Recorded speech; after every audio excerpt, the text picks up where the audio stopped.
We are sold out on this Sunday at Salt River Fields at Talking Stick, the Taj Mahal of Major League Baseball spring training facilities. It's the Cubs and the Diamondbacks. Steve Berthume, Bob Brenly back with you here on Fox Sports Arizona. And Joe Maddon's Cubs have made the short trip up from Mesa, and they are here set to go. A team, Bob, that won 97 games last year, and they've added Ben Zobrist and Jason Hayward and John Lackey. Not bad. Yeah, certainly you can understand the reason for the enthusiasm and optimism on the north side of Chicago. Of course, you got to go on the field and play the games.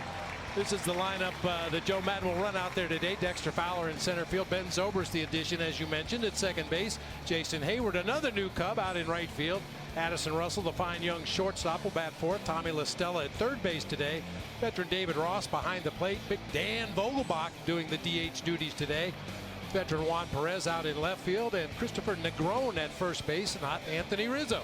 And on the mound for the Diamondbacks, making his spring training debut, the left-hander Patrick Corbin, now on a staff that includes Zach Greinke and Shelby Miller. But as Chip Hale said this spring, Patrick was going to be our horse, our number one, if we didn't make these signings in the trades, and he is set to go. No restrictions. We won't be counting every single pitch like we were last year when he came back from Tommy John. And a good thing he didn't throw many pitches last year. He only averaged, I think, 3.5 pitches per at bat, which would have ranked lowest or near the lowest in the National League had he had enough innings to qualify.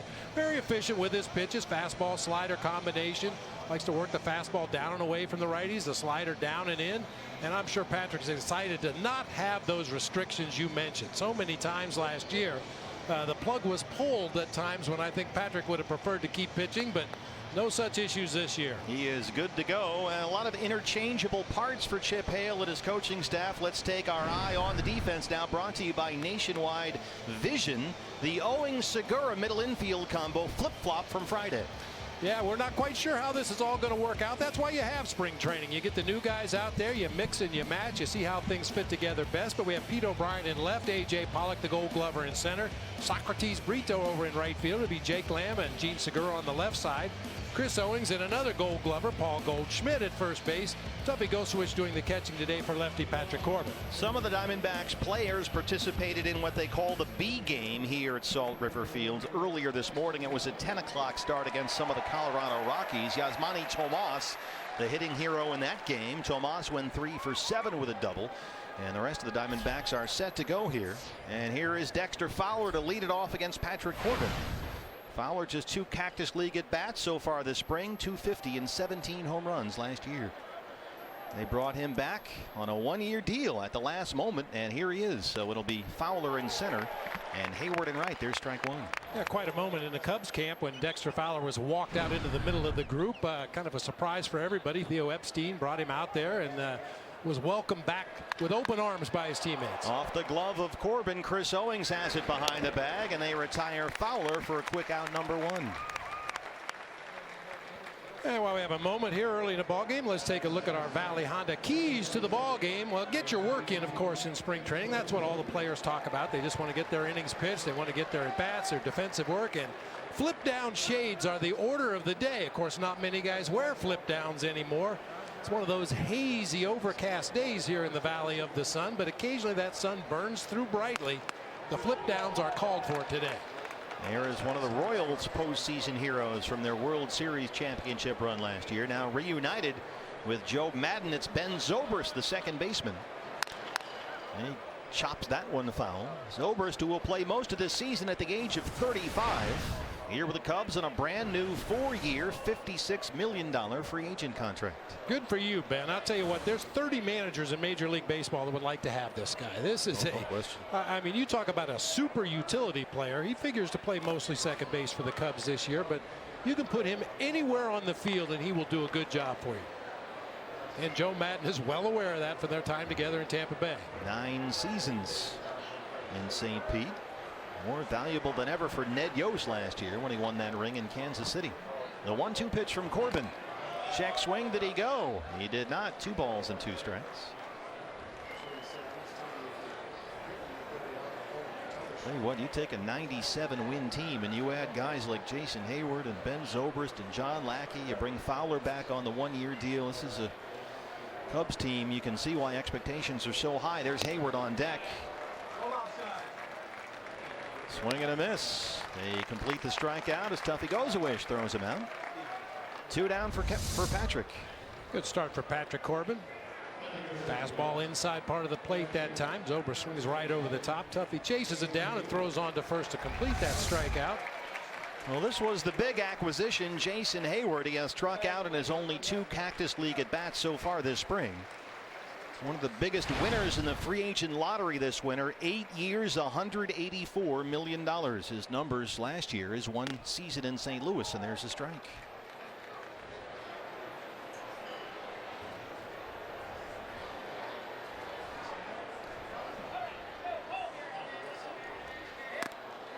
They thought for a while, Bob, that Hayward would be the center fielder. And it looked like they weren't going to bring Fowler back. Fowler, they thought, might end up in Baltimore. Seemed like he had a 3-year deal in place there. But at the last moment, Theo Epstein got together, and with Casey close, they brought Fowler back. So Hayward will indeed be the right fielder, where it seems he's the best fit. He's a pretty good right fielder. I think that's his comfort zone out there. I'm sure he's a good enough athlete. He would have been able to play center field, but it'll be interesting to watch him battle right field at Wrigley. That's one of the tougher right fields in all of baseball. Of course, his time with the St. Louis Cardinals, he played a lot of games at Wrigley Field, so it shouldn't be too much of an adjustment. And this is a guy that he's not really called upon to be the man, although he's being paid like the man. He's just a part of the group here. They don't really expect him to carry this team. Just do what he's done in the past, and that should be good enough. Patrick Corbin so far a strike away from ending a 1-2-3 first. 12 pitches. Patrick, as he always seems to do, attacking the strike zone and going after these hitters. He says everything feels good. Elbow is great. He's excited just to be back out there on the bump. And Hayward, as always, proving a tough out. Nice easy delivery here early in the ball game from Patrick Corbin. You know, you watch for certain things. Of course, you take a look at the radar gun. He's been consistently in the low to mid 90s with that fastball, but you hear a term from pitching coaches and pitchers a lot. How's the ball coming out of his hand? He just seems to be very free and easy right now. Bounces that slider into the dirt, tries to get Hayward to chase. Saw a shot of the new pitching coach. That's Mike Butcher, who spent a long time with the Angels on Mike Scioscia's staff. There's Butch, the new pitching coach here for Chip Hale this year. Dave Magadan, the new hitting coach. This is a deeply, deeply experienced coaching staff they've put together here this year. 3 balls and 2 strikes. Here it is. This is lifted out to right field. Socrates Brito on the run at the track, and he's got it just shy of the wall. Allowed out number 3. A 1-2-3 first for Patrick Corbin. We are underway at Salt River Field to Talking Stick.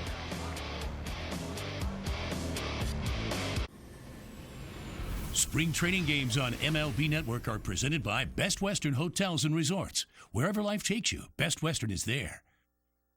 When you win over 1,800 TripAdvisor Certificates of Excellence, U.S. News and World Report Loyalty Awards, and AAA Hotel Partner of the Year 7 times, you do a victory dance. Stay 2 separate times and get a $25 gift card. Book now at bestwestern.com. Make this your season to become the best hitter you can be. The trick to swinging the speed hitter correctly is to keep the sliding ball of the speed hitter atop the grip up until the bat enters the hitting zone. If you can do this, you're keeping your hands inside the ball. As you make a good swing with the speed hitter, keeping your hands inside the ball, the sliding ball will release from atop the grip at this point and move down the shaft. As it does, it will force the bat to swing along a level plane. As the sliding ball moves, it also keeps the bat in the hitting zone for the longest possible time. The sliding ball will contact the end of the bat directly out in front of home plate to give you full extension after contact. You'll see, feel, and hear the ball hit the end of the bat directly out in front of home plate at the ideal contact point. It will feel like you hit a line drive into the gap. More than 20 MLB teams, many of the all-time best hitters in baseball, hundreds of coaches, and thousands of players are using the speed hitter every day and reporting amazing results. You can't go another day, another game, another practice without having a speed hitter. So get the speed hitter to become the best hitter you can be. Spring training games on MLB Network. Go to MLBnetwork.com for full game schedule. Just a perfect day to be out here. Glad you're with us on Fox Sports Arizona. Set for the home half of the first. The Cubs and Chip Hale's Diamondbacks. Here's the lineup this afternoon. A.J. Pollock leading it off out in center field with Gene Segura following him at shortstop today. Paul Goldschmidt at first base. Jake Lamb down at third. Peter O'Brien will be the left fielder today. Socrates Brito Catching that last out of the top of the inning will be out in right field. Chris Owings at second base. Zach Bornstein would be the DH today, with Tuffy Gosewisch cleaning up in the 9-hole. And the Cubs debut of 28-year-old right-hander Adam Warren, who was acquired from the Yankees in December in the trade that sent Starlin Castro to New York. A good addition, I believe, for the Cubs, added to their pitching depth. This is a guy that has started. He's relieved. He figures to work his way into that Cubs rotation this season. Really our first look at him, his first outing here in the Cactus League this spring. A lot of competition for that 5th starter spot in the Cubs rotation. A.J. Pollock, his first look at the leadoff spot this spring. Just a pair of spring training at bats so far. A.J., you can see he's got the long sleeve there. He sat out the first few Cactus League games with arm soreness. That's always just a little bit of a nuisance for him when camp begins every year. A lot of hitting and throwing for him. Chip Hale says no big deal. Fairly routine. So in center field and in the leadoff spot this afternoon, carves one down the right field line. It's in the bullpen and Fowler. Now that elbow, as you mentioned, is a yearly thing now for A.J. Pollock. He broke his elbow early on in his career and had a growth plate in there and has some issues with it every year. That first week of spring training, of course, you throw a lot more than you do even in your off-season workouts, and it takes its toll. Got a little inflamed, but it's nothing he's not used to, nothing he hasn't recovered from in the past. And Chip Hale has done a very good job of putting guys in different spots game to game here. A.J. in the leadoff spot. It's been a lot of Gene Segura throughout the first week of Cactus League games. Segura on deck right now, batting in the 2-hole. One day he might play shortstop, next day he might play second base. Might hit leadoff, might hit ninth. They're getting a look at everybody in every spot. Here's a little swing and bunt back to the mound. Warren's on it, and he makes a nice play to throw out Pollock. Let's take a look at Chicago defensively. It's our Eye on Defense, brought to you by Nationwide Vision. Across the outfield, left to right, Juan Perez in left, Dexter Fowler in center. There's Jason Hayward, the new right fielder for the Cubs this year. Tommy La Stella will man third base, with Addison Russell and Ben Zobrist making up the double play combo. Christopher Negron at first base today. Veteran David Ross, 39 years old, his 14th season in the major leagues, will do the catching for right-hander Adam Warren. Here is Gene Segura. First pitch swing, and a very aggressive hitter up there. Yeah, you'll hear that a lot for Gene Segura. First pitch swinging. Not a patient man. No. But one of the new acquisitions, and he has been the Diamondbacks' best hitter during the first week of Cactus League games. 5 hits and 6 at bats so far, including a home run. Segura homered here Friday against Oakland. In fact, he had a couple of hits in that ball game. He was also 3 for 3 Wednesday in the opener against the Rockies. There's the new hitting coach, Dave Magadan.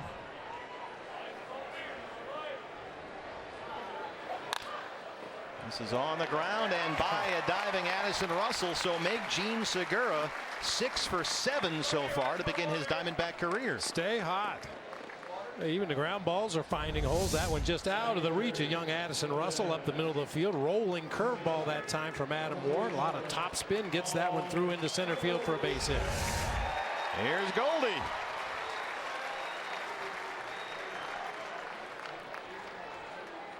Well, what can you say? Another remarkable season last year. His 3rd consecutive All-Star appearance, 2nd runner-up finish for the NL MVP award, his 2nd Gold Glove and Silver Slugger awards as well. And all those numbers and all those awards don't even tell the whole story of Paul Goldschmidt. We've said it many, many times. We're spoiled watching this guy every day. If he played in a major market like Chicago or New York or LA, this guy would be the face of Major League Baseball.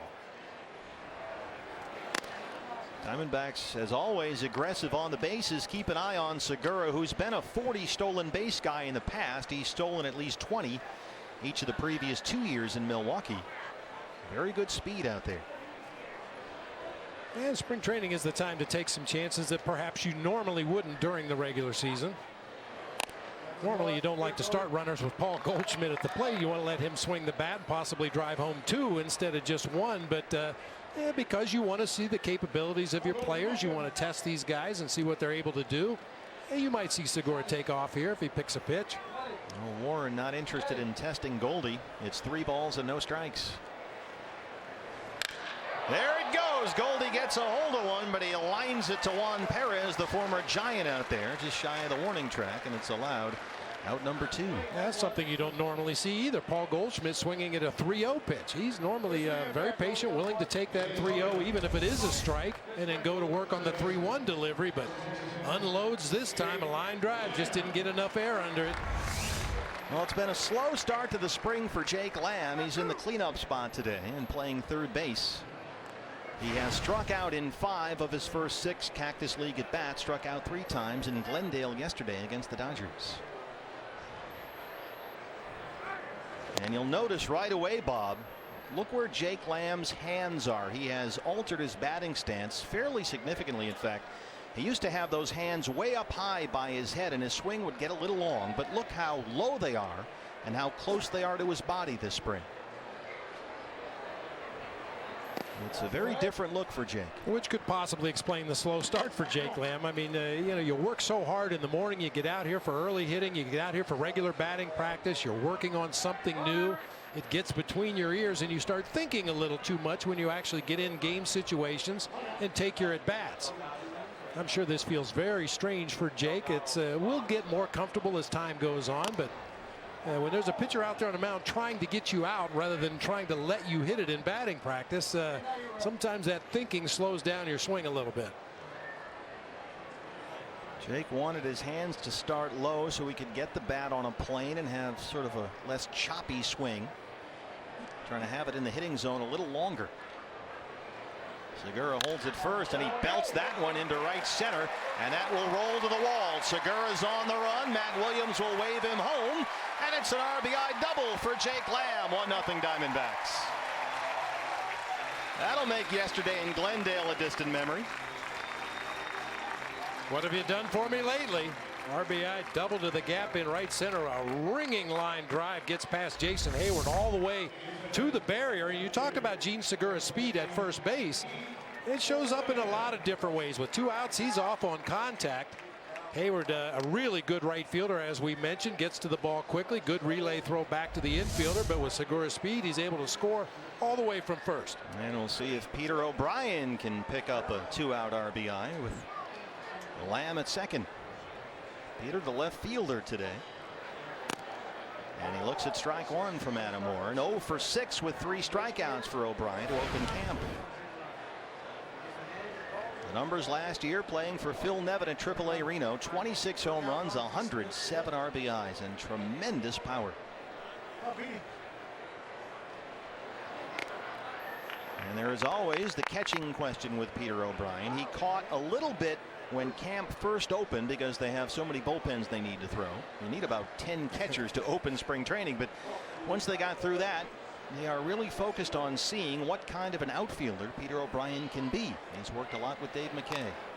That's why I don't come over early in spring training. They're always looking for extra catchers. They'll throw some gear on you if you're not careful. You got to warm up about 50 pitchers.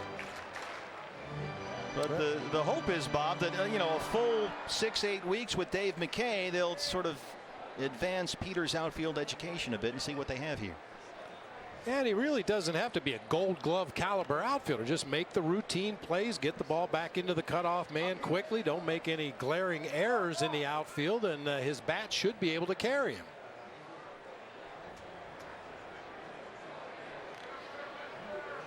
Well, we saw some flashes in a very small sample size last September from Peter. 4 hits in 10 big league at bats. He hit a home run about 475 feet for his first big league dinger. And he was patient up there as well. He walked a couple of times with the Diamondbacks last fall.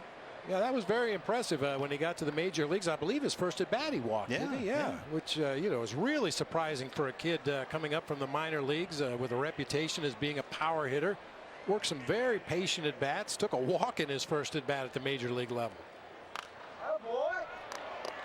Good at bat here for Peter. It stays 2 balls and 2 strikes. Wearing number 14 this year. He's lost that 72. That's a good sign. It sure is, isn't it?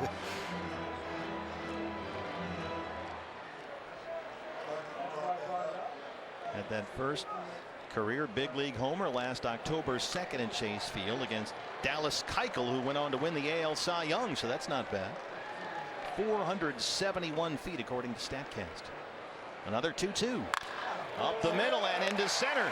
Here comes Jake Lamb. He will score. RBI single for Peter O'Brien. Make it 2-0 D-backs. A pair of 2-out RBI hits. You like that? Absolutely. Yeah, Peter O'Brien, we've talked about his power, light tower power as they call it, but with 2 strikes, shortens up his swing a little bit, takes a pitch out away from him, and lines it back up the middle of the field right past Warren to put the second run on the board for the D-backs here in the first. And here's a young man that has already attracted a lot of attention this spring, Socrates Brito. He has looked very good.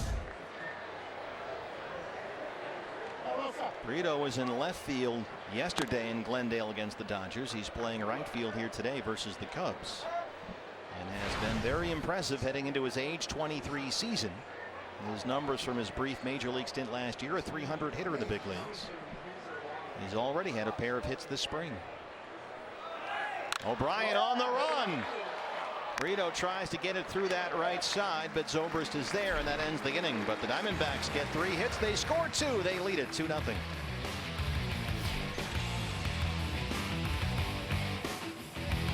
Right now at Papa John's, get one of our best deals ever. For just $9.99, you can get any large pizza with up to 5 toppings. Pile on your favorites with up to 5 toppings for just $9.99. Better ingredients, better pizza. PapaJohns.com. Ace is the place with the helpful hardware, folks. I seed, I water, and all I seem to get is mud. Ace is the place that knows you can't mow mud. That's it? That's it. It's Scotch Days at Ace. Stock up and get up to $130 in instant savings on select Scotch products. Long range, huh? Says here in a weight gain trial of calves on cows, parasite control with long range outperforms Cydectin and Safeguard dewormers combined by as much as an extra 40 pounds per head. I wonder what that'd feel like. Do not treat within 48 days of slaughter. Not for use in female dairy cattle 20 months of age or older, including dry dairy cows or in veal calves. Post-injection site damage such as granulomas and necrosis can occur. These reactions have disappeared without treatment. You have a lot to gain with Long Range. What truck company do you think offers best-in-class V8 fuel economy, best-in-class V8 horsepower, and best-in-class V8 towing? Chevy. I'm going with Ram. Definitely Ford. The new 2016 Chevy Silverado offers best-in-class V8 fuel economy, horsepower, and towing. They're all Chevy. It's Truck Month. Get a total value of $7,500 on this Silverado All-Star with a 5.3-liter V8. Plus, find your tag and get $1,000 cash allowance on select Silverado models in stock. Find new roads at your local Chevy dealer. Hey fans, get your tickets now for Diamondbacks opening day at Chase Field on Monday, April 4th against the Colorado Rockies. Zach Greinke making his D-backs debut in that game. It's certainly a game you do not want to miss. Visit dbacks.com for more details. Might be some excitement that day. Woo. Addison Russell leads off the Chicago second against Patrick Corbin, who's got a 2-0 lead. RBIs from Jake Lamb and Peter O'Brien, and there's strike one. Russell homered in his spring training debut Friday against the Angels over at Sloan Park in Mesa. 242 last year as a 21-year-old rookie. That'll back up Lamb at third. Goldie not able to keep that foot down as the throw from Jake takes Goldie off the bag, and Russell's aboard. Error on the third baseman Lamb.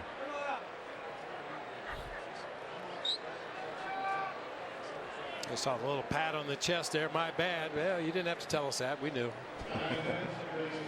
Just got underneath that throw a little bit, sailed on him. Paul Goldschmidt tried to fade off into foul territory and make the play, but just could not keep the foot on the bag. Now here's a guy that Joe Madden has quickly fallen in love with. It's Tommy La Stella, the former Atlanta Brave. Only 33 games for the Cubs last year. Hit about 270. He was hurt most of the season, but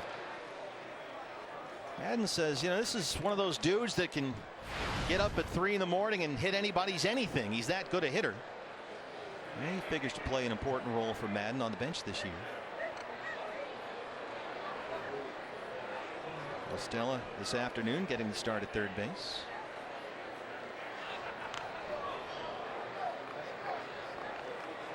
Oh, it's great to see Patrick Corbin. Think about a year ago, Patrick was still a recovering Tommy John patient. He didn't make his Diamondback debut last year until the 4th of July. So for him to be just one of the guys and have a normal spring training and just go out there and throw is an enormous difference maker for him. This is in the air, left center field, hit pretty well, back at the wall. It takes a very high bounce for O'Brien. They're going to wave Russell home. Here's the relay from Segura, and it is not quite in time. It rolls away from Tuffy. Russell scores, and it's 2-1. That took a very high hop off that wall out there, and it was enough to get Russell home from first. Yeah, that hang time on the carom off the fence gave Russell just enough time to get around the bases. A nice relay that time by Gene Segura. However, his throw to the plate just a little bit late.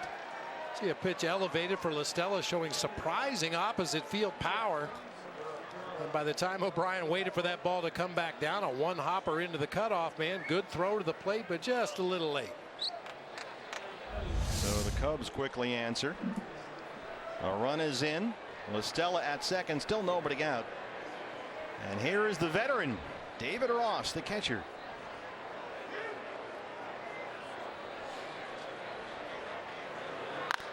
First pitch swinging, carves it out to right field. Brito is out there. LaStella will hold at second, one away.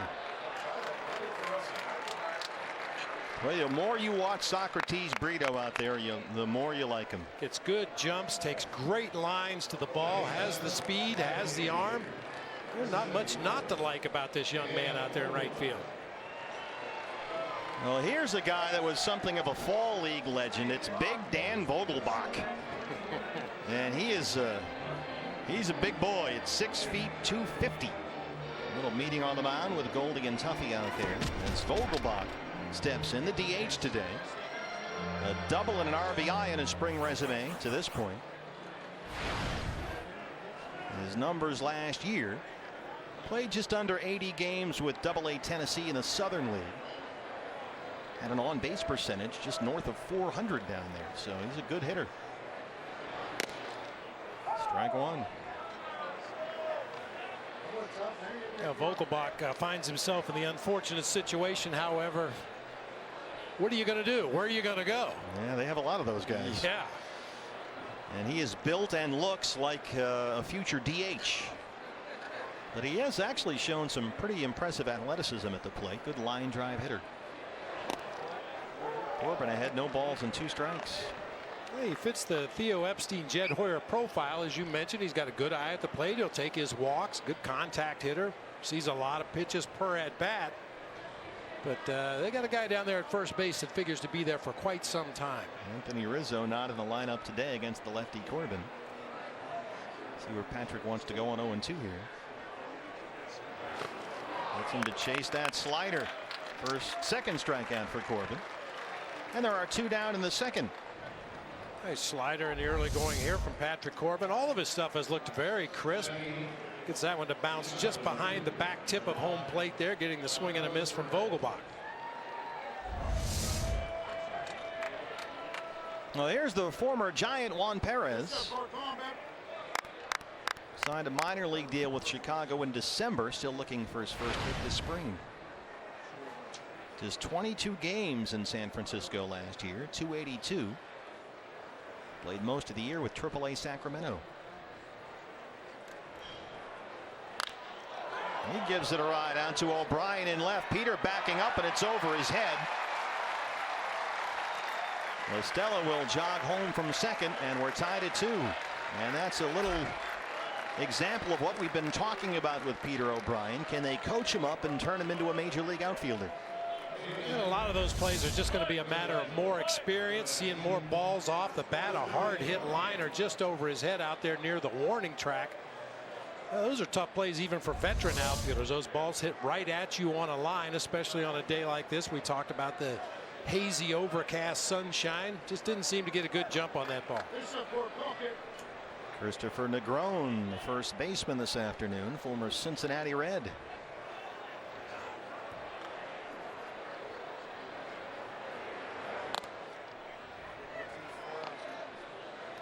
Negron parts of the last 2 years in Cincinnati. Played most of last year at AAA Louisville.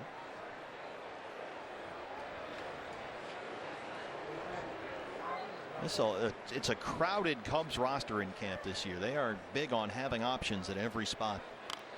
A lot of guys with some big league experience are here that don't figure to factor in over the course of the year, but you never know. Well, and for the part of Patrick Corbin out there on the mound, as you get a look at Joe Madden, taking a look at that lineup card with about 80 names on it right now. For Patrick Corbin, you start thinking about things you're going to think about during the regular season. Inning management. This is an out he needs to get right here. Even with first base open, you want to go right after Christopher Negron right here. You've got the four, well, there's more than four, but the four most dangerous hitters in this Cubs lineup due to roll around. Dexter Fowler, Ben Zobrist, Jason Hayward, Addison Russell. You want to retire this man right here and start fresh next inning with the bases empty. The 1-1. Ball and 2 strikes. No pitch counts or innings limits for Patrick this year. Chip Hale says they will just let him go. They'll watch. They'll keep an eye on him. And it's up to Patrick to be truthful about how he's feeling. How's the arm? How's everything doing out there? But they think there's no reason he can't be another 30-start, 200-inning type guy starting right now. And you have to believe that's a big load off of his mind. You know, taking the mound last year, knowing he was on a pitch limit, it had to be in the back of his mind. You know, pitching a good ball game as that one gets through Tuffy Gosewisch all the way to the backstop. Wild pitch off the shin guard of Tuffy behind the plate. Perez will advance on to third base. It looked like a slider that kind of took an unusual break that time. Tuffy, normally a dirt dog back there behind the plate. Very few get between the wickets for Tuffy Gosewisch.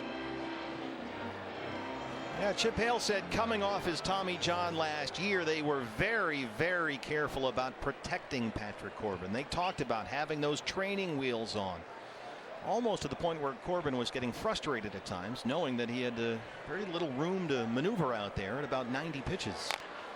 In fact, he threw more than 90 pitches in a start last year, only one time. So it was a very short leash. And when you know that as a pitcher, when you take the mound to start the ball game, it changes the way you approach opposing hitters. You try to be as efficient as possible, maybe attack the strike zone a little more than you should in certain situations, because you want to retire that guy quickly, save your bullets, try to get as deep into the ball game as possible. But with no limitations this year, he'll pitch a little bit differently. 2 balls and 2 strikes. Got him. Third strikeout for Patrick Corbin. He strands Perez at third, but the Cubs get 2. We go to the home half of the second at Salt River Fields at Talking Stick, and it's a 2-2 ball game on Fox Sports Arizona. 15 teams in Florida, 15 more in Arizona, all with one goal: to build a winner. MLB Tonight spring training coverage, tonight at 7 Eastern, only on MLB Network.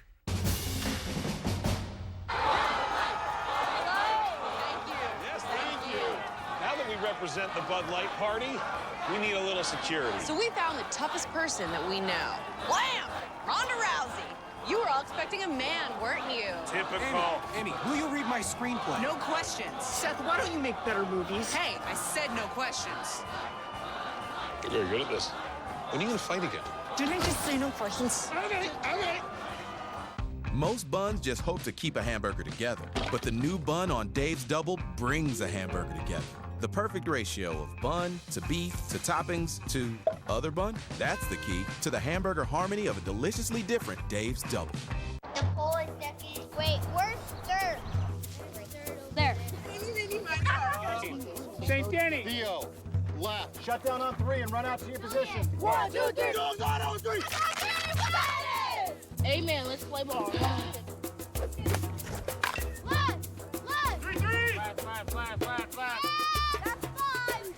That's 3. That's 2. However you play ball, play ball. Go to playball.org to find out more. Cubs with 2 in the second to tie it up as we head to the bottom half of the second inning. We mentioned that Peter O'Brien, a work in progress out there in the outfield, and Dave McKay, the first base coach and outfield instructor for the Diamondbacks, quickly catches in between innings. That's what spring training is all about. What did you see? What happened? How did you see the ball off the bat? How did it react when it got out there to you? It's all a learning process. You can see the first couple steps were maybe in or at least lateral a little bit before turning and heading back to the warning track.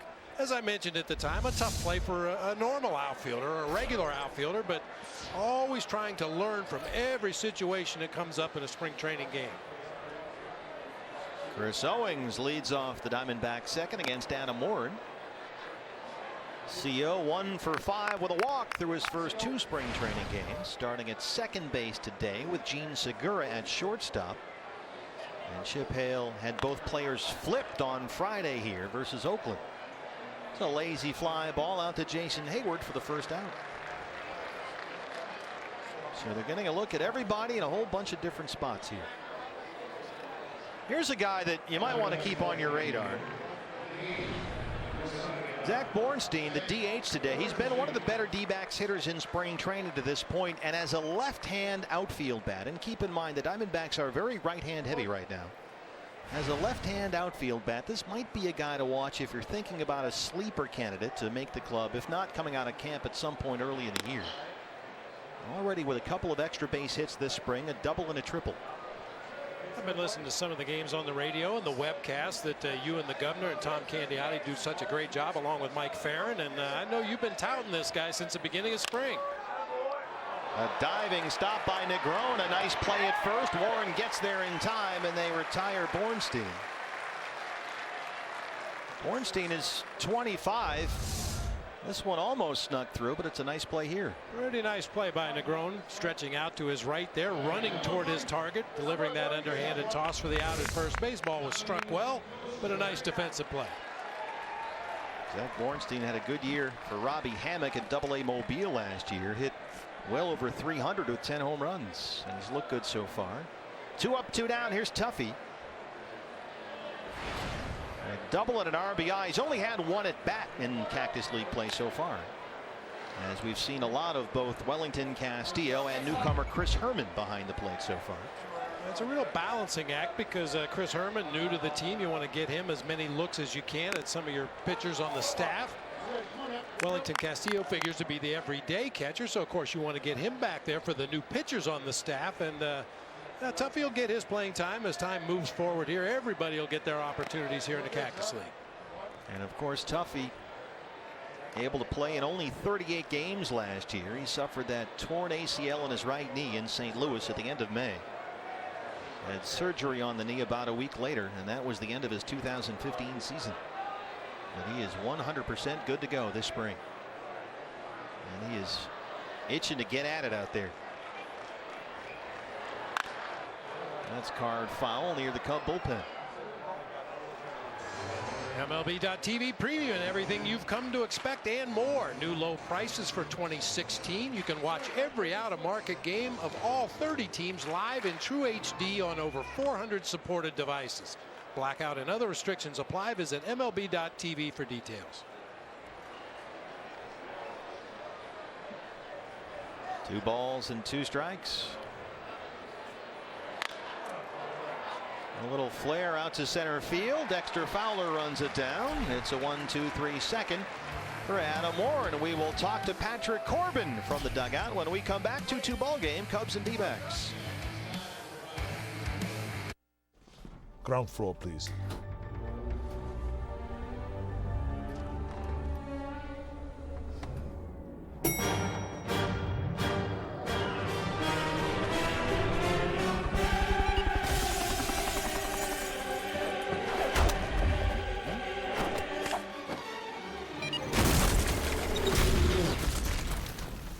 Must strike back. Mobile Strike. Download and play now, free from the App Store. What's the most awarded car company of the year? Ranking from top to bottom. Luxury cars seem like they would be top awarded. Better be some awards behind what you're paying for, right? The final answer?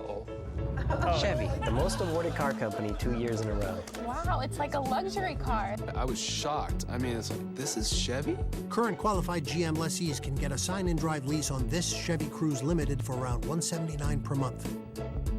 Find new roads at your local Chevy dealer. This is shaving. A blade. Many blades. Sharp blades. Blades here, blades there, some more over there. Whoa. That's not another blade. This is shielding with lubrication here and here. The new Gillette with Pro Shield lubrication before and after the blades. Shields from irritation for a close, comfortable shave. The new Pro Shield from Gillette. The best a man can get. And one Pro Shield refill gets you up to 1 month of shaves. Our Nissan high excitement player from the ball game this afternoon. It's our starter Patrick Corbin. 3 strikeouts in 2 innings, and well, he looked like the old Patrick Corbin. Oh, we like that. Yeah, we like the old Patrick Corbin. We like this Patrick Corbin. How you doing, Patrick? Good. How are you guys? All right, nice job today. 2 innings of work. Did give up a couple of base hits, possibly a misplay in left field, but we'll forget all about that. How did you feel? It was good.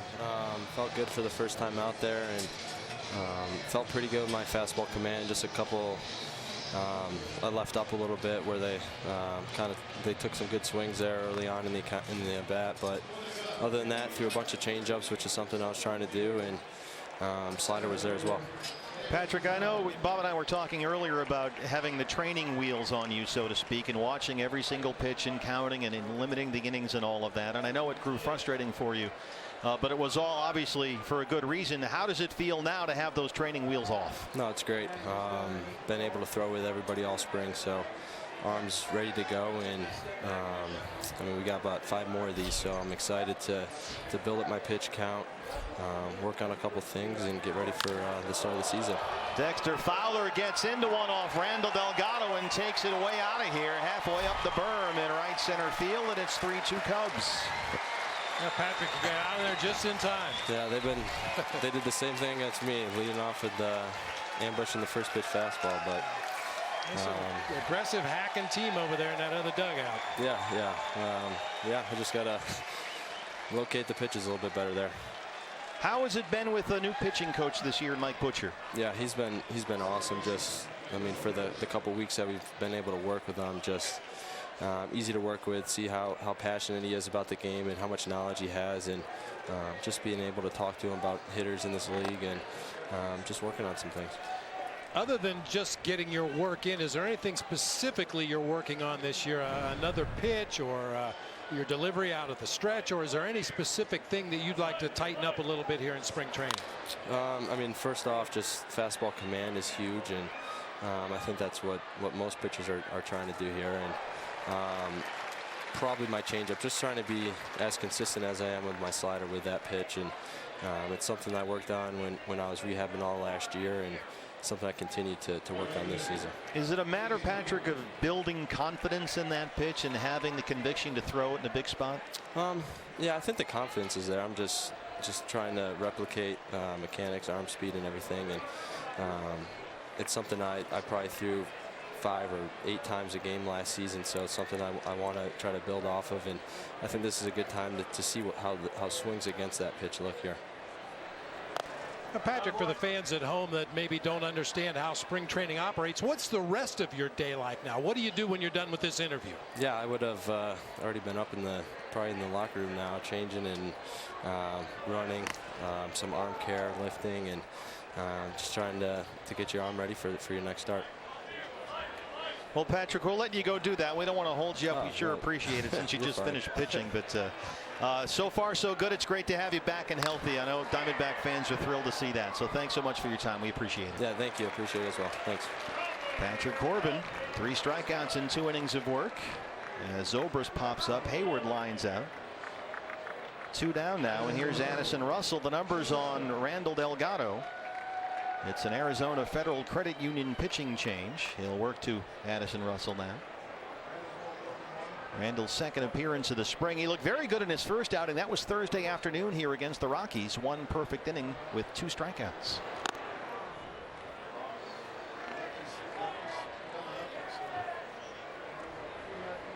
It seems, Bob, physically there's been a real maturation with Randall Delgado. It's like in the winter he went from a boy to a man. He's 26 years old now, just turned 26 last month, but he just looks older. He has a different presence about him than he's had in the past. Yeah, it happens at different times for different guys. For some guys it happens when they're 19 years old. For some guys it never happens. But I agree with you. I think Randall realizes his own strengths and weaknesses, where he fits in with this ball club. Every time I see Randall, I can't help but think of Miguel Batista from the 2001 Diamondbacks. Very versatile pitcher. You could use him as a starter. You could bring him out of the bullpen. You could use him as a matchup pitcher at times. And Randall's role with the Diamondbacks has pretty much been that role. So a little pop up to Segura calling forward at shortstop. And Randall Delgado bounces back after the Fowler homer. We'll go to the bottom of the third here in Scottsdale. D-backs trail at 3-2. Premium weekends keep on rolling at Golden Corral, where your dollar always stretches further. Buffetize your weekend with a new garlic parmesan sirloin, prime rib, and more. Just $13.99. Only at Golden Corral.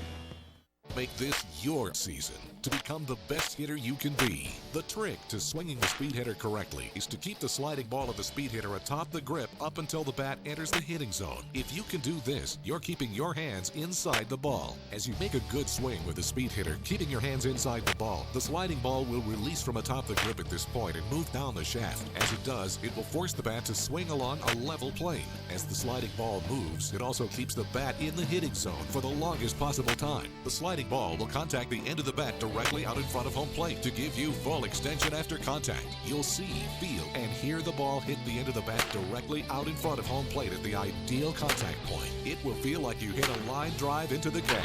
More than 20 MLB teams, many of the all-time best hitters in baseball, hundreds of coaches, and thousands of players are using the speed hitter every day and reporting amazing results. You can't go another day, another game, another practice without having a speed hitter. So get the speed hitter to become the best hitter you can be. Monday, there's more spring training games coming your way. First, catch the Tigers-Mets live at 1 Eastern, followed by Padres-Brewers at 4. Then at 9, watch Phillies-Pirates. All the action begins at 1 Eastern on MLB Network. Hey fans, it's not too late to become a D-back season ticket holder in 2016. Get tickets for all 81 home games at Chase Field, or choose from a half, a series, even a weekend plan. Don't forget, season ticket holders enjoy the lowest price per ticket and get access to exclusive events and experiences. Become a D-back season ticket holder right now. Just visit dbacks.com.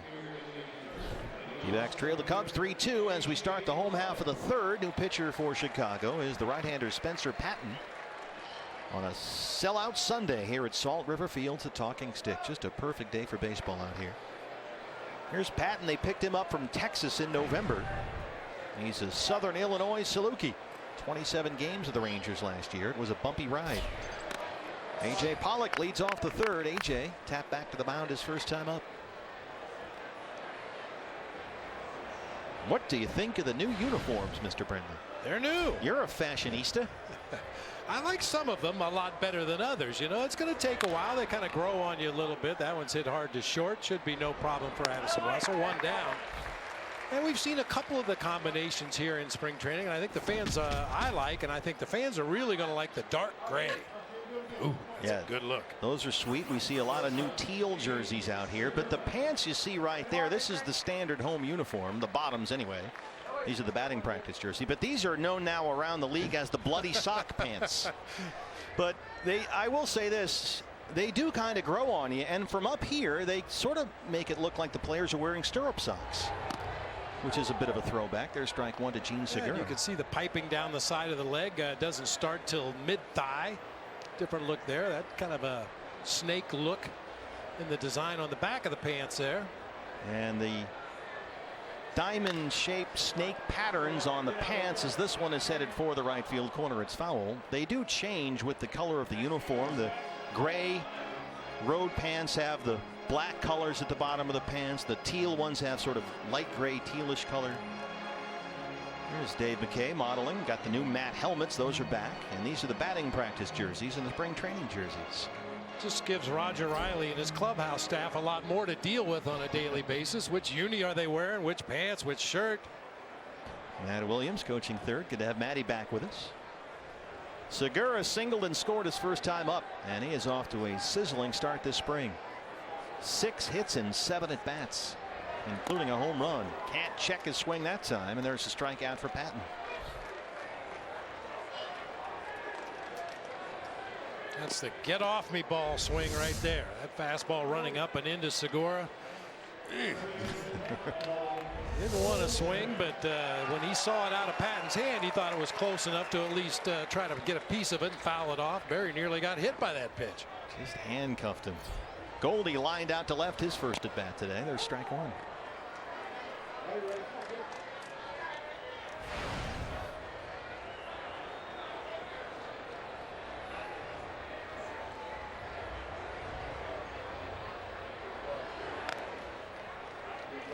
How many swings do you think Goldie has taken already this spring? I tell you what, he is out here every morning. He lives in the valley in the off season. He comes and works out here every day all winter long. In fact, that was something that Archie Bradley learned, and boy did Archie look great the other day in his debut. But he went up last year and asked Goldie, I should be asking you this question, what do you do in the offseason? And Goldie said, well, I live here. I work out at Salt River Fields all winter long. So Archie, who has a house in Scottsdale, said, okay, that's what I'm doing. And Archie was here every day working out this winter, using this amazing facility.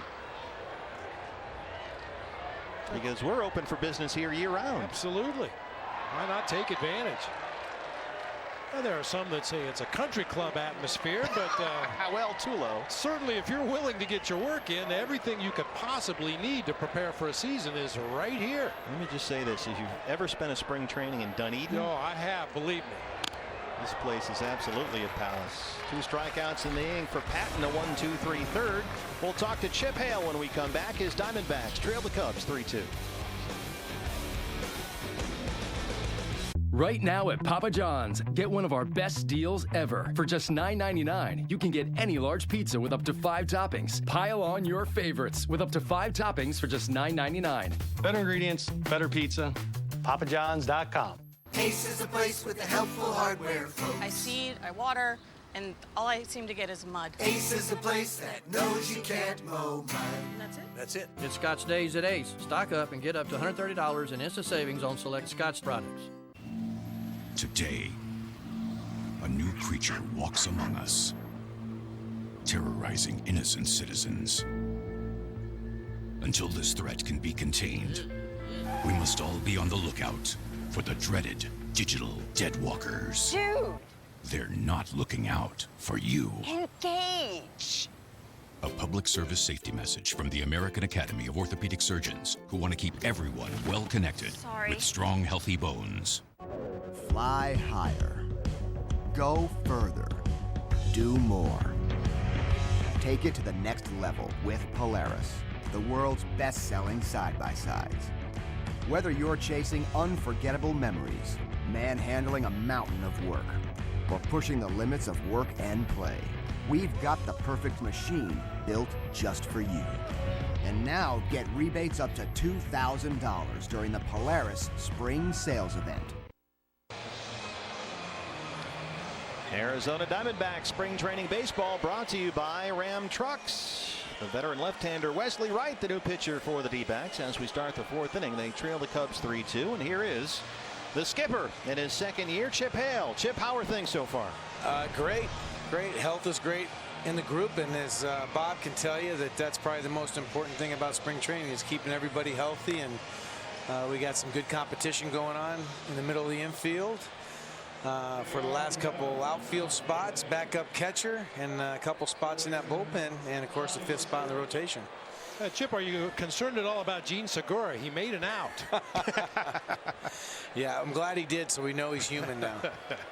It is interesting, Chip. It seems very much by design. I mean, I looked at the infield against Oakland. You had Owings and Segura flip-flop, right? Second base and shortstop. So guys are getting different looks in different spots, it seems, every day. Right. And then on Tuesday we have the split squad, and I have Gene playing second with Nick Ahmed playing short. So yeah, we're trying to get them all different looks with Phil Goslin mixed in there, trying to get him some third base looks too.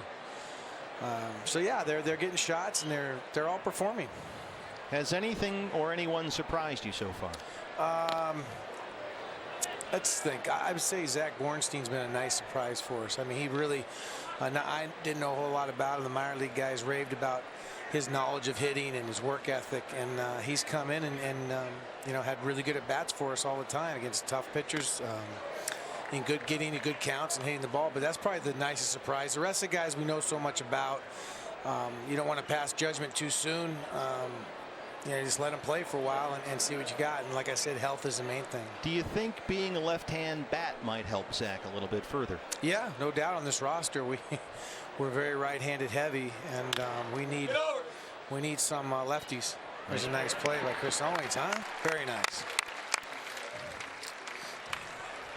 There's no one on the roster right now, I guess, that could technically be considered an everyday center fielder after A.J. Pollock. Is that something you think about with Brito in terms of being the fourth outfielder? Yes, definitely. Brito could fit in that spot, but boy, it's tough with a guy like Socrates because he's a young guy that really we feel like is going to be an impact player at the big league level. I don't want to put him in a spot where he's not playing every day, or at least 5, 6 out of 7 days. So we have to think about that too. You know, having Jason Bourgeois here in camp, he's a veteran guy that plays center field. That helps. Of course, Marzilli has done it in the minor leagues and is a really good center fielder. Had a tough injury last year in the minor leagues. So we have some guys that can do it. And then, of course, Socrates plays all three and plays them really well. So, yeah, he's definitely in the running for that left field spot, though. That's not a foregone conclusion. Yeah, sure. He has looked terrific. Yeah, Chip, some changes to your staff this year. How has that been going? You know, you got some new guys in there, learning new terminology, getting to know what you want, getting to know what they like. How's that been going? It's going great. A lot of knowledge. Getting Matty back, of course, as the third base coach, and being a manager, it's just great for me to have somebody to you know, run ideas by, and he's got some great ideas about different things that we can implement. So it's been good to have him and working with the infielders, really taking to that. Of course, Mike Butcher's, you know, wealth of knowledge has been great, and working hard with Garvin Ulster, our new bullpen coach. They form a nice duo. So that's been great. And then Dave Magadan, of course, another guy with World Series rings as a coach, really important. And these guys are taking to them all. So it's been nice. Here's David Ross. Takes that one out to the wall in left field. Peter O'Brien plays it off the carom, and the guy they call Grandpa scampers into second with a double. Yeah, he's hit 2 balls well today. Chip, we got Wesley Wright out there right now. I saw the other day where you said having a second lefty out there to go with Andrew Chafin might be a luxury in the bullpen. Is it a priority to have the best guy out there in that 12th spot, as it were, or would you just prefer to have 2 lefties regardless? The best guy. I think that's the best guy. You know, we'd like to have. We have plenty of righties that can get lefties out. So if we can find a lefty that's better than some of the righties fighting for that spot with Marshall and Bracho and Burgos, if one of these lefties steps up, Hessler, Wesley, Lowen, Rice, we got a lot of guys in camp that have experience in the major leagues too. So we're going to let it play out. We're not going to, like I said, we're not going to make any judgments too soon. First couple times out, guy struggles a little bit, so be it. We know as we get closer to the season, we'll have more of a major league look to the game. So we just wanted to make sure they get their innings in right now. How much different will it be? I think you've gone on record as saying you'd like to start the season with only 12 pitchers on the staff. Last year, I believe we started with 13, as well as 3 catchers. So the makeup of your roster is going to be a little bit different this year. How much of a change is that going to be? Yeah, no doubt about it. And that's, you know, Bob, that's a great point. I have been on record saying that. You know, is that for sure? We don't know. We'll see, you know, how far our starters are stretched out, how healthy they are. That was the reason last year for going with 13. We just needed more length down in the bullpen. So we'll see how we're hoping that we can start with 12 and then the 13 position players. And yeah, I mean, we might have 3 catchers this year. I mean, Chris Herman's been a great addition for us, left-handed hitting catcher that can play first, third, left, and right. So much more of a National League style player, which would be great for us. And if Tuffy, you know, continues to do well, then, you know, do we carry 3 catchers? That's a possibility. Chip, we've seen just about 1 turn through the rotation here. Anybody jump out at you in terms of that 5th starter spot? No, I wouldn't say anybody yet. I think Robbie threw the ball well. Archie threw it extremely well. Zach Godley had a little bump in the road there, but came back after the home run and was really good. So, you know what? They're all going to keep pitching, and we'll see how it falls out. Well, we know you'll keep running them out there. Chip, thanks so much. Thank you, guys. Thanks, Chip. All right, have a great day. Welcome to this Best Western Studio update. I'm Fran Charles. Spring fling baseball for you down in Bradenton, Florida. It's the Pirates and the Astros, and that is Matt Duffy. It's his 2nd home run of the spring. Put Houston on top 3-2. Then on the 5th, Jake Marisnik. It gets all of that offering there from Jared Hughes.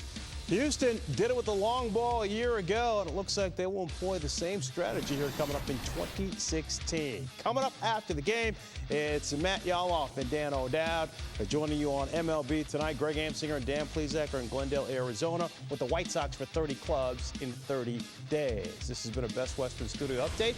Get you back out to the ballpark after this. When you win over 1,800 TripAdvisor Certificates of Excellence, U.S. News and World Report Loyalty Awards, and AAA Hotel Partner of the Year 7 times, you do a victory dance. Stay 2 separate times and get a $25 gift card. Book now at bestwestern.com. My fellow Americans, they say we're a nation divided. That's not true.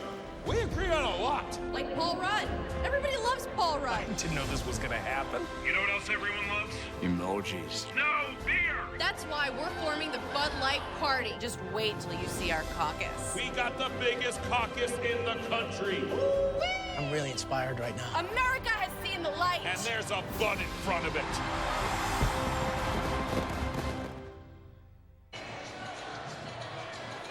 Hey fans, Tuesday afternoon. Join us again from Salt River Fields at Talking Stick when the Diamondbacks take on the San Diego Padres. Coverage begins at 4 on Fox Sports Arizona.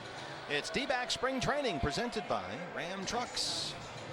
We head to the home half of the 4th. Jake Lamb will lead it off. And Bob, we talked earlier about Jake. He's changed his hand position at the plate. What do you think? Yeah, we got a little bit of a split screen here. A couple of different shots. One from earlier today on your left. You see the location of his hands down near the letters, away from his body a little bit more. The one on the right from last year against the Pirates, you can see the hands much higher back behind the back shoulder. Also notice the head angle. In the right last season is almost looking down his nose a little bit out toward the mound. This year his head pointed down a little bit more. All changes designed to flatten out that swing, get a little quicker to the hitting zone, and as you mentioned, keep that bat in the hitting zone a little bit longer. Well, he doubled his first time up. He's in there now against the new pitcher, the lefty Rex Brothers, former Colorado Rocky, and Jake looks at strike one.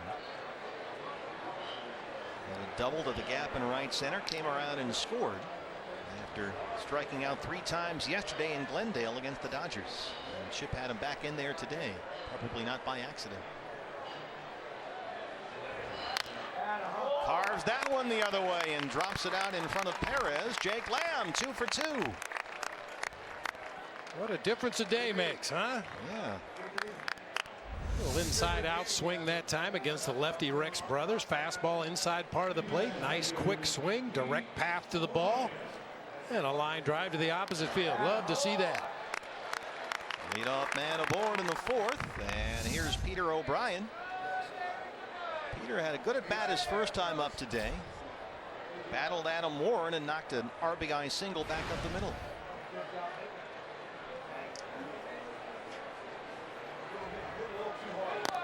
And you never know when Peter is going to take a swing and hit it about 500 feet. It could literally happen on any pitch with his kind of power. He was as advertised last season at Reno, 26 home runs and 107 RBIs in 131 games, playing for Phil Nevin in the Coast League. Those are Phil Nevin-like numbers, aren't they? And Peter, over parts of the last 4 seasons coming up through the minor leagues, has hit 92 home runs.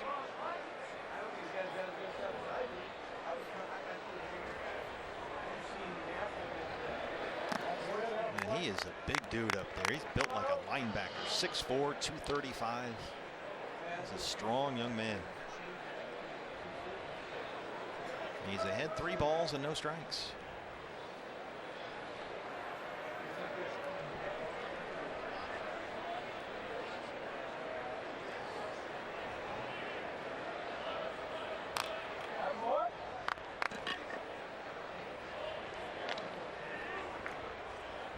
Getting a good long look at Rex Brothers right here. This is something you like to see from power hitters. A lot of times a guy that hits for a lot of power in the minor leagues, they're just free swingers, they're hackers, they take advantage of the thin air in Reno or whatever.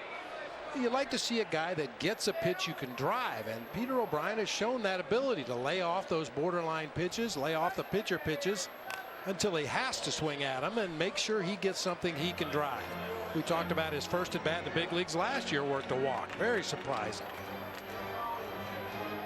Yeah, I mean, he doesn't have a track record as a patient hitter in the minor leagues. He had 490 at-bats with Reno last year and walked only 31 times. But every time we've seen him here at this level, he's been a very patient hitter and has had good at-bats. 3-2 pitch. Now to Hayward. It drops in front. Lamb had to hold up. He'll have to hustle in there. And they got him. Jake had really no other alternative than to hold up and make sure that Hayward would not catch that. But by the time he figured out he needed to advance, he was a dead duck. And Hayward gave him a little bit of a decoy out there in right field as he was coming in for that ball. He had his glove up like he was going to make a catch, and at the last instant dropped the glove down, fielded it on a hop, and fired a strike to Russell at short. That's a tough play for a base runner. It's right there in front of you.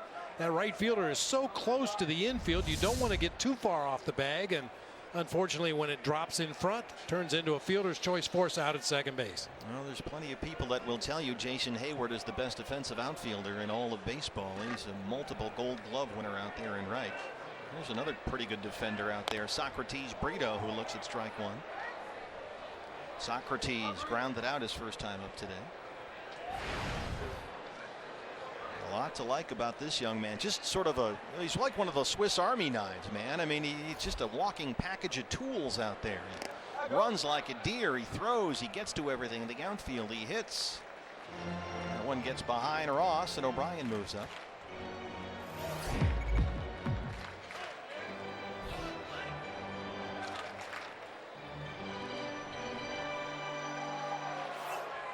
And as you heard Chip Hale tell us in the previous half inning, don't rule out the idea that Socrates Brito might be the starting left fielder on opening day. That is not out of the question the way he's looked so far. And that's a real balancing act. I mean, you don't want to inhibit his progress, bring him up here to the big leagues and sit him on the bench and let him watch ball games, be an occasional pinch runner, get an occasional start. You'd like to get him as many at bats and as much playing time as possible, and if that means he has to do it at the minor league level, that's probably the best thing for his advancement. But if you feel he's ready to play and be a major contributor to the team, well, then you bring him to the big leagues and you try to find as much playing time as you possibly can. There are people here in camp who will tell you that if Socrates Brito does work his way into the starting lineup this year, he is a legitimate Rookie of the Year candidate. Another wild pitch has O'Brien at third now. 1-2 count on Brito. Infield in, he slams it into right. O'Brien will score to tie the ball game. Socrates Brito, that's what we're talking about here against the lefty Rex Brothers. It's an RBI double.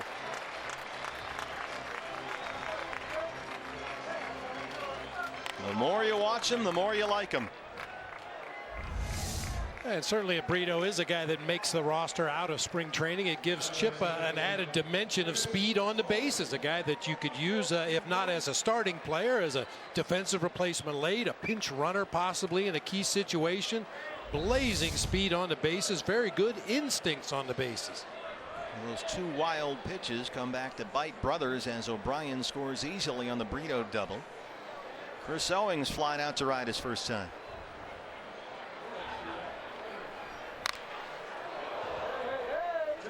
Hey fans, when the D-backs win, you win at Papa John's. The day after every Diamondbacks win, you get 50% off your regular menu price online order at Papa John's. Enter promo code DBACKS50 at papajohns.com.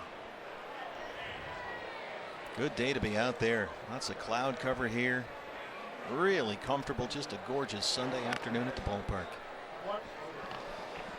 Sellout crowd. A lot of Cub fans here. Their training facility in Mesa, only about a 15-minute drive. They've been packing them in at Sloan Park so far this spring. The 1-1 to Owings.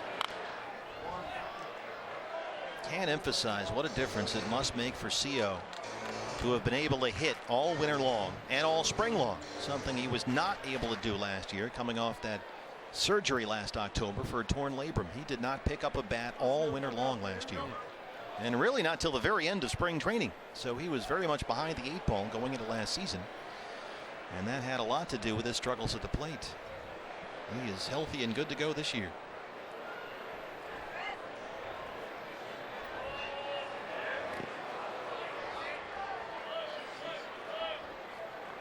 Ross will complete the strikeout. First strikeout for Brothers.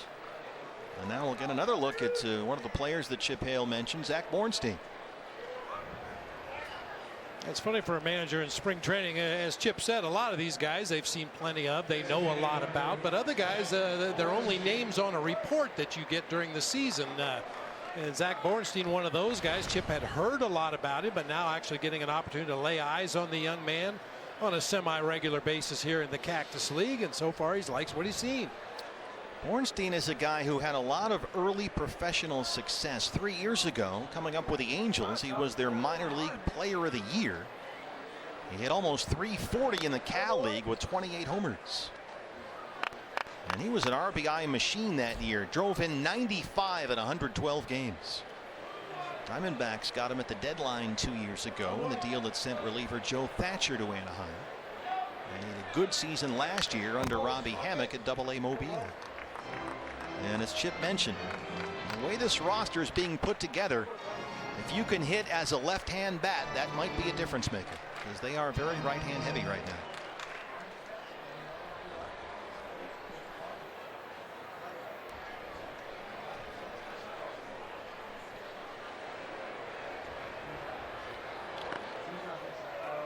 Ross will throw to third. Brito able to advance. Socrates Brito picks up an extra 90 feet. Yeah, Brito gets a good jump, reads that ball in the dirt, breaks for third base quickly. That's a dangerous attempt right there. 2 outs in the inning. You're already in scoring position. The ball was right up the third baseline, leading David Ross into his throw, but Brito gets in easily under the tag. That's the third wild pitch in the inning for Rex Brothers. 2-1, cut on and missed. 2 balls and 2 strikes. Elevated the fastball that time. Bornstein 25. He'll be 26 in July. A 23rd round pick out of Eastern Illinois by the Angels 5 years ago.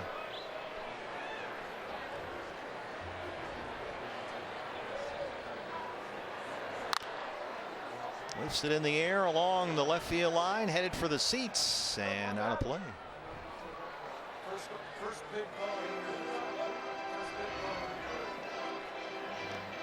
Rex Brothers, longtime Colorado Rocky. 7 seasons with the Rockies. There's some Chase Field regulars. That's what they used to put up on the big board at then Bank One Ballpark when they played that particular music. Old school. Veterans. This is a tough ticket, especially on a day like this. 2 balls and 2 strikes. Brito at third. Inside for a ball, and it's a full count, 3-2. Tuffy Gosewisch on deck. He would be next. I haven't seen a lot of Bornstein, but I have to tell you, he's hanging in there tough against the left-hander. Good approach. He has that wide open stance to begin with out of that left-handed batter's box, but he's hung in there well against Rex Brothers. Yep. Swing and a miss. It kicks away from Ross. Brito will score. Bornstein will reach, and it's 4-3 Diamondbacks. Boy, Rex Brothers, that's 4 wild pitches in this inning. It's cost him 2 runs. Not that. Yeah, David Ross usually very effective at blocking balls in the dirt. That one looked like it may have hit something in that left-handed batter's box and kind of shot up off his right shoulder, goes all the way to the backstop, allowing Brito to come home. So Tuffy will get to hit with 2 outs, and Bornstein at first base. Tuffy Gosewisch flying out to center his first time up. Bornstein, I don't know if you've noticed, BB, but this guy's got arms like legs. I mean, he makes Goldie look like Louis Orr. Remember Louis Orr used to play for Syracuse back in the day? This guy has got some guns. Got the Dan Uggla program going. Yeah. What'd you say? Your great line about Uggla? He leads the league in forearms. In forearms, yeah. He looked like Popeye. I mean, this is not a guy that you want to arm wrestle with, Zach Bornstein. David Ross will be glad to get this inning over with. One of the fundamentals the catchers work on extensively in spring training is blocking balls in the dirt. I think David Ross has had enough work for today. He's had a whole spring training's worth back there. They call him Grandpa, so give him a break. David Ross announcing he will retire after this season. major league career. He turns 39 years old later this month.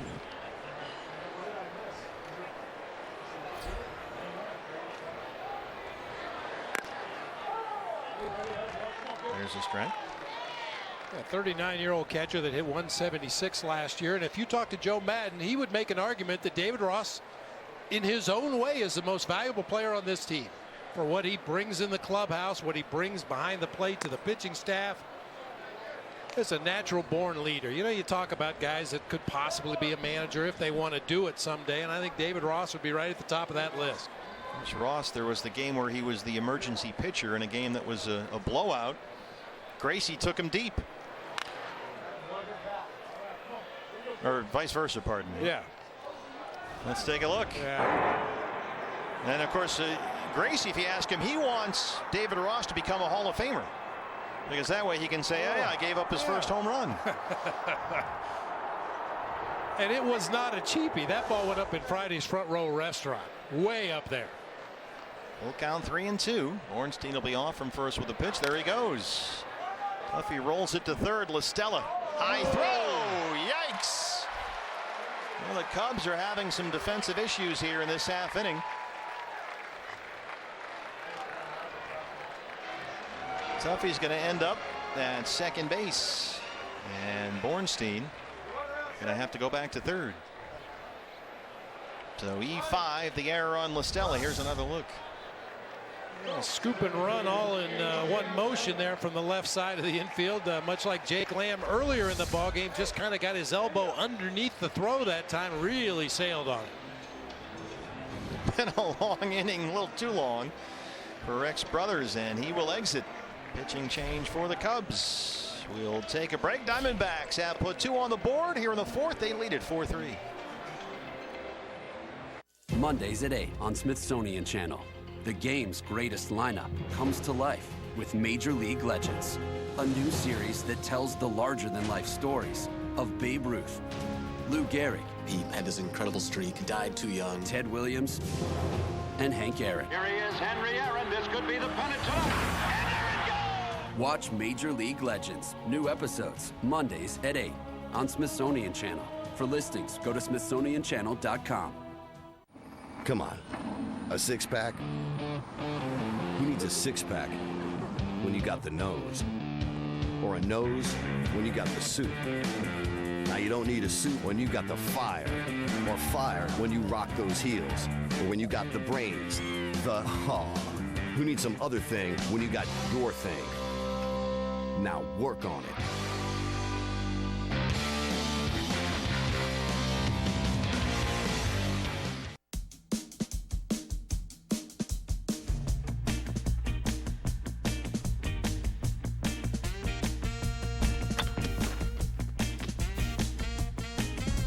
Celebrating its 20th anniversary, Scott's MLB Pitch, Hit, and Run is the official youth skills competition of Major League Baseball.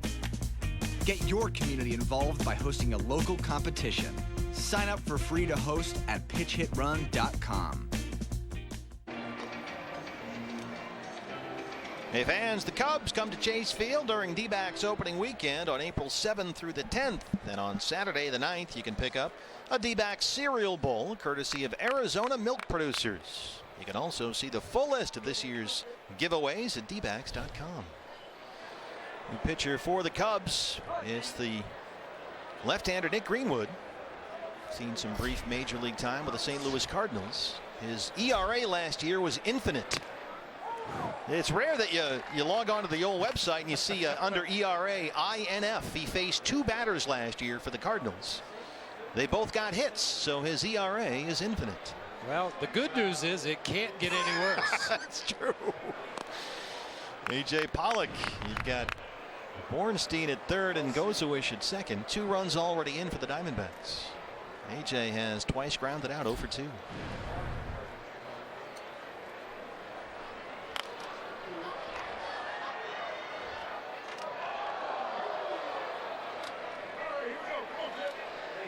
D-backs with a couple of 2-out knocks in that first inning to put their 2 runs on the board. Be nice to a little 2-out something right here with 2 guys in scoring position. 4 wild pitches and an error in this inning for the Cubs. And that one hit Pollock. It continues to get messy for Joe Maddon. Ross wants the ball in. Greenwood gets it in there a little too far. Boy, you just hate to see any kind of hit by pitch, anything that might cause a guy to miss a day's work or a limp, as AJ is going to immediately come out of the ball game. He was probably going to come out after that at bat anyway, but go get an ice bag on that. Looks like Evan Marzilli is going to come in, and I imagine he'll stay in the game and play center field. There's Evan. So Marzilli runs for Pollock. Bases loaded, 2 outs, and here's Gene Segura. Segura singled and scored in the first inning. Struck out his last time up. Yes, he went.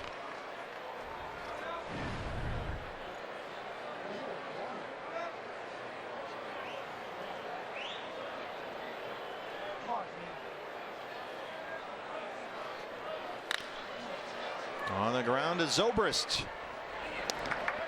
And Greenwood leaves them loaded. Diamondbacks get 2. They lead it 4-3. When we come back from Fox Sports, Ken Rosenthal joins us. We'll talk what else is going on around the major leagues this spring. That's coming up next.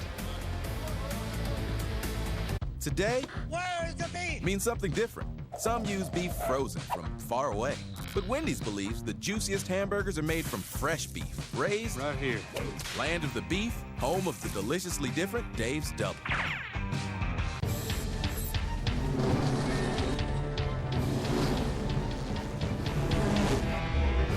Never underestimate the power of Energizer. Our longest lasting Energizer Max ever.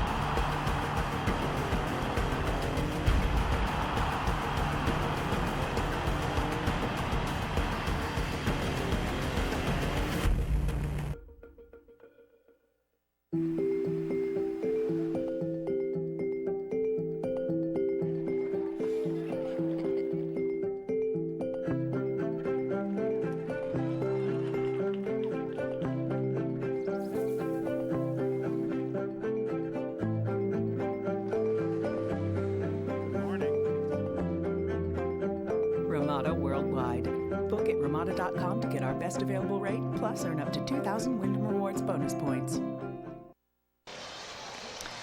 Welcome back to Salt River Fields at Talking Stick. Steve Berthiaume, Bob Brenly along the way. Joined by Fox Sports' Ken Rosenthal. You see him on MLB Network all the time. You were in Florida, I understand, and now it's time to get a look at Arizona, right? I just got here. It's my first stop today. Perfect. Well, this is the place, right? Diamondbacks and Cubs. This is going to be the NLCS matchup, right? It very well could be, for all I know. I'm not going to pick it because I'm wrong every year, but certainly the Cubs, even in Florida, people were joking about how much hype they're getting. And someone from another club said, so when are you going to the Coronation out in Arizona? And a lot of people see it that way, but of course, you guys know you got to play.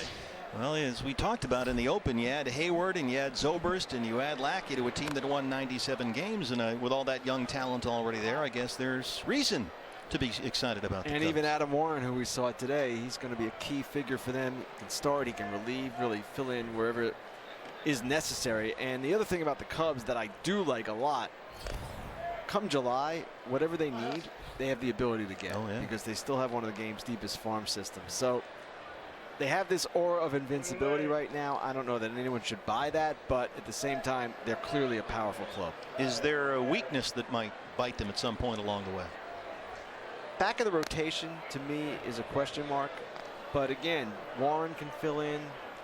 They have other pitchers in the bullpen who can fill in as well if they need. And then they have the ability to go get a guy. So I'm not in love with Hendricks and Hamill and that group. And I'm even wondering if Lester takes another step back, or slight step back this year. Arrieta threw a lot of innings last year. Arrieta threw a lot of innings. You can construct a scenario where maybe some things start to fall apart, but I just believe they're going to put it together somehow. Is Maddon the perfect fit for this particular group and that city? He is, and certainly for a younger team, especially last year when they were just really starting to come, he gives off a relaxed vibe in which the players don't feel that tremendous pressure that Many young players do, and that helps a lot. And I know there have been some players over the years, veterans, who say, oh, this stuff gets a little old with Joe. But for the most part, the guys really like it. And let's face it, they stood up to the Cardinals last year, which was something they had to do. It had to be kind of a culture shift, and it happened in September and then the postseason. So now you can almost see them being on equal footing there, and that's a huge, huge step forward. Keith Hessler gets the strikeout to open up the 5th inning. What about the Diamondbacks? You've been all over the country. Have people calmed down yet? Because everybody was up in arms about, oh, you gave up too much to get Miller. How could you give Greinke all that money? What are they doing? Everybody went crazy. Right. No, people have not calmed down. And I actually enjoy the Diamondbacks and enjoy writing about them probably more than any other team right now, and I'll tell you why. Their logic, their thinking, their strategy is different than the 29 other clubs. Sure is. It's become almost a vanilla sport in the way the sabermetrics are applied and how teams think. These guys have a different view. Now, you can question certain things and criticize certain things. That's all fair. But at the same time, their idea is that this team was ready to win now. They wanted to do everything possible to help them win now.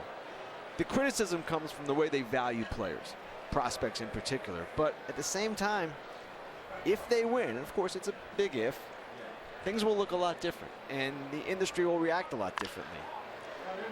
The internet doesn't like when it doesn't do what it tells you to do. That's exactly right. And I'm going to point out one trade it in gets recent very years, upset. one trade that was panned like none other, even more than the Dansby-Swanson trade, and that was when the Royals traded Will Myers to the Rays for Davis and Shields.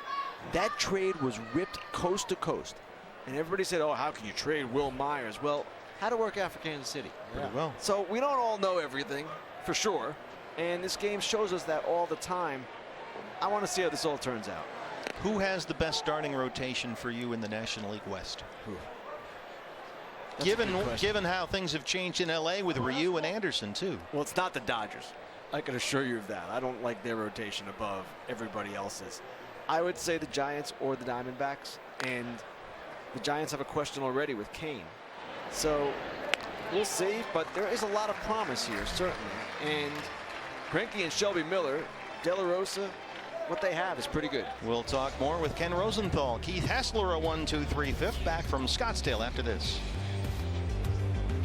Right now at Papa John's, get one of our best deals ever. For just $9.99, you can get any large pizza with up to 5 toppings. Pile on your favorites with up to 5 toppings for just $9.99. Better ingredients, better pizza. PapaJohns.com.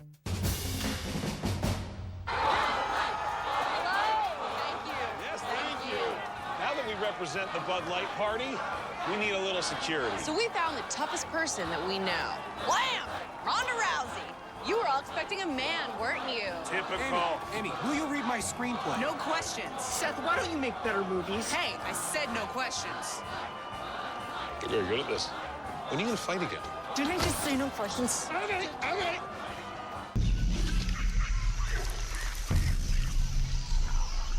I think we should have taken a left at the river. Tarzan, no. Where Tarzan go? Tarzan does not know where Tarzan go. Hey, excuse me, do you know where the waterfall is? Waterfall? No. Me, Tarzan. King of jungle. Why don't you want to just... If you're a couple, you fight over directions. It's what you do. If you want to save 15% or more on car insurance, you switch to Geico. It's what you do. You have to do that right in my ear. 15 teams in Florida. 15 more in Arizona, all with one goal, to build a winner. MLB Tonight spring training coverage after the game, only on MLB Network. Diamondbacks spring training on Fox Sports Arizona is presented in part by Ram Trucks. Right now, get a great deal during Ram Truck Month. Oh, what a gorgeous day here in the Valley. We're so lucky to call this place home. It's Salt River Fields at Talking Stick. Steve Berthume, Bob Brentley, and Fox Sports' Ken Rosenthal with you. Diamondbacks set for the home half of the 5th. They lead the Cubs 4-3. And Ken is back with us. I want to ask you this question, Ken, and I'm really glad you're here at this moment. Do you think nationally people really, honestly have any idea how good Paul Goldschmidt really is? No. I do not think he is appreciated the way he should be. And in fact, I came here today to ask Tony La Russa one question, because I heard from someone during the offseason, I hear lots of things, but I heard from someone that the reason they were so aggressive is because La Russa views Goldschmidt as the old Pujols. And he wanted to take advantage, maximize Goldschmidt's prime. So I asked La Russa about that, and statistically, obviously Goldschmidt's done it for only 4 years. Pujols did it for 11 in St. Louis and at an even higher level. But La Russa basically said, okay, I see what you're saying, but we're talking more than just Paul Goldschmidt. It's A.J. Pollock. It's the rest of the guys who also are in their primes or whatever. But if that's how Tony La Russa views him, and Tony La Russa had unbelievably great affection for Albert Pujols. If he views him in that light, and he does, he sees Albert and Paul Goldschmidt as comparables. That is the strongest possible statement I think anyone can make. Well, there is a lot to be said for maximizing your window. You can't just collect prospects along the way and go up to Goldie and say, hey, we got a guy, Touki Toussaint. We think he's going to be pretty good in 6 years. Well, that's their logic. And they feel Toussaint will be good in 4 or 5 years. Sure. They feel Dansby Swanson will be good. They feel Diaz will be good, the kid who went to Milwaukee.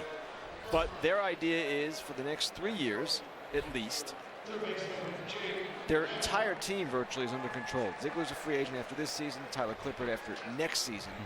And during that time, these 3 years plus, they want to max out. And if it happens, I don't know that anybody will be too worried about Swanson or Diaz or anyone else. When you win, you win. Bob knows that. Oh, yeah. Yeah, all they'll remember is the win, right? Absolutely. And baseball prospects, so much different than the NBA or the NFL or other professional sports. It's such a hard thing to put your finger on who's going to be good, who's going to be average, who might not make it at all. I'll guarantee you, some of the guys that they traded will not be that good. Some probably will. But it's not going to be every guy that they've parted with hitting for their new clubs. And also, they've brought in a lot of young talent, too. Now, maybe not to the level of a Dansby Swanson or even a Toussaint, but the trades they've made over the last couple of years with La Russa. Zach Godley and the Miguel Montero trade is a great example of that. There's one after another. Yeah. So, again, it's never as black and white as it appears. But It's I'm not anxious like to see how gray this is, because this is, to me, one of the more fascinating stories in the game, because they zig while everyone else zags. And it's not like this is a team full of 33-year-old guys that's trading all its best minor league players to get more 33-year-old guys. Right. They have currency there in prospects. Exactly. And again, there is a reasonable argument, a very fair argument to be had about whether they value players properly. We'll find out the answers to that. But at the same time, it's not as if they're just flying from the seat of their pants saying, let's do this. Although at times they've given that appearance. Certainly with the Greinke signing. Yeah, that all happened in a span of less than 24 hours. It's a remarkable story.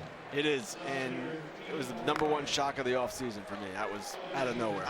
With the defense that Zach Greinke is going to have behind him this year, as opposed to the Dodger defense behind him last year, it's not out of the question that he might be better than he was. That's almost unthinkable. That's hard to imagine. He was that good last year. But, Bob, your point is, of course, accurate. They do have a much better defense, or will have a much better defense behind him. And that should only help. This is an extremely smart pitcher. He knows what he wants to do, where he wants the ball, where he wants his players positioned. I'm sure he has ideas on that, too. I love talking to him, and I am quite certain people in Arizona are going to love watching him pitch for their team.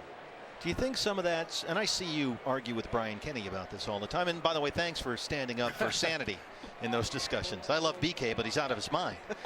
I love him too. He is out of his mind. Do you think now that's part of the culture of overvaluing prospects? Some of the knee-jerk reaction to the moves the Diamondbacks have made speaks to that? Well, there is an overvaluing of prospects throughout the game.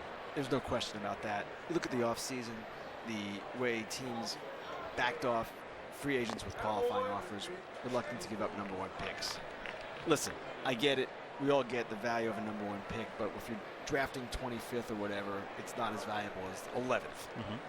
So, yes, there is an industry-wide trend there. And the reason they've gotten the criticism they've received is mostly because, again, the way they approach things, the way they look at players is so different than the rest of the industry, which has become somewhat homogenized. So if they're wrong, okay, they'll be wrong. Teams have been wrong before. But if they're right, a lot of people are going to have to say, okay, maybe they had an idea what they were doing. Well, let's look at things nationally now and take advantage of your visit here. Chase Utley is not going to get suspended. I heard that today. Is that correct? That is correct. And the reason is, according to Joe Torre, the rule was vague, hadn't been enforced. Why do it to this one guy? We've got a new rule now. Let's just go forward. Now, I am quite certain fans in New York are not happy with that decision. Terry Collins, your thoughts? Terry Collins, I'm sure, is not happy with that decision. And I got a text from a former player today who just said to me, okay, what happens to the pitcher who's going to go after Utley on the Mets? How long is he going to get suspended for? Which is a fair point. Someone on the Mets is going to go after Utley. He gets a free pass now, right? He should, based on the lack of penalty for Utley. But the new rules are going to be interesting. I've heard positive and negative about them. Yeah, what about that? There seems to be a contradiction if you're taking the neighborhood play out of the equation and saying you're going to make things safer. Which we were told was a safety issue. Right. Which is why it wasn't subject to review in the past. It now is. I agree. Now, I would imagine, and I have spoken to some people about this, that this rule as it's written now is not going to be the rule as it's written maybe in a year. Mm-hmm. That there will be adjustments along the way, just as there were adjustments in the catching rule, the collision rule at home plate, and in the outfield on catches. But if indeed the shortstop situation and the second base situation becomes like the catcher situation, where fewer players are getting hurt, that's a positive. We lost two really good players. Well, we lost one in the playoffs last year, Ruben Tejada, and one in September, Jung Ho Kang, on questionable slides, and that's not healthy for the game. Yeah, we don't need roll blocks out there at second base. And the new rule, in theory, does not prevent a player from going in hard. He just has to go in directly and low. This is a year during which the new CBA will be negotiated. Any potential stumbling blocks there? Yes. And I know everyone's optimistic because it's a $9.5 billion sport, and they should be optimistic.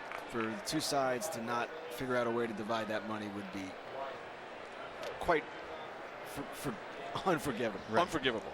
But at the same time, Ian Desmond's playing outfield in Texas. What happened there, Hank? The qualifying offer is one issue. There are other issues as well. You have a new leader of the union. You have a new commissioner.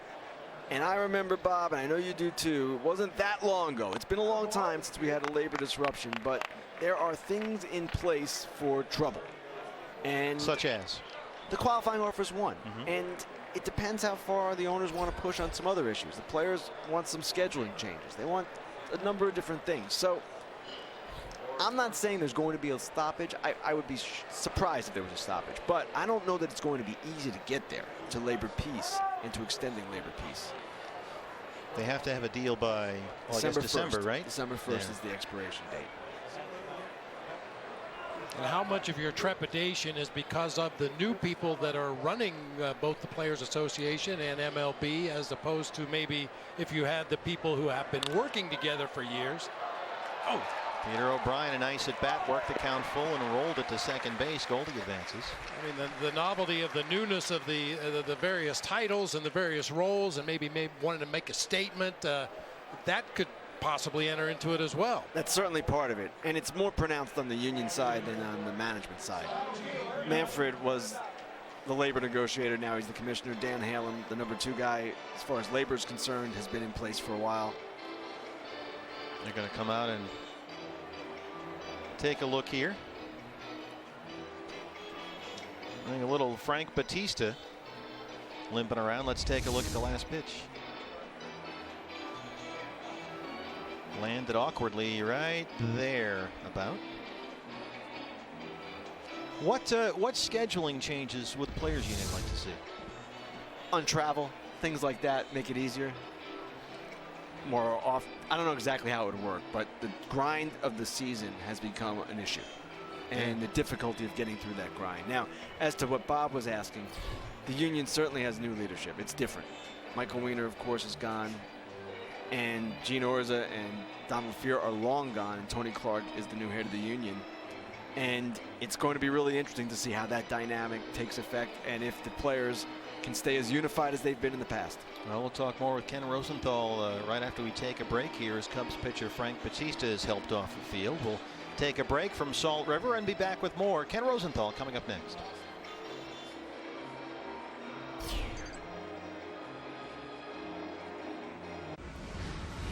Spring training games on MLB Network are presented by Best Western Hotels and Resorts. Wherever life takes you, Best Western is there. When you win over 1,800 TripAdvisor Certificates of Excellence, U.S. News and World Report Loyalty Awards, and AAA Hotel Partner of the Year 7 times, you do a victory dance. Stay 2 separate times and get a $25 gift card. Book now at bestwestern.com.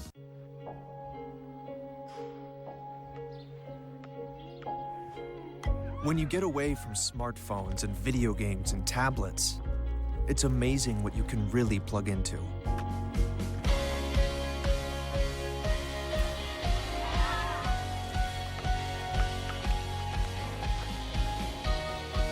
This season, shop the brands you love, plus thousands of items on sale now. Sports Authority, all things sporting good. You both have a perfect driving record. Perfect. No tickets, no accidents. That is until one of you clips a food truck, ruining your perfect record. Yeah. Now, you would think your insurance company would cut you some slack, right? No, your insurance rates go through the roof. Your perfect record doesn't get you anything. Anything. Perfect. For drivers with accident forgiveness, Liberty Mutual won't raise your rates due to your first accident. See car insurance in a whole new light. Liberty Mutual Insurance. Spring training games on MLB Network. Go to MLBnetwork.com for full game schedule. Back with you from Scottsdale. Diamondbacks have a pinch runner at second base for Paul Goldschmidt as the new pitcher checks in for the Cubs. It's the left-hander Scott Barnes, and Carlos Rivera will run for Goldie. Back with Ken Rosenthal from Fox Sports. A little nervous about the collective bargaining agreement that will be worked on all year long. We were speaking about that just before the break. Yeah, I'm probably more pessimistic than most, but it is baseball. It is baseball. A lot can go wrong. A lot happens, and yes, there are many, many, many reasons for things not to go poorly and for things to work out relatively easily and quickly and to everyone's benefit. But it's just going to be really interesting to see. The other dynamic that's in play here is that this generation of players has not experienced any of the bad old days. And they don't know what it's like to have to fight. And if it gets to that point, I wonder if they'll be unified enough to stand together and fight. Now, I've talked with players. They've assured me, oh, everything's good. But it's a lot different when you're facing a work stoppage and when it's staring you right in the eye. And just there are all these different things in play, and we'll see how it all turns out. Well, there are a lot of concern. I mean, Adrian Gonzalez talked about that when he was in Boston about playing the Sunday night game all the time and then having to fly to another city late on a Sunday night after a game like that. There are lots of travel concerns. That stuff, Steve, that I mentioned, that should be able to be worked out. Sure. And players' concerns should be able to be addressed. And the other thing, too, keep in mind, big market owners, small market owners. That's not the most harmonious relationship ever. So that really is what caused, in large part, the '94 issue, that dispute over revenue sharing. And we could have that. I would expect we're going to have that dynamic in play again. That is what part of the issue is with teams not trying and tanking, whatever you want to call it. Some of the big market teams are upset about that. Well, okay, how's it going to work out? That's the question. Yeah, you do have different owners, it seems, at times with different agendas, different markets, different financial commitments involved. And revenue sharing, which causes people to get upset at times. People who are giving out the money to teams that are not spending. Remember George Steinbrenner, why am I giving these guys part of my gate if they're not going to try harder to win? Right. What about tanking? I mean, people get upset when you use the word tanking. It sounds like more of an accusation than anything else. But what about, and they're all in the National League, by the way, which makes the win totals in the National League this year. I don't know what's going to do to that. You got to win. You might have to win 110 games to get in this year. I'm not as worried about it or bothered by it as some of my colleagues in the media. To me, if you're going to rebuild, there is a proven course to take. Now, that said, are there adjustments baseball can make in this agreement to motivate teams more to win? Sure there are. And one of the problems that has come up in the last couple of years is the draft pool. Not the draft picks themselves, but the pool that you get to sign all your picks. The money. The money. Yeah. And the money creates a further incentive, or disincentive, I should say, to win. And that's a problem. And there are issues like that that can be tackled. But The union in particular has always been in favor of letting teams go up and down. They've never wanted a salary cap, obviously, and they've never wanted a salary floor. They believe that a free market, you should be able to do either way. Well, I'm in agreement with that. And fans in the cities that are host to teams that supposedly are tanking, Philadelphia, Atlanta, Milwaukee, I would expect that the majority of those fans would say, you know what, it's about time our teams went about this course. Look what Cubs did, look what Houston did. Now, you don't want that all the time, but the game is cyclical. And to expect every team to compete every year is just fantasy. Football, the NFL had a difficult season. The Super Bowl was awful. The NBA has one team that anybody wants to watch. How does baseball stand right now on a national perspective compared to the NFL, the NBA, other things like that? I would say it's better locally, on a local perspective, than a national perspective. And what I mean is that ratings for instance, the Diamondbacks telecasts, the Marlins telecast, you pick a team, the Rays even, they are strong, getting stronger all the time it seems, while the national broadcast, the ones that I'm a part of at times, they're not doing as well.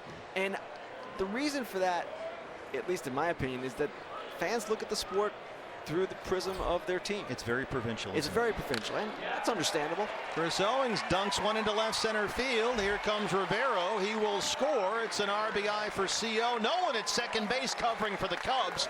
Owings sneaks in, and it's 5-3 Diamondbacks. It's baseball, Ken, it seems to me, is consumed differently, very, very differently than, say, the NFL. There are no regional or local NFL broadcasts. It's all national. Right, and it's a much different product in that sense. Now, the way to combat that, in my opinion, is to somehow build up the stars more. And there are some great stars in the game today. Bryce Harper, Mike Trout, Carlos Correa, and Paul Goldschmidt. So it's marketing. It's partly marketing. And they're a lot better at it than they used to be when they were fighting with the players all the time and not wanting to promote them. But the owners are the stars, right? There still are ways, I don't know, it would seem that they can go about it better. Baseball doesn't have a Steph Curry. And in some ways, baseball frowns on guys who have the flair of a Steph Curry. And maybe that's a bad analogy, but I think you know what I mean. Bryce Harper is not that guy. Mike Trout is not that guy, and he's the best player in the sport by a lot. So that, to me, would be the way to make it a little bit different. But as far as the health of the sport in general, robust. That's what I would say. I remember Larry Baer, the Giants president, was talking to us, and he said when Zach Greinke was there meeting with the Giants this winter about signing them, he wanted to walk around and check out the neighborhood around the ballpark, and Zach Greinke was walking around San Francisco, and he said nobody recognized him. That's hard to believe, right? Yeah, isn't it? And that shouldn't be. But if LeBron James walks down the street, it'll be like the Beatles. Now, granted, LeBron's 6'5" and That's true. Very noticeable. And Zach, if you look at Zach outside of a uniform, he looks like a regular guy. Well, there's a grunge band in town. Right. But at the same time, his face isn't plastered to the point where people in San Francisco would notice him walking down the street. Right. That somehow is a problem. There's Zach Bornstein.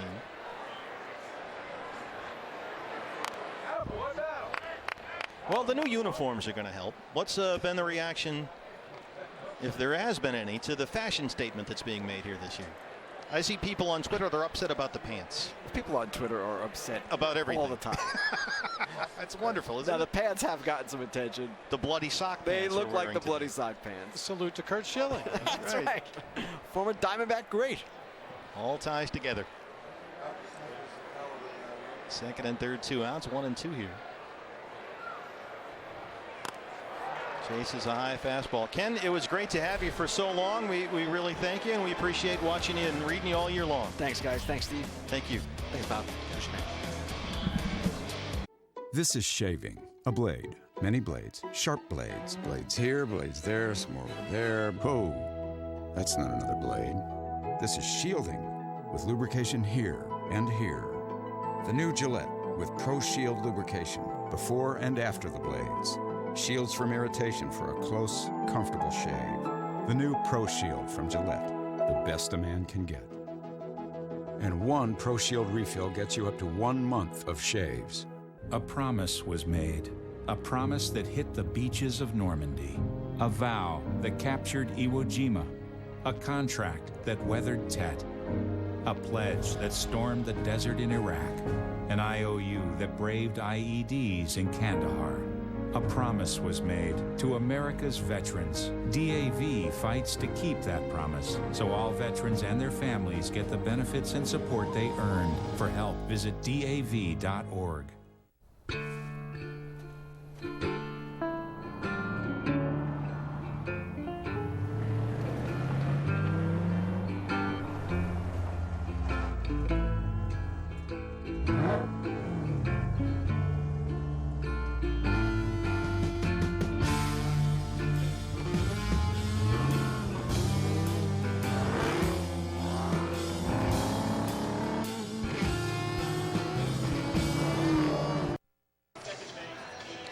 Hey fans, customize your own ticket package with a D-backs mini plan. You can choose from opening day, a big series like against the Cubs or the Yankees. You can choose bobblehead games, any combination you want, and you'll save over single game prices with a 6 or 10 game mini plan. You can get them right now at dbacks.com. You're on Fox Sports Arizona right now. You can get yourself a little Tuffy Gosewisch, who is with us now from the dugout. Tuffy, how are you? It's Steve and Bob. Doing good, guys. How you doing?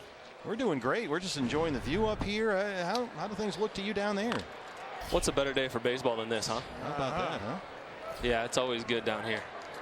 Enrique Burgos gets a quick out, #1 here in the 6th. Oh, I love those. One pitch outs. Smart fingers, right? That's right. Yeah, it's all the catchers. Put down the right fingers. How are you feeling? How's the knee? Feel great. 100%. No restrictions whatsoever, and you know I felt like I could have gone 9 today, but Skip won't let me. He's like that. Yeah, I know. It's still early. We still got some time. Enrique Burgos, the new Diamondback pitcher here. Wholesale changes for both sides. How has camp gone so far, Tuffy? What have you observed? It's really good. I think we have a really great camp. I think before games start, we're pretty intense. I think if you come out and watch us, you'll see that we're out there 3 or 4 hours. You know, it's not super long, but I think we're intense the entire time. And that is mandated by this coaching staff. Here's a lazy fly ball out to Evan Marzilli in center field.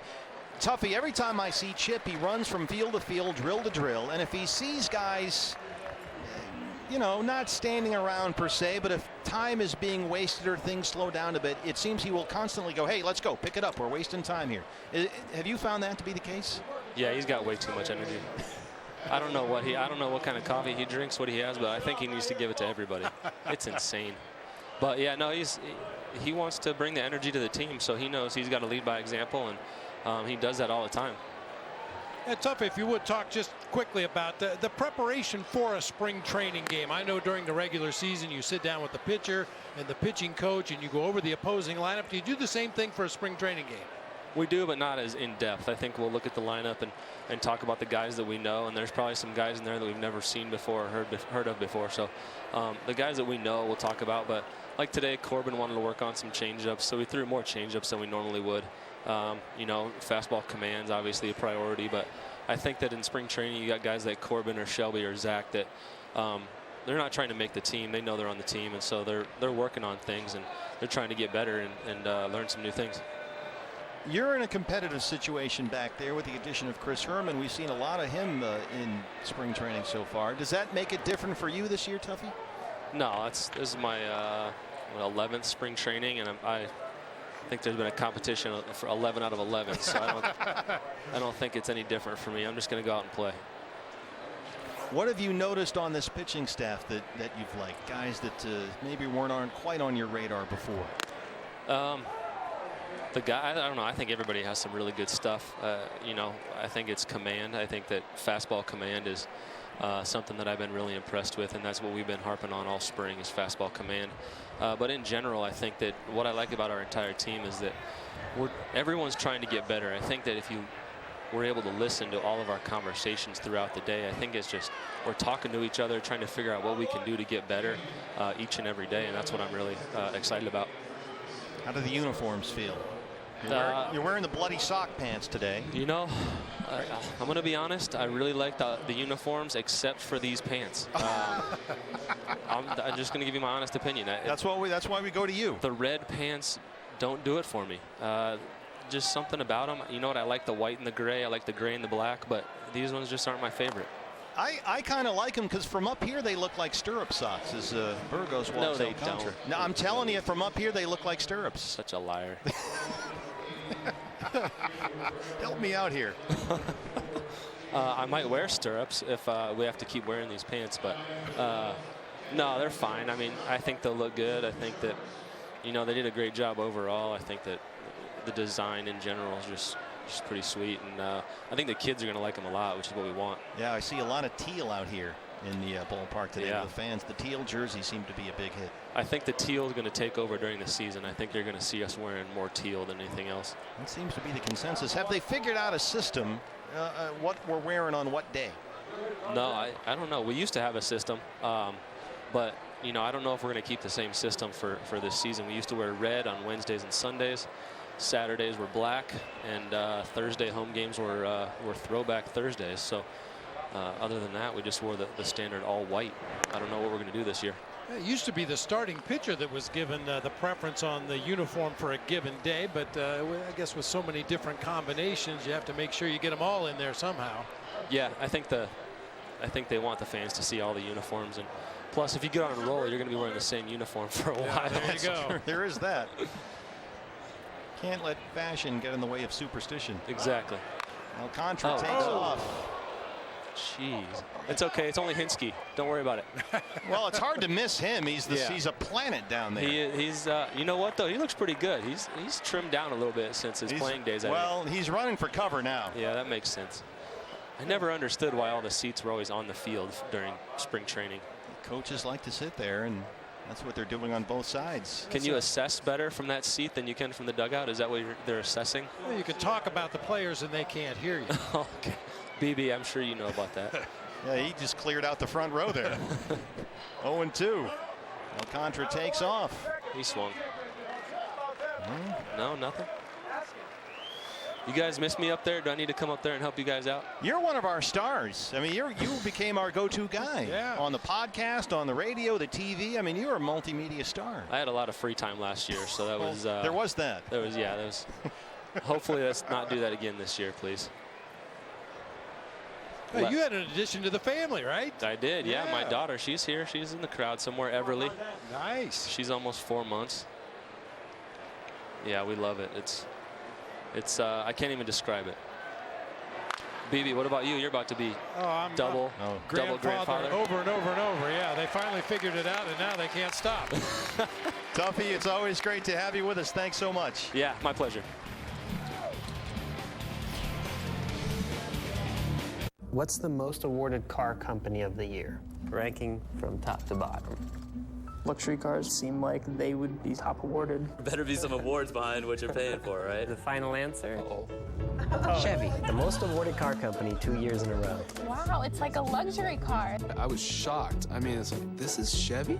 Current qualified GM lessees can get a sign and drive lease on this Chevy Cruze Limited for around $179 per month. Find new roads at your local Chevy dealer. One day, a rider made a decision. The decision to ride on and save money. He decided to save money by switching his motorcycle insurance to Geico. There's no shame in saving money. Ride on, ride proud. Geico Motorcycle. Great rates for great rides.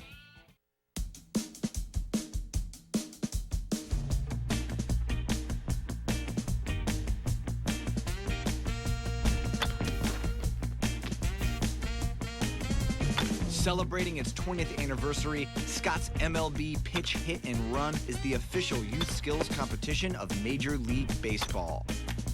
Get your community involved by hosting a local competition. Sign up for free to host at pitchhitrun.com.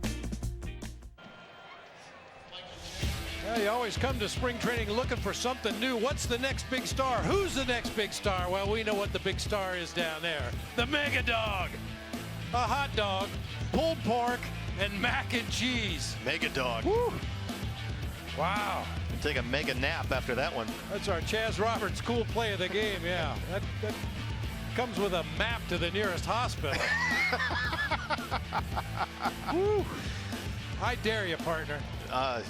I tell you, the food at this facility is outstanding. This is such a great environment. A sellout crowd here. Salt River Fields at Talking Stick, Scottsdale, Arizona.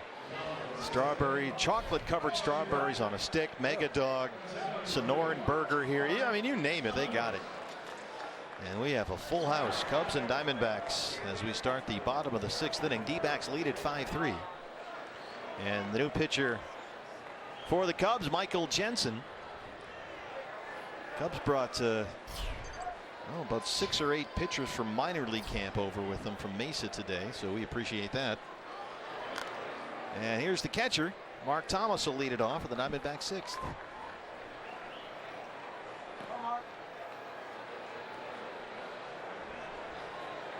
Mark has never played in the big leagues, a career .231 hitter over parts of 9 minor league seasons. Last year was at AA Mobile.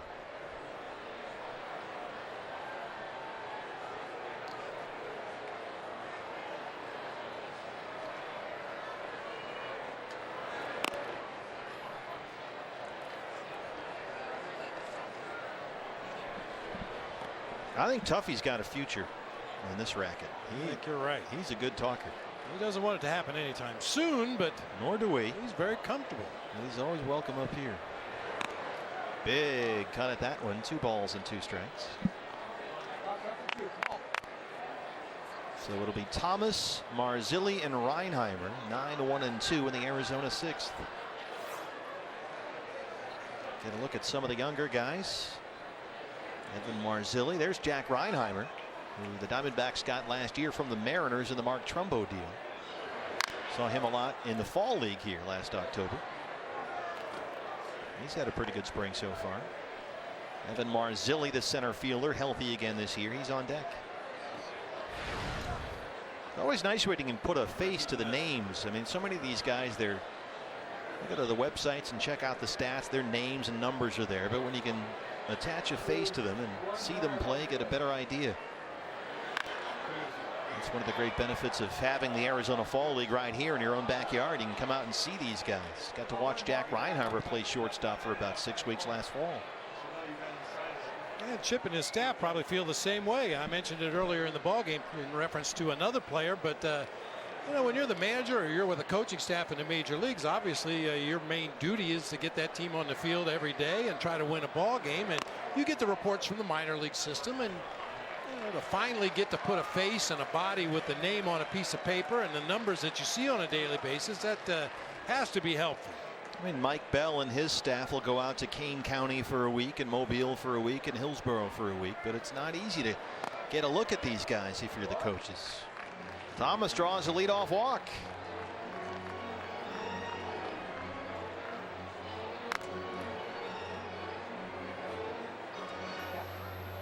Get a look now at Evan Marzilli. An injury-plagued season for Evan last year, limited to fewer than 50 games, mostly at AA Mobile, playing for Robbie Hammock. This is a young man out of Warwick, Rhode Island, who can go get him in the outfield. And one of the guys has a possible center field solution that Chip Hale mentioned earlier in the ball game. We'll continue our guest visits. A little later in the game, we'll talk to Dave Stewart. Back in time is Thomas. Dave Magadan, the new hitting coach, will join us in the next half inning as well. Bob, you'd be hard pressed, I think, to go around the major leagues and find a more experienced and more veteran coaching staff than the one the Diamondbacks have put together here this year. Yeah, it really is amazing. There was an article in the local paper this week talking about Chip Hale and, you know, being a young manager at the major league level, but look at the people that are surrounding him, you know, starting with Tony La Russa and work your way backwards. And the coaching staff that he has at this point, as experienced and as respected in the game as any coaching staff in the game. There's a lot of years of baseball down there. Mike Butcher and Dave Magadan, Dave McKay, Matt Williams, Garvin Alston, the new bullpen coach this year. Well, I could tell you from experience, managers rely heavily on that coaching staff. I mean, there's only so many areas that you can address in a given day. And usually we used to call it putting out fires. You need other firemen to help you, including Glenn Sherlock, an original Diamondback. Now that there's something to be said for that. He's gone through managerial changes, ownership changes, GM changes. There's a reason Glenn Sherlock continues to come back year after year after year. Back this season as the bench coach for Chip Hale. Marzilli slaps it fair down the left field line. Thomas will head for third, and Evan Marzilli has a double. Second and third, nobody out for the D-backs.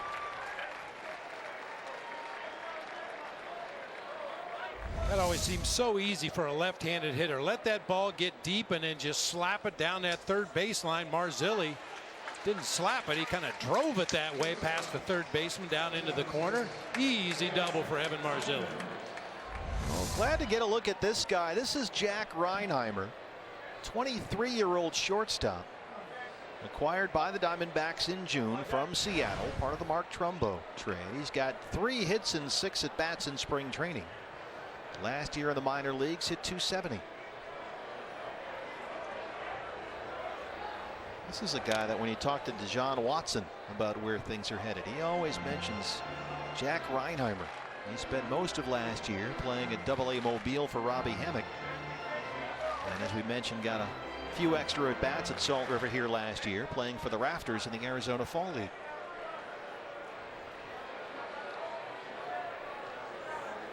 Thomas is at third, Marzilli at second.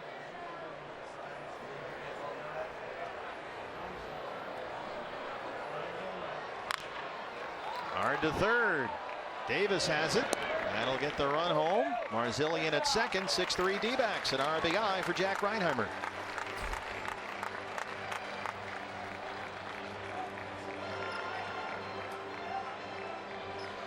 Take what the defense gives you. Cubs playing back, trying to avoid the big inning. Hard ground ball right at the third baseman, but good aggressive base running by Thomas down there at third, and later by Marzilli after the throw went to first base. He's able to advance on to third. And he's at third with 1 out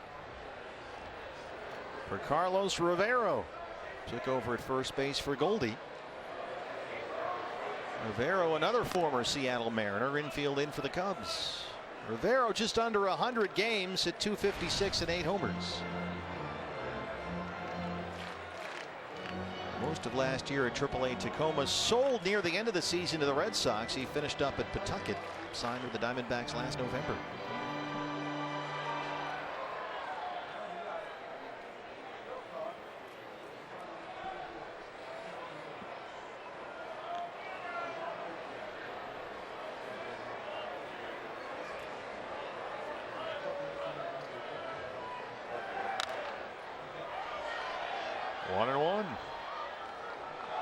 Rivero originally signed out of Venezuela by the Cleveland Indians. He's been a Philly, he's been a National. Red Sox in Seattle. His only big league experience came with Boston 2 seasons ago. He had 7 at-bats, 4 hits, 2 doubles and a home run. That's been it.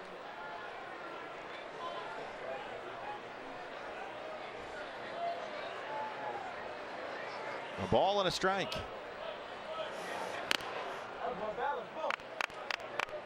Big, strong-looking kid. You can imagine when he makes good, solid contact, the ball makes a loud noise coming off his bat. Very intriguing possibility. Well, much like Dan Vogelbach of the Cubs that we talked about earlier in the ball game. If you're a first baseman in the Diamondbacks organization right now, have a seat. Tough gig. Ask Danny Dorn about that. Yeah. Danny had to move on. Well, and unfortunately, that happens to a lot of really good ball players.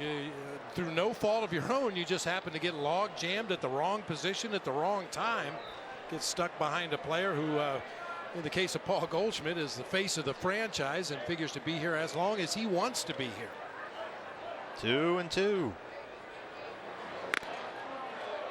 Just misses away. It's a full count, 3-2. Phil Gosselin on deck.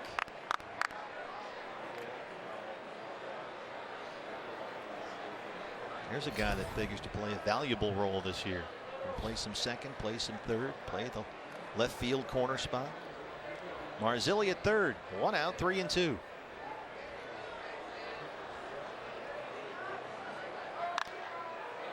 Down the right field line, and that is a fair ball. It's in the corner. Marzilli scores. Rivero in at second, and it's 7-3 Diamondbacks.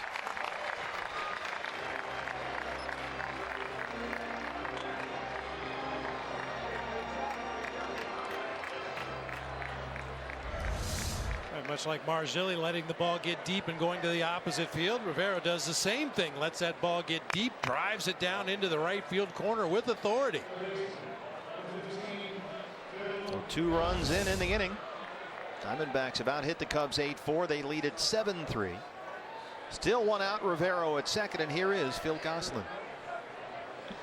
Hit over 300 with the Diamondbacks last year after he came over from Atlanta in the Bronson Arroyo deal near the end of July. Has that kind of unusual setup in his stance. Has a right hand up the barrel of the bat as he looks out toward the pitcher. Almost looks like he's squaring to bunt, but then pulls it back into a hitting position right there. Looks like he's getting ready to bunt. This guy gives you a very nice major league at bat almost every time up there. Look at it. Whew. Been a workout for the Cubs catchers today. I'll say. David Ross was going to retire at the end of the season. I think he might retire at the end of the day. This is Wilson Contreras battling back there right now. Contreras is one of their top prospects, might be the catcher of the future. They figure to keep Kyle Schwarber in the outfield. And Contreras had a very nice year last year. He was another guy that we saw in the fall league last year. Gosselin drives it to left. 2 down. Oh, struck well. Giansani runs that one down in the gap. That's when you get back to the dugout and everybody's telling you, stay right there, stay right there. I mean, nice swing, nice timing, barreled that ball up toward the gap in left center, getting high fives for making it out. Figuring in the equation in that 4th outfielder spot, the veteran Jason Bourgeois. He takes the bloody sock right out of the equation. Yeah, he's not having any of that. Parts of 8 seasons in the big leagues. He came up with the White Sox. He played in Milwaukee, Houston, Kansas City, Tampa Bay. Last 2 years in Cincinnati. And now here with the Diamondbacks on a minor league deal he signed in December. And he's in the mix as well.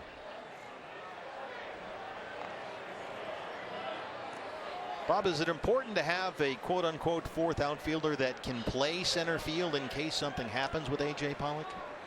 How big a consideration is that? Unless you have a player stashed at AAA who you feel comfortable to bring up and play every day in the event of an injury to A.J. Pollock, I think it's very important to have a guy that you can slide over there, even if it was on an emergency basis, just for a couple of games until you could get somebody from the minor leagues or swing a deal for a center fielder or whatever the case may be.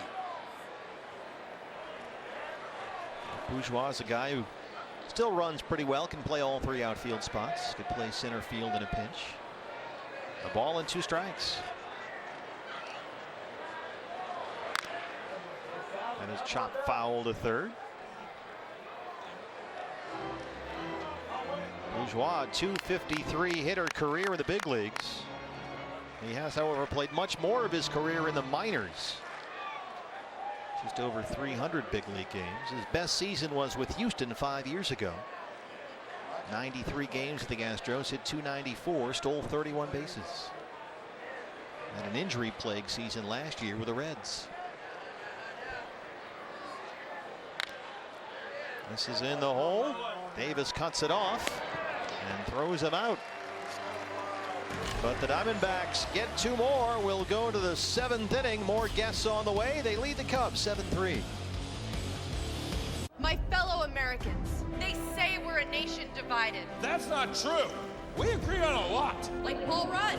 Everybody loves Paul Rudd. I didn't know this was going to happen. You know what else everyone loves? Emojis. No, beer. That's why we're forming the Bud Light Party. Just wait till you see our caucus. We got the biggest caucus in the country.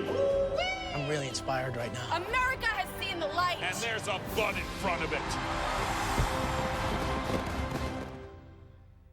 Most buns just hope to keep a hamburger together, but the new bun on Dave's Double brings a hamburger together.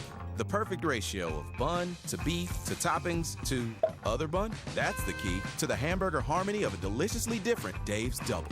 This year, you and the family are making it to Galactic World without a hitch. Because when your check engine light came on, you went to AutoZone and checked it out for free. With our help, you can always fix your car with confidence. Hoods up, America. Get in the zone, AutoZone. Think you know T-Mobile's coverage? Think again. In the last year, we've doubled our LTE coverage. Our new extended range LTE now reaches twice as far and is 4 times better in buildings. See for yourself at T-Mobile.com/coverage. Right now at Papa John's, get one of our best deals ever. For just $9.99, you can get any large pizza with up to 5 toppings. Pile on your favorites with up to 5 toppings for just $9.99. Better ingredients, better pizza. PapaJohns.com. You both have a perfect driving record. Perfect. No tickets, no accidents. That is until one of you clips a food truck, ruining your perfect record. Yeah. Now, you would think your insurance company would cut you some slack, right? No, your insurance rates go through the roof. Your perfect record doesn't get you anything. Anything. Perfect. For drivers with accident forgiveness, Liberty Mutual won't raise your rates due to your first accident. See car insurance in a whole new light. Liberty Mutual Insurance.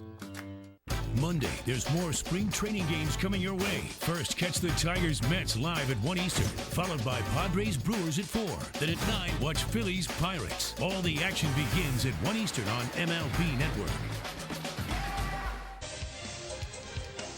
Set for the 7th inning here in beautiful Scottsdale, Arizona. Steve Berthew, Bob Brenly along the way. Diamondbacks lead the Cubs 7-3. Matt Stites will be the new pitcher for the D-backs. And the new hitting coach is Dave Magadan. He joins us now from the dugout.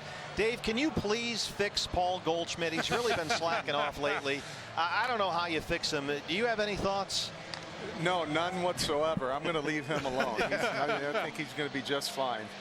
That's probably good advice. How's it been going so far? It's great to have you with us. Well, it's great to be here. It's been going great.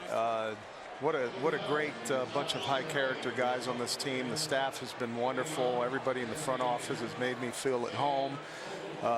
What better place to be in February and March than right here? So it's been a lot of fun. The guys have really put in a lot of work. They bought into what I've brought to the team, and that's all you can ask for. You know, Dave, when you were a youngster growing up down in Tampa playing Little League Baseball, I bet you thought that was the last you were going to see of Luis Gonzalez, right? Isn't that the truth, huh? But, yeah, we go back a long way. We played at the same Little League, West Tampa Little League in Tampa, and it's great to be around Luis again. He's one of my best friends in the game, and he always keeps it light. And Vogelbach rolls one to shortstop. Reinheimer's there. And a nice scoop by Rivero at first. Now, you have a history with Tom Candiotti as well, I understand. Is that right? I sure do. Me and Candy played together. I believe it was in Oakland, right? And, yeah, had a lot of fun there. I hope I made some plays behind him, but you never know with my glove.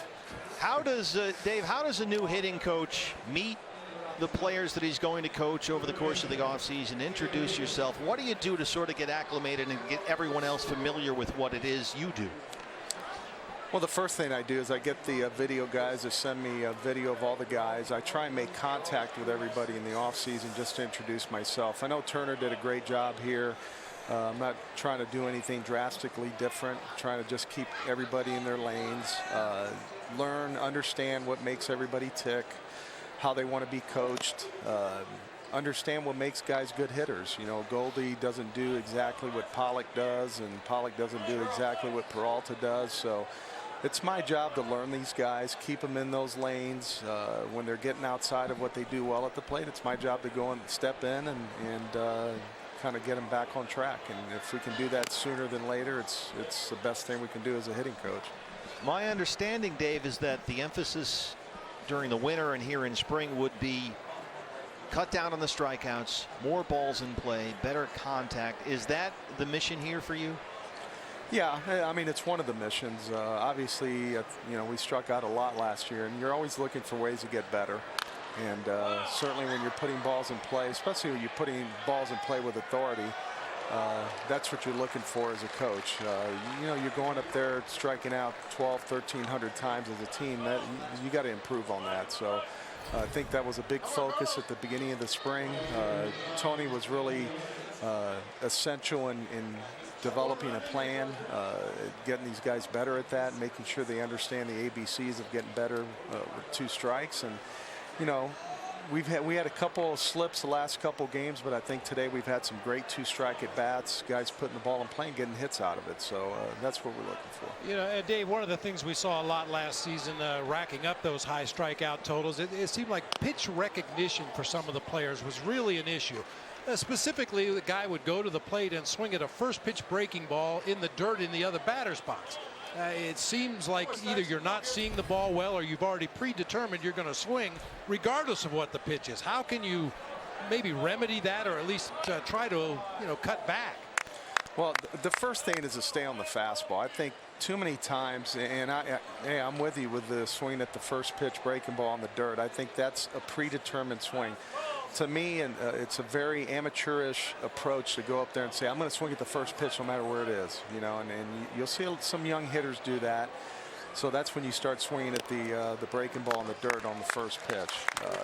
So that's obviously that's part of the what you're trying to do. Get guys stay on the fastball, have a plan when they go up there to hit. And if you can do that, you're going to have more success than in years past. Well, we know you have some hitters to watch here coming up. Dave, thanks for your time. It's great to have you here with us. Great to be with you. Thanks, Dave. Thank you. 15 teams in Florida, 15 more in Arizona, all with one goal: to build a winner. MLB Tonight spring training coverage with exclusive access to every team's training camp. And an inside look at baseball's biggest names heading into the new season. MLB Tonight, after the game, only on MLB Network. Presented by Sports Authority. What truck company do you think offers best-in-class V8 fuel economy, best-in-class V8 horsepower, and best-in-class V8 towing? Chevy. I'm going with Ram. Definitely Ford. The new 2016 Chevy Silverado offers best-in-class V8 fuel economy, horsepower, and towing. They're all Chevy. It's Truck Month. Get a total value of $7,500 on this Silverado All-Star with a 5.3-liter V8. Plus, find your tag and get $1,000 cash allowance on select Silverado models in stock.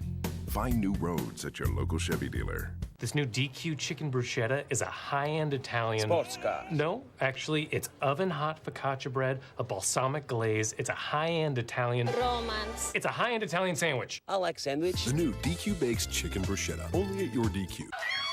Would you like to win $7,000 a week for life? Now you can with a new Set for Life prize from Publishers Clearinghouse. All right. Go to PCH.com and enter now. April 29th, you could be set for life.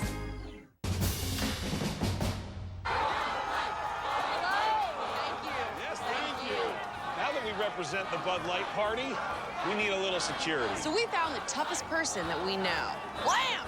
Ronda Rousey. You were all expecting a man, weren't you? Typical. Amy, will you read my screenplay? No questions. Seth, why don't you make better movies? Hey, I said no questions. You're very good at this. When are you going to fight again? Didn't I just say no questions? Okay. Ground floor, please.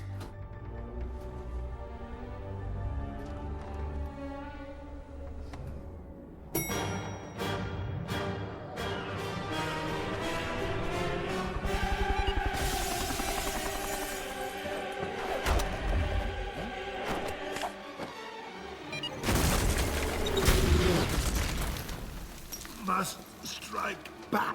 Mobile Strike. Download and play now, free from the App Store.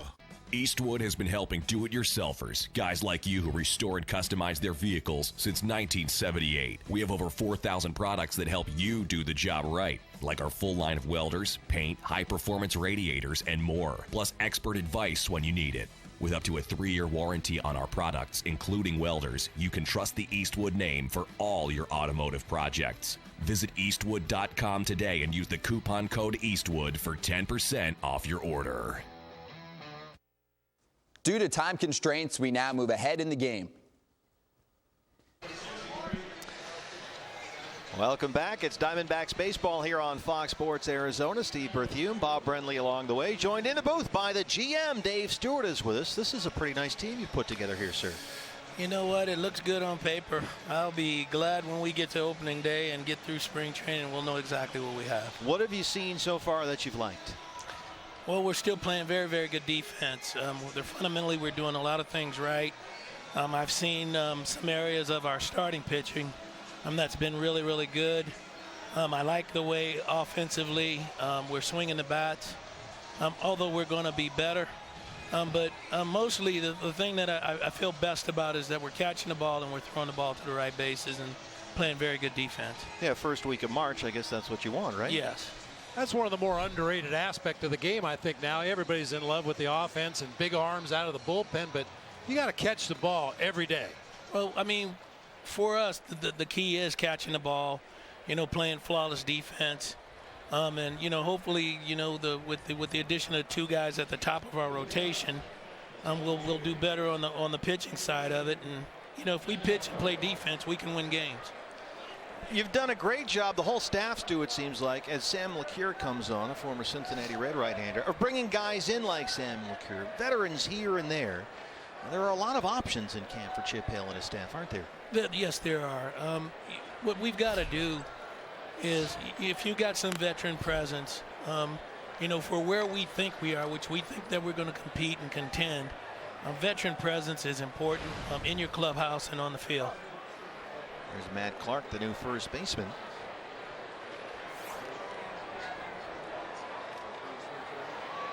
I read your reaction, I should say, when I think it was Pacoda came out and said the Diamondbacks were going to win 78 games, which is one fewer than we won last year. You didn't really seem to buy that. No, and I don't buy it. Like I said, I think we're going to be a very good defensive team. The one knock against us last year is we didn't have top of the rotation pitching. We picked up Zach Greinke. We've got Shelby Miller to add to, our other 3 pitchers, Corbin, De La Rosa, and Ray. And I just think that without those guys, we won 15 more than we lost the year before. And so we've got to be better, at least by a couple more games. You were busy. You got Greinke right before the winter meetings, and then you made the Aaron Hill deal almost right before camp opened in one sense. So you really were busy from the very beginning of the offseason right up until the end. Well, we just had to have certain things fall into place, and being able to move Aaron Hill allowed us to shore up our bullpen with Tyler Clippard. And then, if you get Zach Greinke, you've got to get something additional to pitch right behind him, and Shelby Miller was that piece for us. So, we didn't do a lot, but the things that we did, I felt were impactful. And can we anticipate another, there's never an off season for a general manager at the major league level, but as you get deep into spring training and teams start cutting rosters, teams have issues, with contracts and what have you, and certain guys are going to be out there, going to be available. Is that another busy time of the year for you? Well, what we're going to do now is just look at our team, evaluate what we have here, and then if there's something that we need, obviously we'll look at the other options, but hopefully we can find whatever our needs are right here within our own camp. Well, there's plenty of guys to choose from, as we mentioned. The addition of Gene Segura almost at the last moment is another example of that, a potential opening that you just sort of patched up, just in case scenario. I really felt that we needed to get some additional offense, and I know the last couple of years he's not been the offensive player that he was 3 years ago, but still, he hit 250 last year, I think 245 stolen bases or have been up. And he's 25 years old, so he was a risk that we could afford to take. And if he turns out well, and if he does everything that we think he's capable of doing, then we may have struck lightning in a bottle. He's hit the ball very well this spring. A nice start here for Sam LeCure as he gets the strikeout. What kind of a spring training player were you? Some guys, especially the veteran guys, come in and, their numbers aren't real pretty, but they're working on things, and you've got every confidence that by the end of camp they'll get where they want to be. Well, how were you in spring training? Well, Bob, I wasn't a very good spring training player. But when I came into spring training, I tried to be sure that I was ready for spring training. I didn't come in to get ready. I came to spring training ready. Once I got the responsibility of the number 1 guy in our rotation, I made sure that I paced myself to be able to go 9 innings at the end of spring training. working myself to, that point towards the end of spring training. So I thought that my spring trainings were really, really good.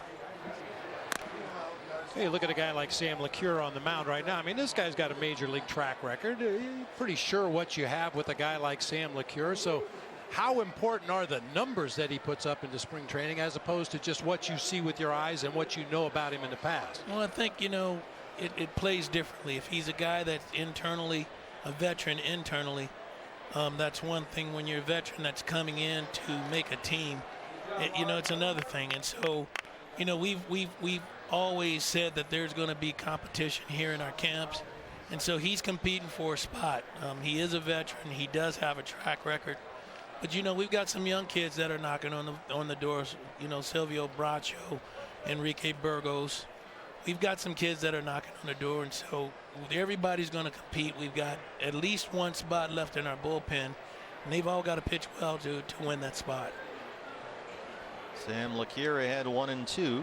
Minori Kawasaki pops it up. Well, Stu, you got us a nice quick 1, 2, 3, 8.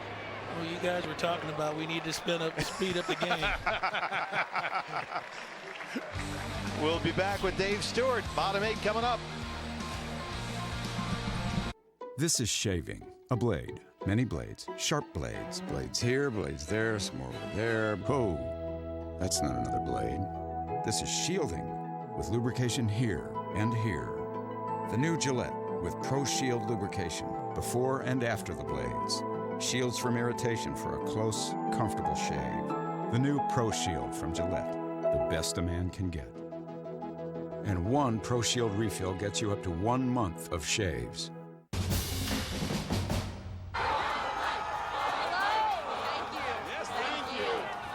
Represent the Bud Light party, we need a little security. So we found the toughest person that we know. Wham! Ronda Rousey. You were all expecting a man, weren't you? Typical. Amy, will you read my screenplay? No questions. Seth, why don't you make better movies? Hey, I said no questions. You're very good at this. When are you going to fight again? Didn't I just say no questions? Okay. Right now, you're not thinking about all the money you saved by booking your flight, rental car, and hotel together. All you're thinking about is making sure your little animal enjoys her first trip to the kingdom. Expedia. Technology connecting you to what matters. Mondays at 8 on Smithsonian Channel. The game's greatest lineup comes to life with Major League Legends, a new series that tells the larger-than-life stories of Babe Ruth, Lou Gehrig. He had this incredible streak, died too young. Ted Williams, and Hank Aaron. Here he is, Henry Aaron. This could be the pennant tonight. Watch Major League Legends. New episodes, Mondays at 8 on Smithsonian Channel. For listings, go to smithsonianchannel.com. This new DQ chicken bruschetta is a high-end Italian sports car. No, actually, it's oven-hot focaccia bread, a balsamic glaze. It's a high-end Italian Romance. No, it's chopped tomatoes and herbs. It's a high-end Italian Fashion. It's a high-end Italian sandwich. I like sandwich. The new DQ Bakes Chicken Bruschetta, a premium Italian sandwich at a not-so-premium price. Hot out of the oven, only at your DQ. This is fan food, not fast food. What truck company do you think offers best-in-class V8 fuel economy, best-in-class V8 horsepower, and best-in-class V8 towing? Chevy. I'm going with Ram. Definitely Ford. The new 2016 Chevy Silverado offers best-in-class V8 fuel economy, horsepower, and towing. They're all Chevy. It's Truck Month. Get a total value of $7,500 on this Silverado All-Star with a 5.3-liter V8. Plus, find your tag and get $1,000 cash allowance on select Silverado models in stock. Find new roads at your local Chevy dealer. Bottom 8 here at Salt River Fields at Talking Stick. Steve Berthune, Bob Brenly, Dave Stewart, the GM, here with us as we take a look at the Diamondbacks leading the Cubs 7-3. New pitcher for Chicago, the left-hander, C.J. Reifenhauser. On a nice, easy, relaxing Sunday. Do you ever get to relax as the GM when you're watching this team? You don't ever just get to kick back, do you? No, not watching the team. There's no relaxed time. You know, the worst part about my job is that I played, and you want to be able to contribute or do something to help the outcome of a game, and there's nothing that I can do. So it gets a little bit tough for me to sit and just watch a game relax. Just feeling a little helpless? Helpless, man. You should sit in the box with Tony, too. That even makes him double trouble. I've done that. He paces on every pitch. It's game 7 every inning. Unbelievable. Evan Marzilli will lead it off. This is a guy, Stu, that might factor into the equation with some center field time if you need it this year. You know, he's one of our best defenders organizationally. He really knows how to play the defensive end of the game.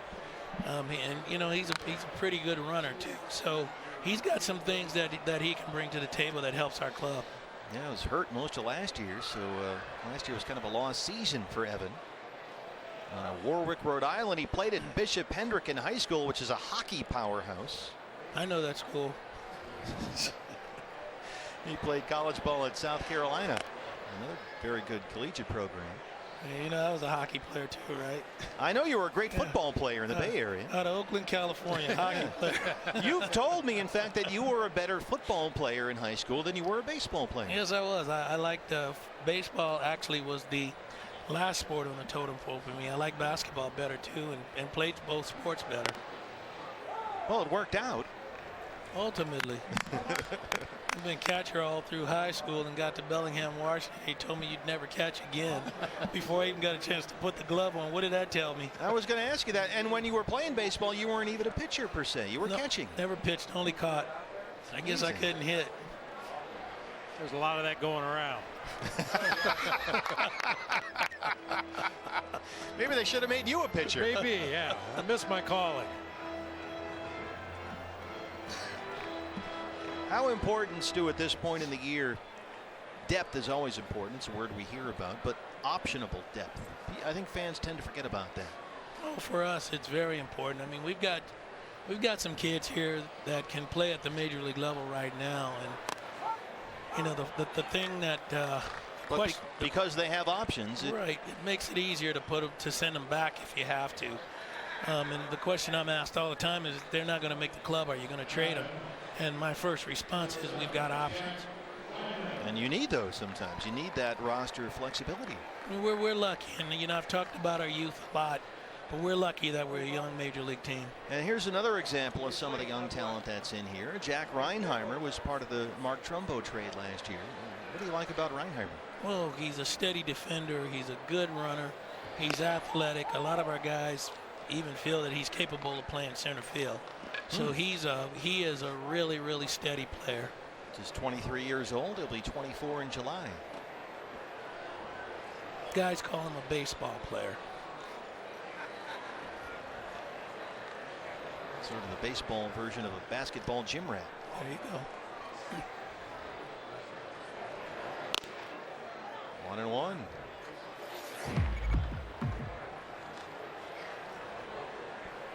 Stu, are you happy with the changes to the coaching staff this year? We talked to Dave Magadan earlier. We've talked about Mike Butcher throughout the ball game. Matt Williams coming back into the fold. You know, these guys, they're a working staff. They're a working teaching staff. And they're not just out there working these guys, but they're teaching them. Reinheimer gives one a ride to left center. That ball is headed for the wall, and it's gone. Jack Reinheimer. Well, you called it, Stu. Hey. A little pop in the bat of the Diamondbacks shortstop, and he makes it an 8-3 ball game. You know, he's going to be a really, really good player.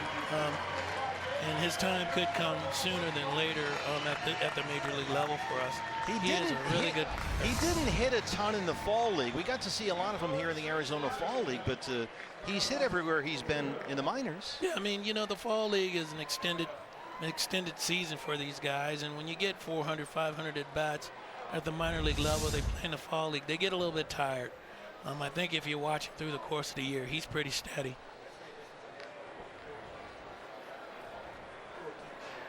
Yeah, 422 feet on the Reinheimer home run. I was just going to say, because of the nature of the talent in the Fall League, it's not like you're going to have a day where you can pick on a number 4 or 5 starter or a middle reliever and go out there and beat up on guys and pump up your numbers. You're seeing pretty good pitching. Everybody that steps on that bump. Everybody that comes out there is going to be pretty good. You can believe that. There's Carlos Rivero. Sky high pop up, very shallow left center field. Albert Almora, the center field prospect for the Cubs, whom they like an awful lot, former first-round pick, has that one. And that's the second out here in the 8th.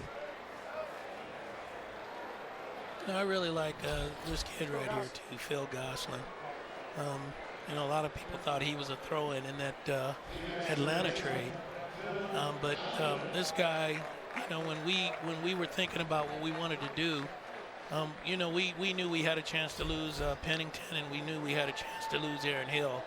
And this guy, initially, we thought he'd be a perfect fit as a utility player, but I think he swings the bat a whole lot better than any of us thought, and he's a pretty good defender. Yeah, Chip Hale was talking about his swing. It's just a short, quick, compact swing. He gets right to the ball, it seems. Very disciplined. A good at bat almost every time. Knocks this one into left field. Phil Gosselin a base hit. Pick out somebody else, because every time you do, they get a hit. Here's the swing. Yeah, not a lot of moving parts right there. Now, Jason Bourgeois is an interesting guy, Stu, talking about a potential fourth outfield type. Well, this guy, he's a journeyman.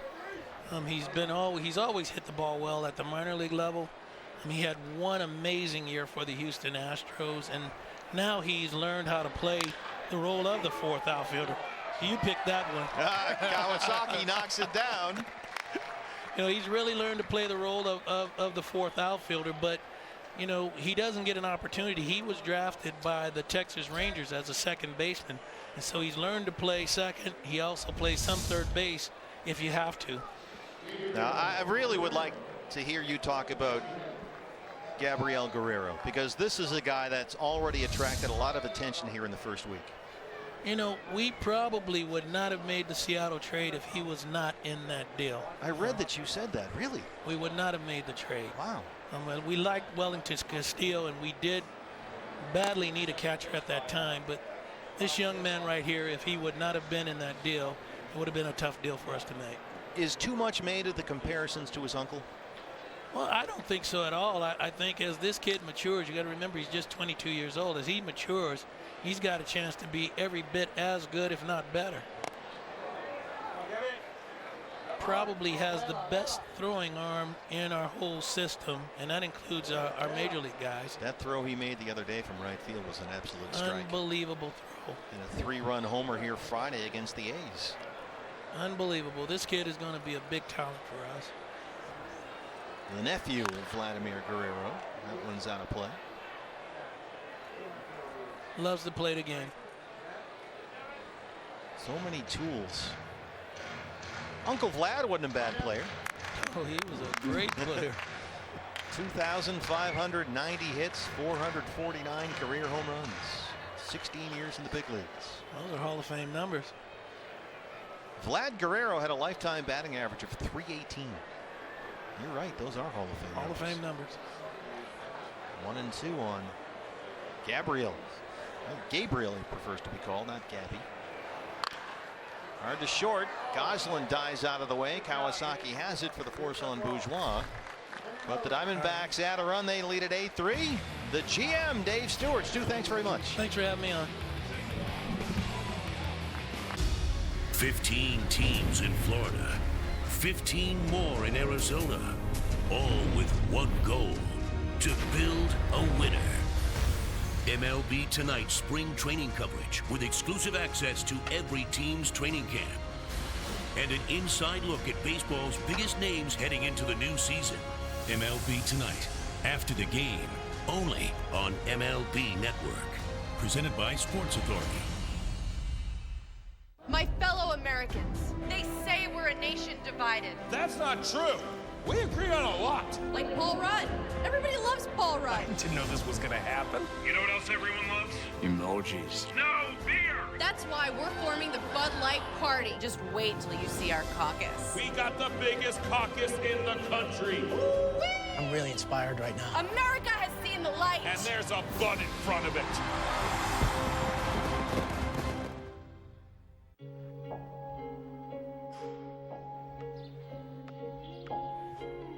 When you get away from smartphones and video games and tablets, It's amazing what you can really plug into.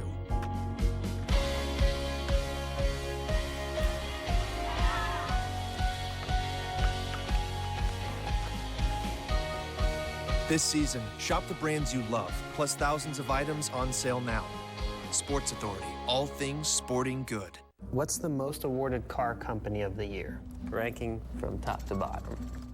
Luxury cars seem like they would be top awarded. Better be some awards behind what you're paying for, right? The final answer? Chevy, the most awarded car company 2 years in a row. Wow, it's like a luxury car. I was shocked. I mean, it's like, this is Chevy? Current qualified GM lessees can get a sign and drive lease on this Chevy Cruze Limited for around $179 per month. Find new roads at your local Chevy dealer.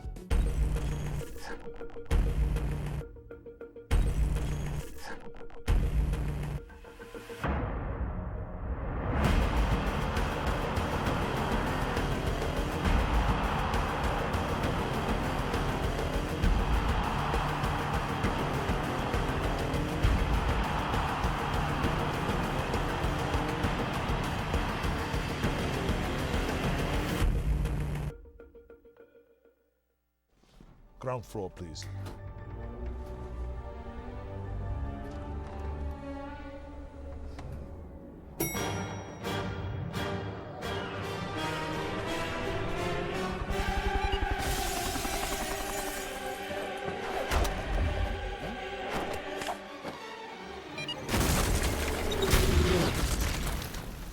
Must strike back.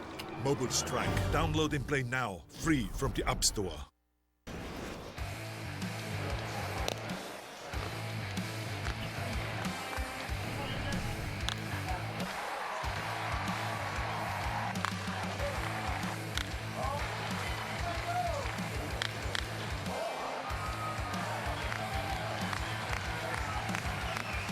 The Gig Life high-speed highlights presented by Cox. Ninth inning. Diamondbacks an 8-3 lead over the Cubs. Steve Berthiaume, Bob Brenly along the way. And the new pitcher for the D-backs, it's the former San Francisco Giant, the right-hander Cody Hall. He was DFA'd by San Fran back in January. Acquired shortly after that by the Diamondbacks for a player to be named. And it was Cody Hall who got the win in the D-backs victory over the University of Arizona here on Tuesday. Worked 2/3 of an inning, gave up a hit, had one strikeout. Albert Almora, the center field prospect, leads it off in the ninth.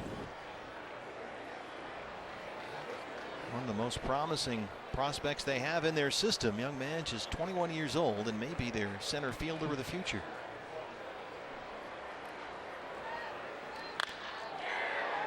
He knocks it into right center field. That ball will roll to the wall. Almora will stop at second. It's a leadoff double.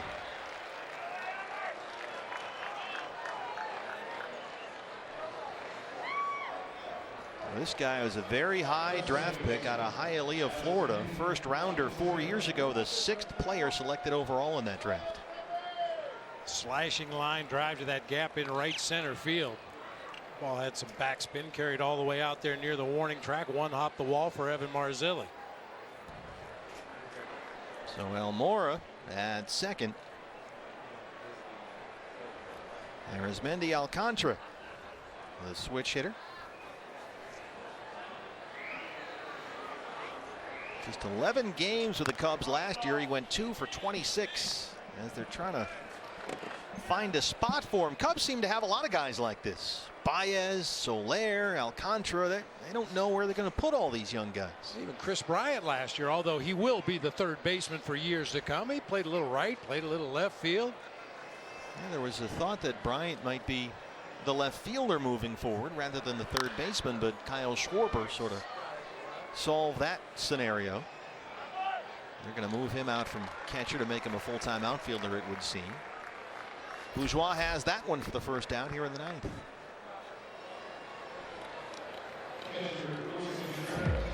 There's another one of their young guys. They're just loaded. Wilson Contreras, the catching prospect.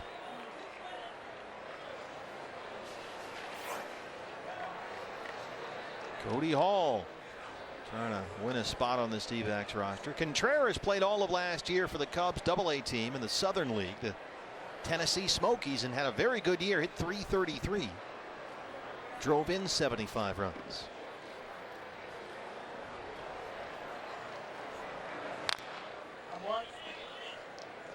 And with the way that Schwarber hits, they don't really want to mess with him. If you can get him out from behind the plate, so be it. So it looks like he'll be the left fielder.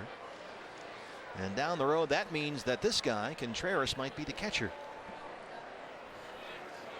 He's still only 23 years old.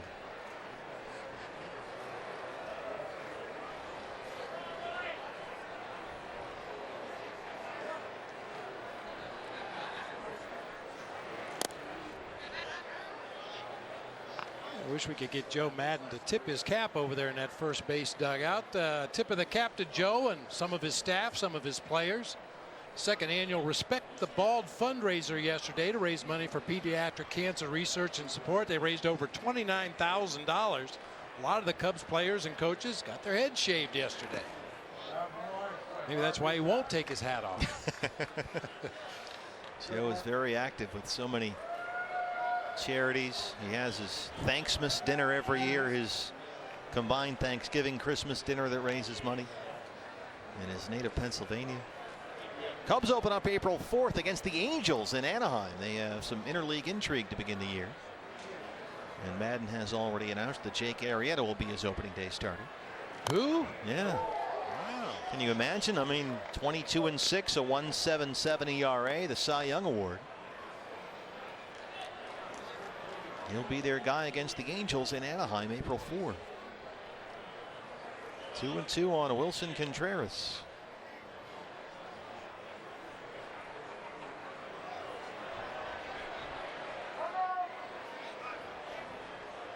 Maddon is, I mean, he's always got something going. He loves the slogan, Joe Maddon. That sort of became the Cubs clubhouse motto last year. In fact, they had it printed up on T-shirts.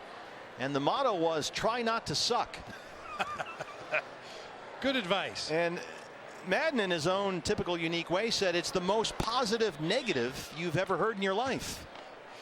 And it became sort of their theme last year. He's a different cat. Yeah, and talking to Kenny Rosenthal earlier in the ball game, some of the things that he does certainly are out of the ordinary. Players seem to enjoy him last year. The disco ball in the clubhouse and all the various zoo animals that they paraded through the clubhouse, and just a lot of the odd things that he did to try to maintain the attitude of a very young ball club. Going through some growing pains at the major league level, but now the expectations are a little different for this Cubs team. They're not just watching prospects go out there and show what they can do. There are expectations that this team should win the World Series this year. So we'll see if they continue with what's the guy on Saturday Night Live? Tracy Morgan used to play. Never mind. Brian Fellows. Yeah, I guess you didn't see that. I missed that one, I guess. There's Brockmeyer. High in the air. Number toward a right center for Marzilli. Almora will tag. Contreras will stay put. 2 outs in his first and third now. Well, they won 97 last year and somehow still finished third in their division. They were 3 back of the Cardinals, 1 behind the Pirates, who won 98. And then, of course, the Cubs behind Jake Arrieta won the wild card game in Pittsburgh. And then they beat St. Louis in the division series before they ran into that Mets pitching staff in the NLCS. So they won 97. They added Zobrist. They added Hayward. They added Lackey. They brought back Fowler. Here's Davis, the third baseman. D-backs looking for that final out here.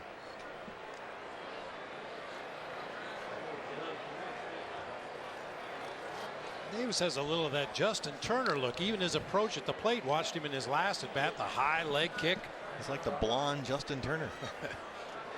Contreras takes off. There's a strike. He'll get second base. 9th inning of an 8-3 spring training game sort of lends new meaning to the term defensive indifference. Got that right.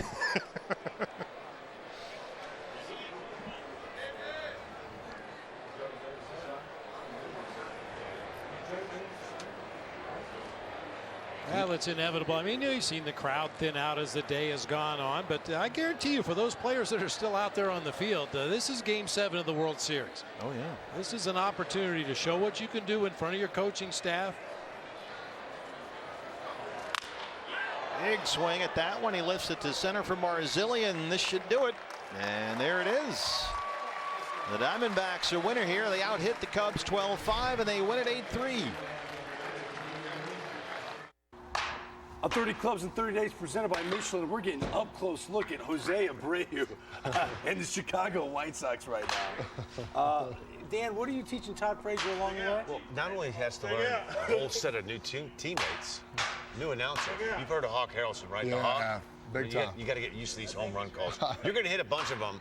We're going to watch Jose Abreu right here. I'm going to walk you through a classic Hawk Harrelson call, all right? And hopefully you're going to be able to put this in your archives, That'll right? be perfect. All right. So let's just say Abreu's up right now on opening day. Stretch! Get on back. He looks up. You can put it on the board. Yes. Mercy. You want to try one? That's pretty good.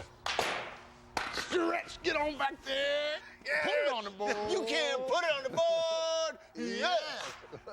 Do you have another Hawk Harrelson quote? Just, well, one of the goats who gets mad. Okay. Boy, I wish I could cuss right now. Oh, well, you can't on MLB Tonight, presented by Sports Authority.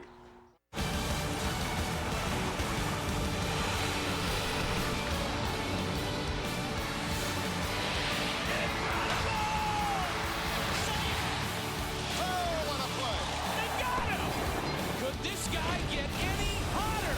You're never going to see anything that incredible again. Look out! Do you believe it? It's gone! Makes the catch against the wall. Oh, mercy! That might be the play of the year. He goes again. That goes back. He dives. That's a phenomenal catch. And welcome to MLB Tonight, presented by Sports Authority. Our 30 Clubs in 30 Days continues with the spotlight on the White Sox, hard at work at Camelback Ranch. The Sox finished 10 games under 500 last year. They made a few key acquisitions that they hope will help them compete in a very deep AL Central Division. Hello and welcome to the show. Dan O'Dowd and Matt Yaloff. In a few minutes, we'll get you back to Greg and Dan. And you saw, I mean, listen, Todd Frazier, great in the clubhouse, great to hang out with. What does he do for this club? Well, last year, Matty, they were 14th in the American League in WAR at that position. They've added a player that's a 3.5 to 4 win WAR player. So the swing from a year ago to this year is gigantic for them. Yeah, and they're going to talk with Todd Frazier at length. That's coming up in just a little bit as we roll on. Let's get to some highlights from a Sunday afternoon, talking about the Nationals and the Cardinals. Michael Taylor, what do you think about his role with the Nats? You know, I think they need his athleticism. I think he's one of their few above-average athletes on the field. Trevor Rosenthal, comebacker, right at you. This is exactly what you don't want to see, right? One of your key pieces injured. Well, that, and, you know, where a spike slipped there, you really get concerned. Never concerned about relievers in their first couple outings of the spring, though. They're just trying to gain some arm strength. Mike Matheny came out to look at Rosenthal. He stayed in the game. The Nats win the game by a score of 5-2.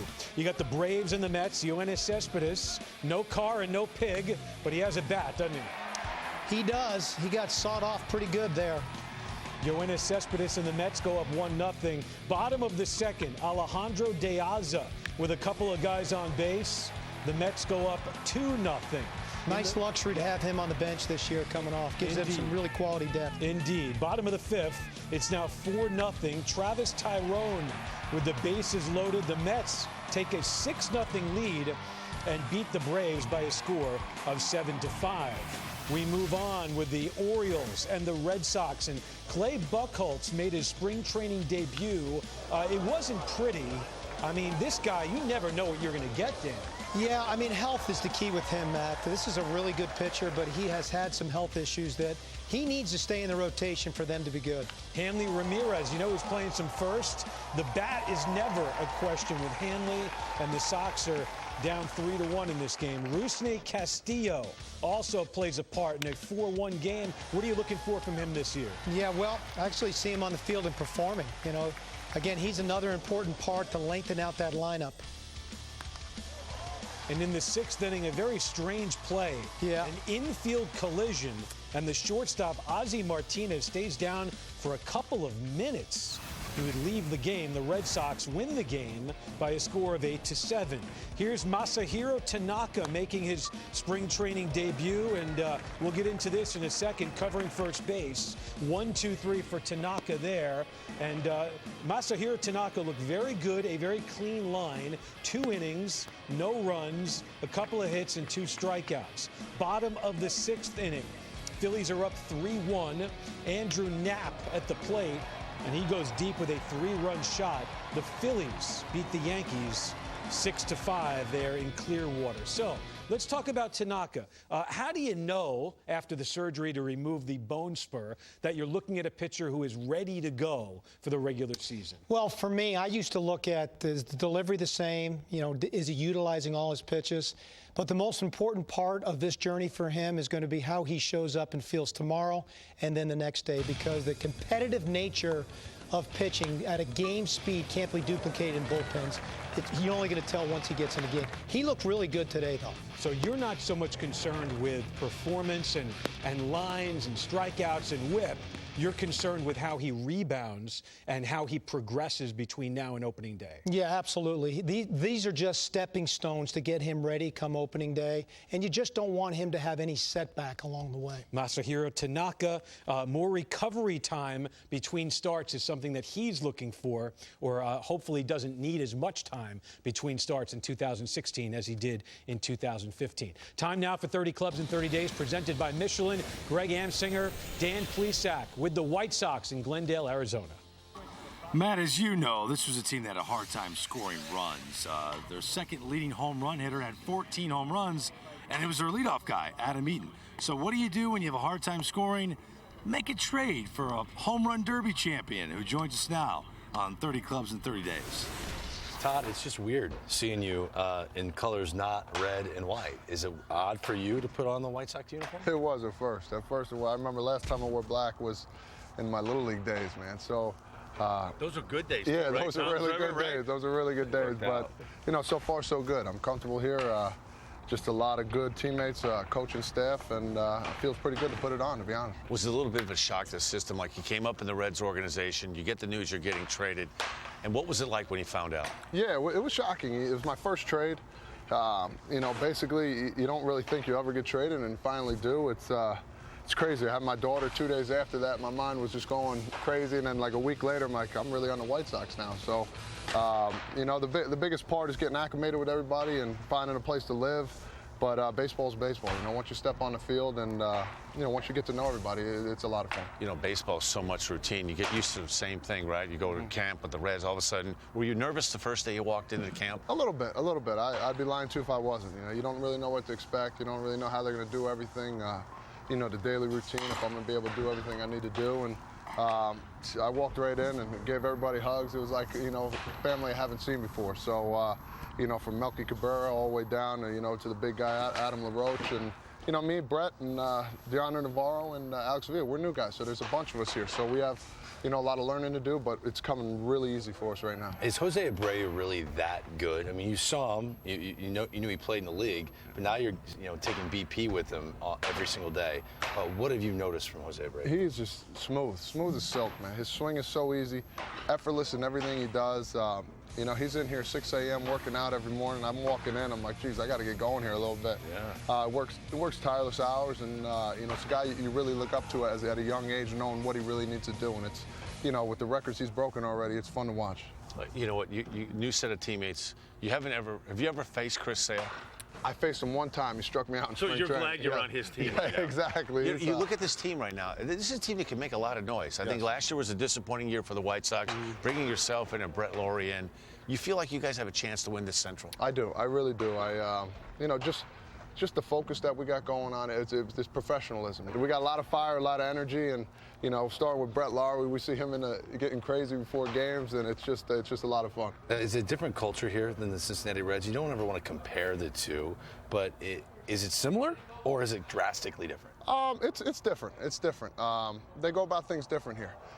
If you do your job, everything's going to be fine. You know, you just work, and bottom line is you guys are professionals, you guys are athletes. Get out there, do your job, have fun in what you do, and at the end of the day, you know, work out, get in a weight room, and that's it. And, you know, it starts with Robin Ventura, and, you know, I can't really say much more about him, how good of a coach he's been so far. You're trying to win now, right? So you're not rebuild. No, exactly. Win, get those W's. Cincinnati Reds, we're looking at it like it's a rebuild. So you're happy that you're in a winning situation here, right? Yeah, definitely. At first, you don't really know what to expect, but now, you know, knowing all these guys, it's going to be a fun year for us. It's going to be different too. The Todd father taking on the American League, right? Oh man, baby. Yeah, 40 bombs and shit. What do you think? Oh, that'd be perfect. Would you like that? I would love that. All right, let's root for that. Todd Frazier with us here on MLB Tonight. Matt, let's send it back to you. All right, thanks a lot, guys. We appreciate it. We'll see you again soon. Dodgers and Giants. Jeff Samardzija, you look for him to have a big year, Dan. I do, you know, especially if the expectations are in line with what he is. Jeff Samardzija strikes out the side in the first against the Dodgers. Move on to Yasiel Puig, and actually Carl Crawford here instead. Triples into left center, and the Dodgers take a 2-1 lead. We're going to be seeing these teams, what, some 20 times battling, and this guy's going to play a big part in how the West will be won. Has he turned out to be a great player, Matt? He is a superstar. He is a superstar. Absolutely, no doubt about it. Brandon Crawford with a home run there, and they go on to beat the Dodgers. Remember this play? The takeout slide by Chase Utley broke the leg of Ruben Tejada. Well, Utley's not going to serve the 2-game suspension that the league slapped on him. The suspension was dropped by MLB. Here's insider John Heyman with more. That's right, Matt. Chase Utley's 2-game ban has been rescinded by MLB. This is MLB's call. I think it was a very wise move by Joe Torre, who recently met with Chase Utley. Very wise move, very prudent. Makes sense at this point. I think MLB got what it wanted out of the situation, which was a new rule. Of course, we know that Joe Torre made the suspension, the 2-game suspension. At the time, I thought it made sense, but if you look back at the precedent, there's not a long precedent for suspensions in these cases, and I think Chase Utley's camp had made that case clear. They were pretty adamant about no game suspension. They felt they fairly confident he would get no suspension, and I think it's probably a good idea that we're not going to have a hearing now. The matter has been resolved. MLB gets the new rule. Great idea. Chase Utley not suspended. All right, John Heyman, thanks so much. Your thoughts on this reversal by Major League Baseball? Yeah, I think the slide itself, I think, forced a rule change, and I think the rule change itself manifested because of the slide. So I felt this was going to happen. I did not think he was going to get suspended. Am I surprised? Not really, because, again, the rule change now that is in place is to protect the guys around the bag. So ultimately, the Mets say, Sandy Alderson and Ruben Tejada both said on the record, as long as the rule now is right, they're okay with this.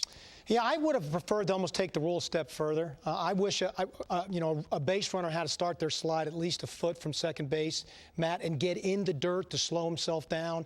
Not so much concerned about how wide he goes. More important to me, he just can't start his slide late. All right, very good. So that's Dan O'Dowd on the Chase Utley situation. He will not serve the 2-game suspension that was handed down to him. By the way, if you're wondering when the Dodgers face the Mets in New York, because remember, Utley didn't play. Yeah, I don't think that's going away, that story. I think the players are going to have there's going to be some say when they get together again. Well, that's going to be in late May at Citi Field when the Dodgers finally visit the Mets. All right, it's time now to get you back out to 30 clubs in 30 days, presented by Michelin. Greg and Dan are spending the day with the White Sox in Glendale. Chicago looking to make some noise in a loaded Central, and the guys caught up with the skipper, Robin Ventura.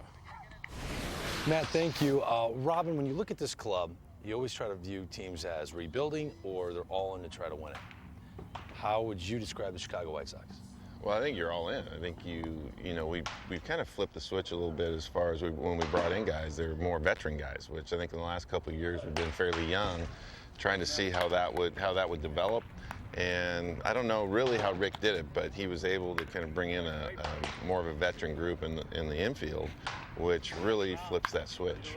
What's the most difficult part of managing? Managing people? It's people. You know, that's really what you're doing. You're trying to get guys to be in the best position to succeed. And you know, when it doesn't go well, you take it hard and you're on the spot for it. But really, that's what you're doing, is dealing with people. Because a lot of people know baseball, but you're dealing with people.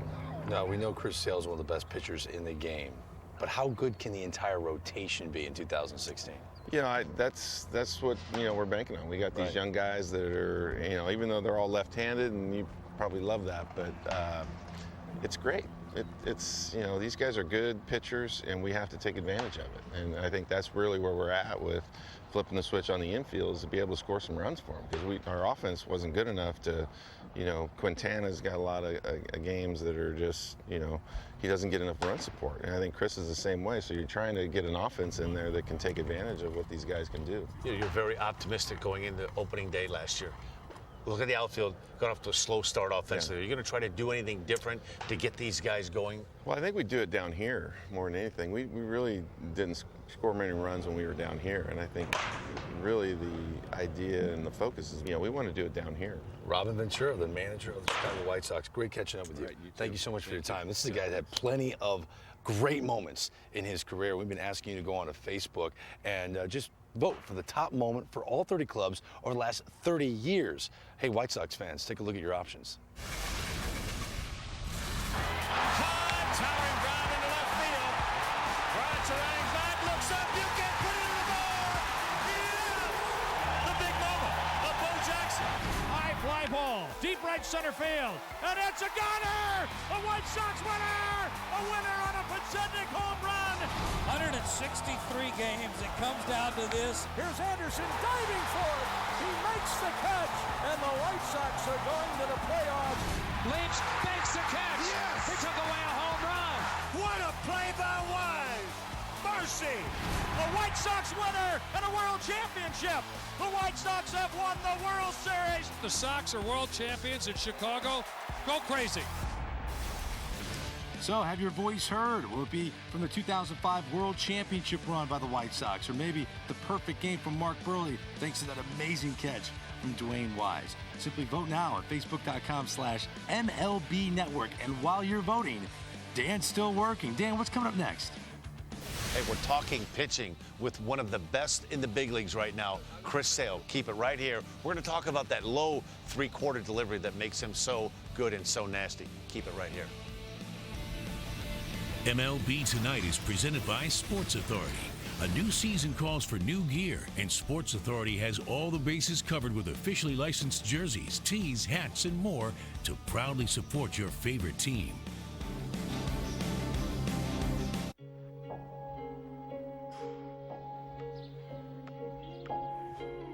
When you get away from smartphones and video games and tablets, it's amazing what you can really plug into.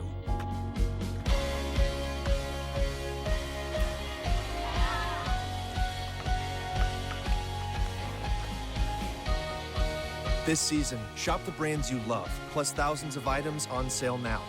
Sports Authority, all things sporting good. The Lexus Command Performance Sales Event is on, with extraordinary offers on the Visionary LS, the generously appointed ES, and the new 8-passenger LX. This is the pursuit of perfection. This is shaving. A blade. Many blades. Sharp blades. Blades here, blades there, some more over there. Whoa. That's not another blade. This is shielding, with lubrication here and here. The new Gillette with Pro Shield lubrication, before and after the blades. Shields from irritation for a close, comfortable shave. The new Pro Shield from Gillette, the best a man can get. And one Pro Shield refill gets you up to 1 month of shaves. Right now at Papa John's, get one of our best deals ever. For just $9.99, you can get any large pizza with up to 5 toppings. Pile on your favorites with up to 5 toppings for just $9.99. Better ingredients, better pizza. PapaJohns.com. When you win over 1,800 TripAdvisor Certificates of Excellence, U.S. News & World Report Loyalty Awards, and AAA Hotel Partner of the Year 7 times, you do a victory dance. Stay 2 separate times and get a $25 gift card. Book now at bestwestern.com. Premium weekends keep on rolling at Golden Corral, where your dollar always stretches further. Buffetize your weekend with a new garlic parmesan sirloin, prime rib, and more. Just $13.99. Only at Golden Corral. Join the conversation. Find MLB Network on Facebook or Twitter and let us know what's on your mind. Winston, just one more inning, Grandma. Ever notice how many things today kids can do without actually moving? A whole lot of things their parents used to do the hard way. So many kids' activities today seem to leave out the activity part, which makes exercise even more important for children. In fact, new research tells us the best time to enhance bone development is during childhood and adolescence. And just getting children to walk an extra 35 minutes a day could spare them the pain of thinning bones later in life. Healthy bones come from healthy habits. Encourage your kids to get up, get out, and get moving. Hello. Hey, Grandma, how about another grape soda? A public service message on building strong bones for kids from the Pediatric Orthopedic Society of North America and the American Academy of Orthopedic Surgeons. Monday, there's more spring training games coming your way. First, catch the Tigers-Mets live at 1 Eastern, followed by Padres-Brewers at 4. Then at 9, watch Phillies-Pirates. All the action begins at 1 Eastern on MLB Network. Welcome back to 30 Clubs in 30 Days, presented by Michelin, coming to you from Glendale, Arizona, the spring home of the Chicago White Sox. We already talked to the Todd Fowler about an offense that's revamped, trying to score more runs for a rotation and a bullpen that was taxed in 2015. One bright spot, ace Chris Sale, whose 274 strikeouts last year, set a team record, eclipsing Ed Walsh's record set in 1908. Dan standing by with the power lefty. All right, thanks, Greg. Hey, Chris, you go into a year, what's your goal? 200-plus innings? Yeah, personally, I mean, for pitchers, I think that's the benchmark. Starters, I mean, that's, getting out there every day. You want to, make over 30 starts and get to 200 innings, and that's kind of the benchmark that, we set for ourselves as starters. I find it crazy. You have that three-quarter arm delivery that drives left-handers nuts. You're like the next Randy Johnson, right? And from what I understand, early in high school, you were more of a straight over-the-top, conventional over-the-top. Why the change? Well, you must not see me pitch in high school. I wasn't wasn't all that great. But yeah, it was something I learned actually when I got into college. Went up to a summer league and started, was throwing over the top. Went up there and just, ran into a little bit of a rough patch, and I was like, let's change something up. And, saw immediate, velocity and a lot better feel with my changeup. You're not a very big guy. Do you feel like during the course of the season, the prototypical power pitcher guy, you're thinking of Roger Clemens, big thighs, big, strong guy, and you seem to get better as the season goes on. Is there something, are you conditioning your body to make it through the long haul? Yeah, I mean, especially during the year, you're trying to just maintain. You're trying to stay on top of things. You know how it is. Little things pop up throughout the year, and you just take care of them. Whether it's your hamstring one day, something in your back, whatever it is, you just try to take care of it. Some changes, right? You bring in Jimmy Rollins, you bring in Todd Frazier. This is the complexity. You feel confident going into 2016? No doubt. We have some energetic guys and some guys with some proven track records. You can't not be excited with the crew that we have. It feels different around here. The coaches have, a little bit more energy. The players definitely do. We're going forward with this, and we're gonna bring it. You have that look like you're anticipating a big year from Chris Sale. Well, I don't know about myself. I'm going to do everything I can, but I'm certainly expecting a big year from the White Sox. One of the top pitchers in the game. Greg, back over to you. Thank you. Dan, thank you. I'm here with the White Sox new second baseman, Brett Lawrie. Full-time second base, you cool with that? I'm very cool with that, man. As long as I get an opportunity when I come to the field every day, knowing that I'm just going out there to play second base, and that's all what I really want, just the opportunity to go out there and just do one thing every day. You're an intense guy, right? Every now and then I can Every get now like and that, then. yeah. Do you want your teammates to be as intense as you are? Yes and no, but at the same time, when we get between the lines, nobody needs to do any more than they're supposed to. Just go out there, be yourself, and we'll be a lot better off as a group at the end of the day if we do that. Is there a new culture here compared to other clubs you've been around? You know what? It's kind of been the same, just a couple fresh faces and whatnot, but at the same time, everybody likes to have fun in the clubhouse and hang out, but in between the lines, we like to ramp it up and get after it too. You're probably someone that's hard on yourself and you have your own personal high expectations. If everything works out for Brett Lawrie, what kind of numbers can Brett Lawrie put up? I don't know. It's kind of hard just to put a kind of hard to put a number on the number, I do guess it? you could Can I say. do it for you? I mean, you can do it for me, but at the end of the You're day, not gonna buy it? I'm not going to buy it because at the end of the day, they're going to stack up where they stack up. And, you know, if I go out there and do what I ultimately know I can do, go out there and help the team, move runners over in situations that I have to, and just play the game within the game. The numbers will be there at the end of the day, and just got to trust that and just play for the team. 25 homers, 80 RBIs. You'd be cool with that? Yeah, we're all set with that. We're all set with that? Awesome. we're all Brett set. Lord, the second baseman of the Chicago White Sox. Dan, back to you. Thanks, Greg. Hey, another one of those new faces. Jay Smooth, Jimmy Rollins. How about this? White Sox. Yeah. Huh? Tell A me little about bit it. different. A little bit different. You know, I'm back in the other league. Right, first tour in the American League. Yes, and I don't know what to say, but I'm here. You're here. I'm here. Excited to be here with a new team? I'm definitely excited to be here with the new team. A good group of guys that I've played against for such a long time in my career, and it makes it easier when you come to a new team. And you know, there are guys that you played against, but you weren't necessarily trying to just beat down. You get to this point now. Does the fire still burn deep down in Jay Smooth? It does. It's different. It's definitely different. You know, when you get older, you don't wake up and... Don't say that word. You're not older. Older. You're experienced. When you get more experience, you know, you wake up and your body's like, man, I got to move just to get loose. As opposed to when you're young, you can wake up and walk out and feel like you could do anything. You look back at those magical years with the Phillies, and you ever look back now and say, man, you didn't realize how good that was while you were going through it? Yes, and when you're going through it, you have a job to do, and so you're just doing your job, and every year you're trying to figure out how to do it again. Now that that's, you know, in the past, you look back and you remember the good times. This morning I was actually on Dropbox looking at photos, you know, just me and Chase, you know, doing our handshake, Ryan, all the smiles we had over there, and it's just like, wow, like that really happened. It seemed like, you know, ages ago, right? But it definitely was, and you don't realize it when you're going through it because you're just doing your job. You're working, you're playing baseball, you're trying to win. Terrific. Catching up with Jimmy Rollins, shortstop. That's right. Former teammate of mine, right? Greg, back to you. Carlos Rodon pitched in a spring training game in a way you've never seen before. Dan Plesac shows us an old scouting trick. You gotta see this next. 30 Clubs in 30 Days is presented by Michelin, a better way forward.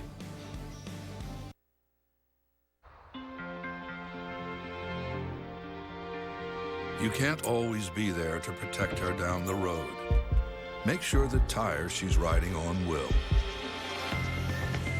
With the revolutionary Michelin Premier Tire, even when half worn, it's still safe, thanks to EverGrip technology.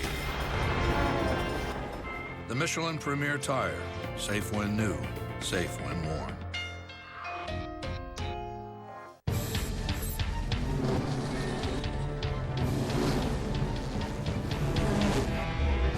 Never underestimate the power of Energizer. Our longest-lasting Energizer Max ever. Anyone can give you a bag of food for $4, but only Colonel can give you a real delicious home-cooked meal for just $5. And you're in luck, cuz I'm a Colonel. It's finger looking good. We understand that travel means having a lot to balance.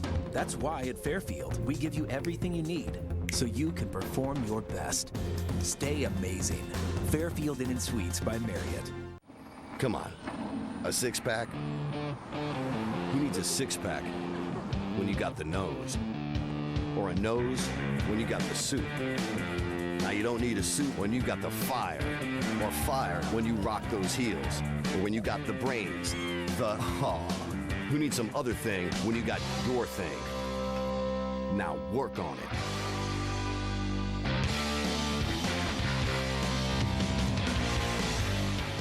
What truck company do you think offers best-in-class V8 fuel economy, best-in-class V8 horsepower, and best-in-class V8 towing? Chevy. I'm going with Ram. Definitely Ford. The new 2016 Chevy Silverado offers best-in-class V8 fuel economy, horsepower, and towing. They're all Chevy.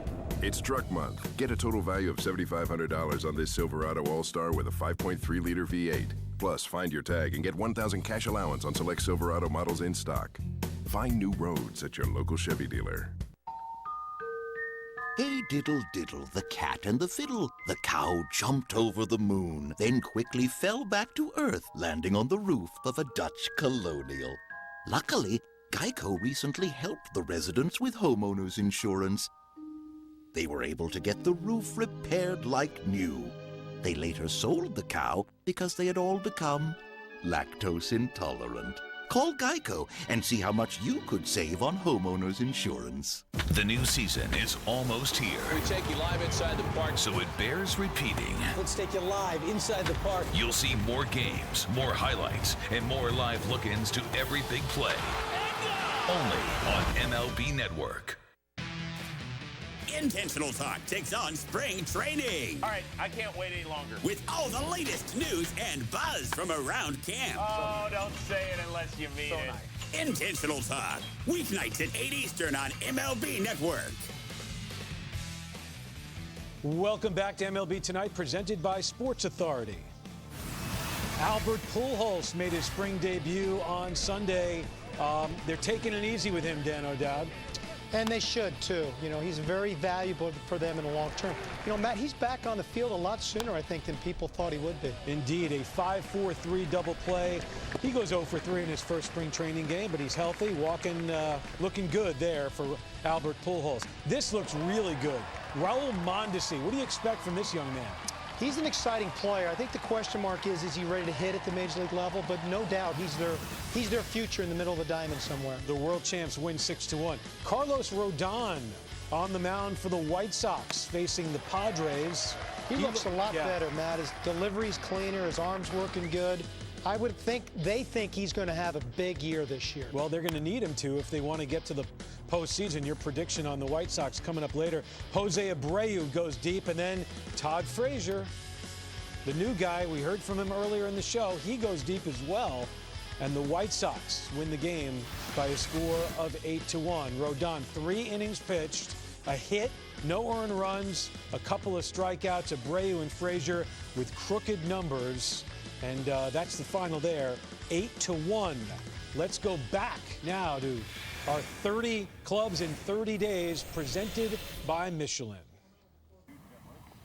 We continue our 2016 preview of the Chicago White Sox from Glendale, Arizona on 30 clubs in 30 days. We've got a real treat. We're going to watch Carlos Rodon, who could be the key to the season for the Sox. Dan Plesac, down on field level, what do you see down there? See a lot down here, Greg. This is an old school trick. Brewer scout that signed me, Walter Yaus, showed me this one time when I first signed in 1983. If you want to get a good look at a pitcher, look at his mechanics, look through the holes. Do you have a regular hat you come to a game with? Look through one of the holes, and you can pick up the pitcher and put the pitcher in the middle of that hole. That way, you could just centralize. You do away with the third baseman, the shortstop, the second baseman. Let's hone in and take a look at Carlos Rodon, one of the top young lefties in baseball. Let's look at his mechanics. You know, why is he so good, so young? He was the most advanced college pitcher, and that's why the White Sox took him with the first pick. He does a couple of things really well. Let's take a look at how he picks his leg up and he sets it down. He doesn't swing it forward or backward. He picks it up, sets it down, and it gives him a good, clean lane going right towards the plate. The leg comes up, not swing backwards, and it's a direct line right towards home plate. And that keeps him much more directional. Another thing he does really well, watch his landing foot, his right foot. He lands on the ball of his foot. And for all pitchers out there, the worst thing you can do is land on your heel. See how he lands right on the ball of the foot? That enables him to get his body to come up and over. If you land on your heel, it's almost like a brake. It slows your body down, and it leads to a lot of shoulder trouble. Watch one more time. Watch the front foot. He lands on the ball of his foot. That enables him to get up and over and to keep on a straight line towards the target. So if you want to look, it's another old school trick. You're sitting watching a game as a fan, look through the hole, pick out a player. You could do this at first base, shortstop. This case, it's Carlos Rodon. Pick it up, and this is a perfect way to have your own scouting. You don't need a VCR. You don't need anything. You can use this. Greg, back over to you. Outstanding. Dan Plesac, thank you. How cool was that? Very cool. Now, this is Jim Callis of MLB Pipeline on MLB.com, one of our prospect gurus. And Jim, you saw Carlos Rodon up close. This is a guy in 2014 out of NC State, the first-round pick by the White Sox. Last year was Carson Fulmer, a completely different type of pitcher. Is he close to the big leagues? I know he's the #1 prospect in the system of the White Sox, according to you. Yeah, I think he's very close. I mean, he's a guy who, big game experience at Vanderbilt, part of a College World Series championship team. plus fastball, plus curveball, very aggressive, not going to be fazed by anything. I think if the White Sox contend, you can see Carson Fulmer in the second half of the season. Now, half of his career at Vanderbilt was as a closer, and some scouts look at him as eventually a reliever. Is that how you see him? I don't. I mean, if you look at him, he's a smaller guy. It's a high-tempo delivery. But this guy, he started for the last year and a half of his career at Vanderbilt. They had some loaded pitching staffs. It wasn't that they thought he had to be a reliever. This guy brings plus stuff game after game and competes like nobody's business. I think he'd make a great closer if they wanted to do that, but I think this guy's a starter all the way. Number 2 on your list, Tim Anderson, the shortstop. How close is he to the show? Another guy, I think it depends on how the White Sox season plays out. We could see him this year. Hasn't played above Double-A yet going into the season. He's had a lot of success at Double-A. Needs to refine his plate discipline. Needs to get a little bit more consistent defensively at shortstop, which is probably the biggest thing keeping him out of the major leagues right now. But this guy's a tremendous athlete, limited baseball experience. Didn't start playing until he was a junior in high school, more of a point guard. But yet he goes to Double-A, first full professional season. Again, last year hits 300, one of the fastest runners in the organization, impact-type player when he gets to the big leagues. Who else rounds out your top 3 prospect for the White Sox? A guy who won't help him as quickly, but is very exciting. Spencer Adams, he was a second-round pick the same year they got Carlos Rodon in 2014. This guy should have been a first-round pick. Super athletic, super projectable, unbelievable control for a young kid, Greg. 155 to 22 strikeout to walk ratio in the minors. And he's going to have plus stuff also. He's going to start to move quickly, I think, as well. Talking about the future stars of the Chicago White Sox with Jim Callis. For now, Matt, back to you. All right, thanks a lot, guys. We appreciate that. Rewarding off-season is presented by Best Western, and this news came down on Sunday. Austin Jackson signs a 1-year deal with the White Sox worth $5 million. Last season, Jackson split time between the Mariners and the Chicago Cubs. And as far as the numbers are concerned, I mean, this may not be an impact bat. This would appear to be, Dan O'Dowd, a complimentary piece. Am I correct in assuming that that's where he would fall for this White Sox team? Absolutely. Anytime you can add depth is a good thing, but you're not adding impact here. You're adding another complementary piece to your club. He can play all 3 outfield positions. He can run a little bit, but, you know, not a middle-of-the-lineup bat. Where would you see him playing in the outfield right now? Well, you know, that's a good question because he's really been a center fielder. You know, he can profile on left, and I think he can play right, too. But, you know, for me, this club probably needed a bigger bat than this. I think he's a guy that is more of a protection guy for the 3 guys that they have. All right, very good. So Austin Jackson joining the White Sox in 2016. Rewarding off-season is presented by Best Western.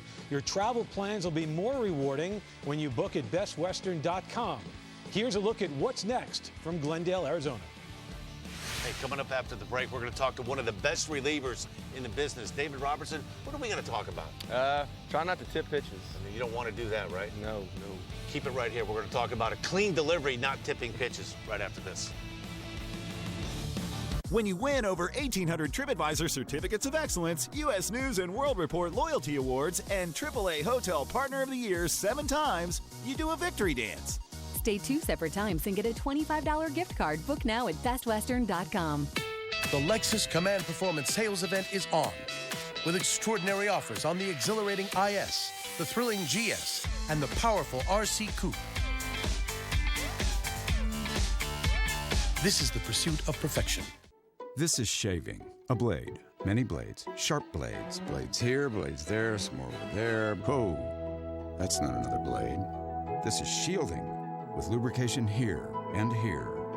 The new Gillette with Pro Shield lubrication, before and after the blades. Shields from irritation for a close, comfortable shave. The new Pro Shield from Gillette, the best a man can get. And one Pro Shield refill gets you up to 1 month of shaves. Right now at Papa John's, get one of our best deals ever. For just $9.99, you can get any large pizza with up to 5 toppings. Pile on your favorites with up to 5 toppings for just $9.99. Better ingredients, better pizza. PapaJohns.com. Free's great. Free refills, free blocks of cheese, and free battery tests. We offer free testing because we don't sell people parts they don't need. With our help, you can always fix your car with confidence. Hoods up, America. Get in the zone, AutoZone. Premium weekends keep on rolling at Golden Corral, where your dollar always stretches further. Buffetize your weekend with a new garlic parmesan sirloin, prime rib, and more. Just $13.99. Only at Golden Corral. Get up, get on up, get up, get on up, get up, get on up.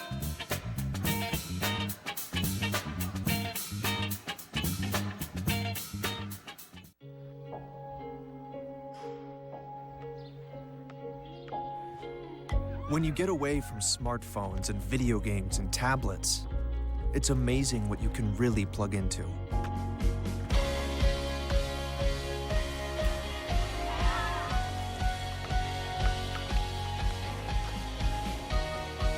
This season, shop the brands you love, plus thousands of items on sale now. Sports Authority, all things sporting good.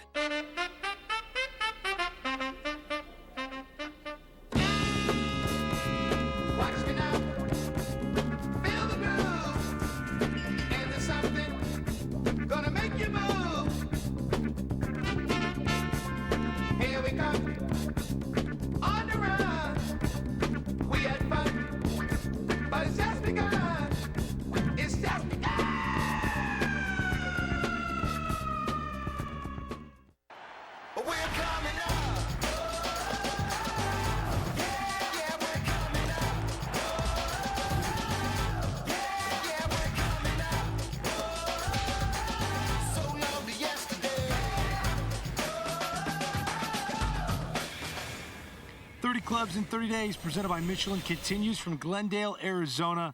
The Chicago White Sox are our focus, and this is a club we already discussed, offensively challenged a year ago. But one bright spot was center fielder Adam Eaton, who had a surge in power, 14 long balls, second most on the team, and in the second half of the year had an on-base percentage of .418. He joins me now. Adam, power went up from the leadoff spot. Was it a different approach? Is that just how it turned out? I don't think it's a different approach. It's just learning pitchers, learning the league, understanding, how they're going to attack you in more depth, of, not just watching video, but actually experiencing it. What is it like when you're sitting at home around your family in the off season and you're saying, wow, we got Brett Lawrie, now we got Todd Frazier? That must be kind of cool, right? No, it's very exciting to, get new faces, new personalities in the clubhouse. I'm very excited and hopeful, but at the same time, kind of keep my emotions in check and not get too high or too low, but, there's a lot of work to be done in spring training. One topic that always comes up on our network, pitchers that are tipping their pitches. As a leadoff guy, you get the first look at that starting pitcher.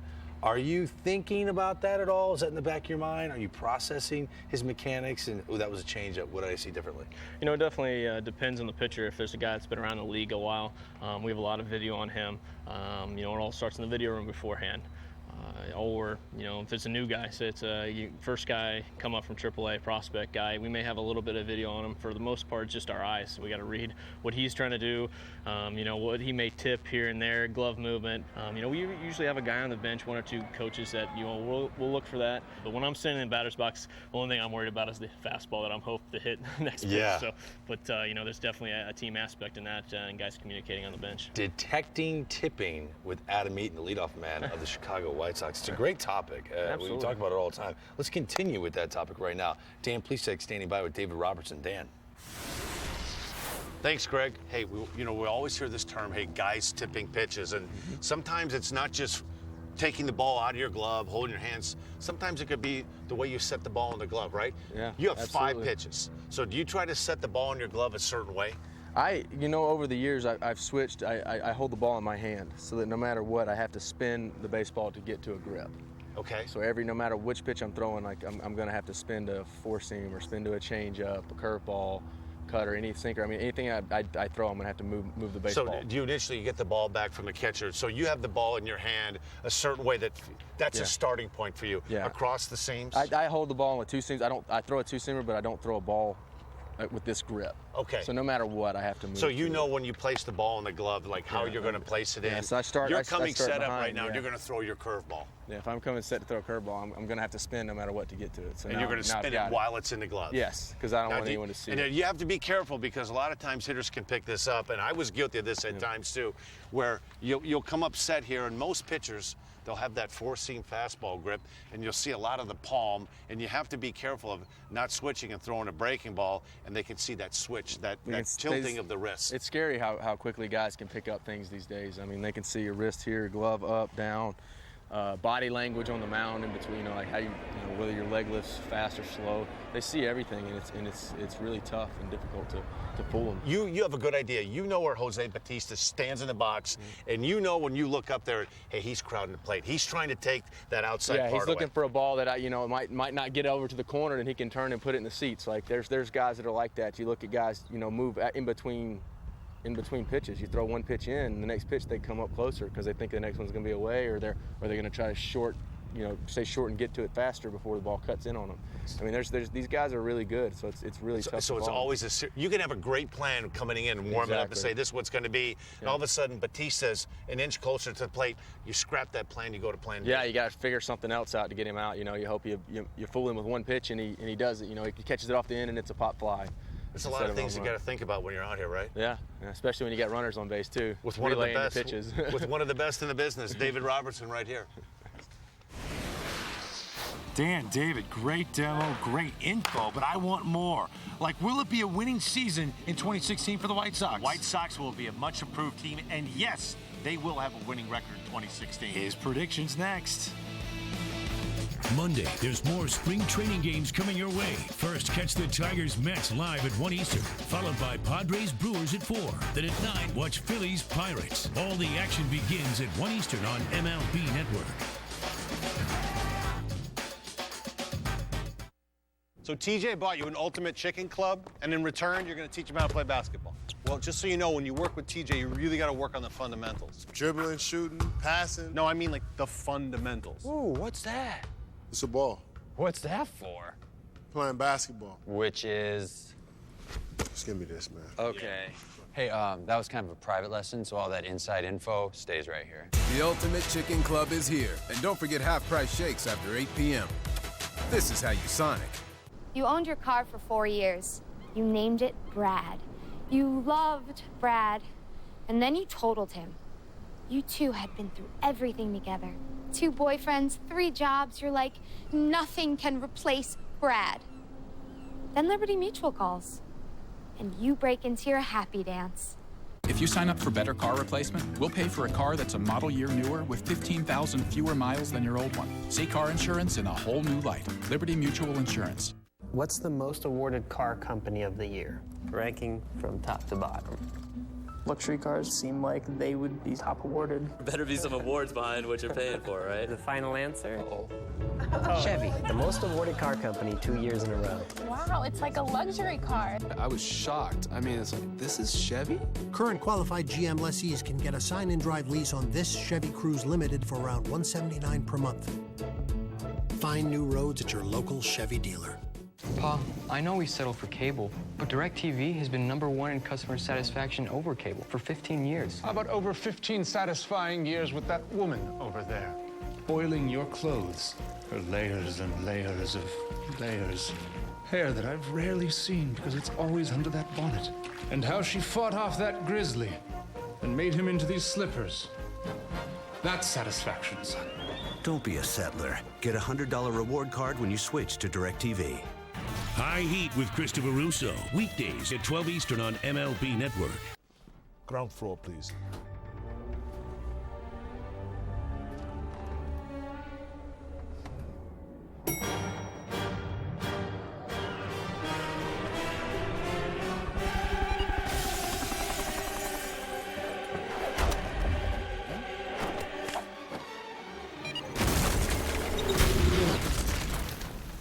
Must strike back. Mobile Strike. Download and play now. Free from the App Store.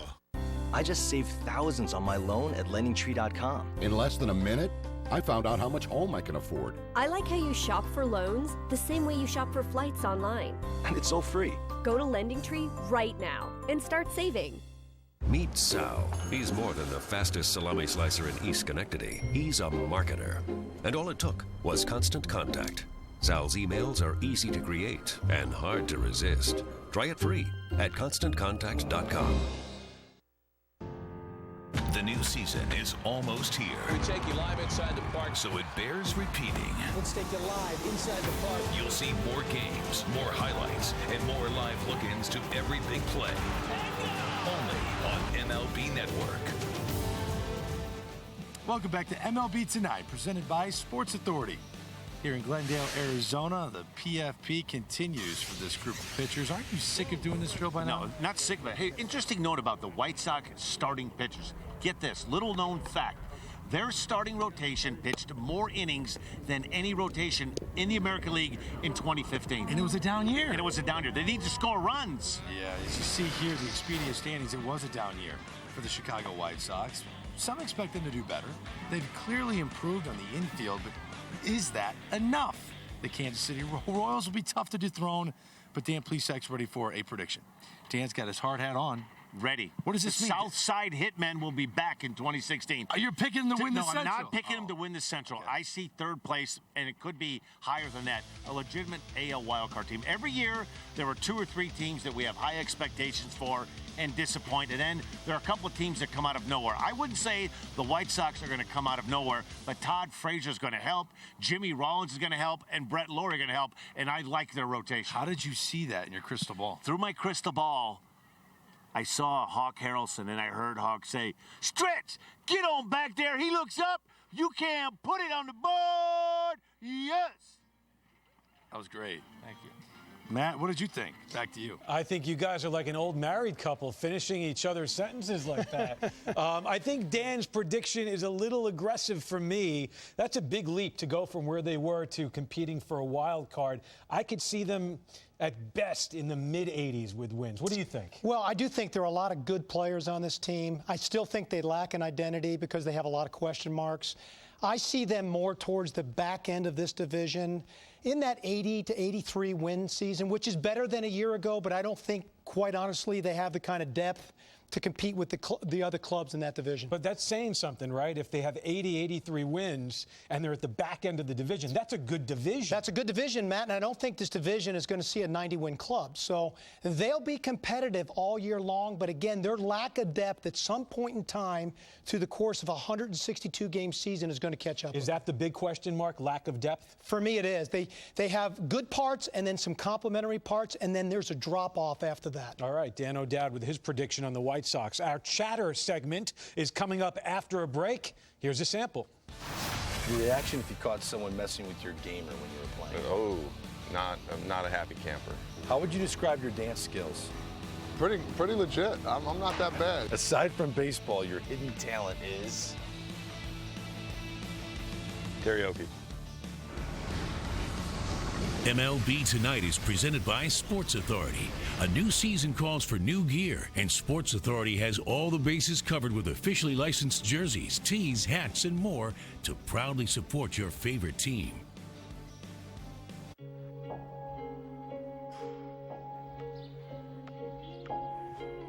When you get away from smartphones and video games and tablets, it's amazing what you can really plug into.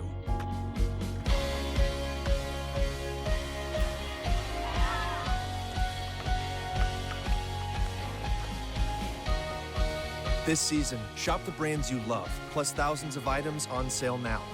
Sports Authority, all things sporting good. The Lexus Command Performance Sales Event is on, with extraordinary offers on the stylish all-new RX and the dynamic NX. This is the pursuit of perfection. This is shaving. A blade. Many blades. Sharp blades. Blades here, blades there, some more over there. Whoa. That's not another blade. This is shielding, with lubrication here and here. The new Gillette with Pro Shield lubrication, before and after the blades. Shields from irritation for a close, comfortable shave. The new Pro Shield from Gillette, the best a man can get. And one Pro Shield refill gets you up to 1 month of shaves.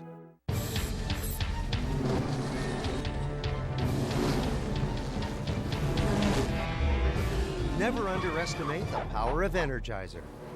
Our longest-lasting Energizer Max ever.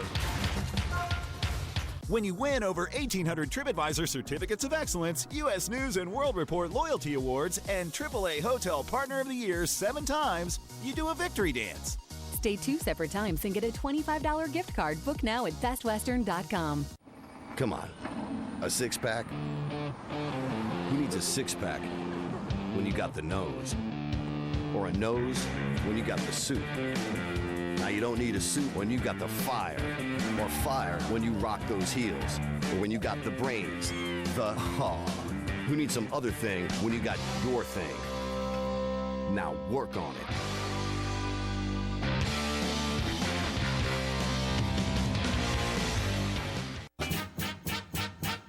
Get up, get on up, get up, get on up, stay on the scene, get on up, like a sex machine, get on up.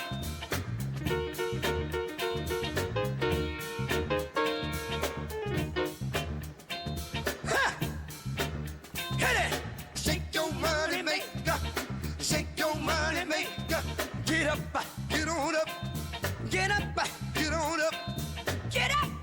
We're coming up.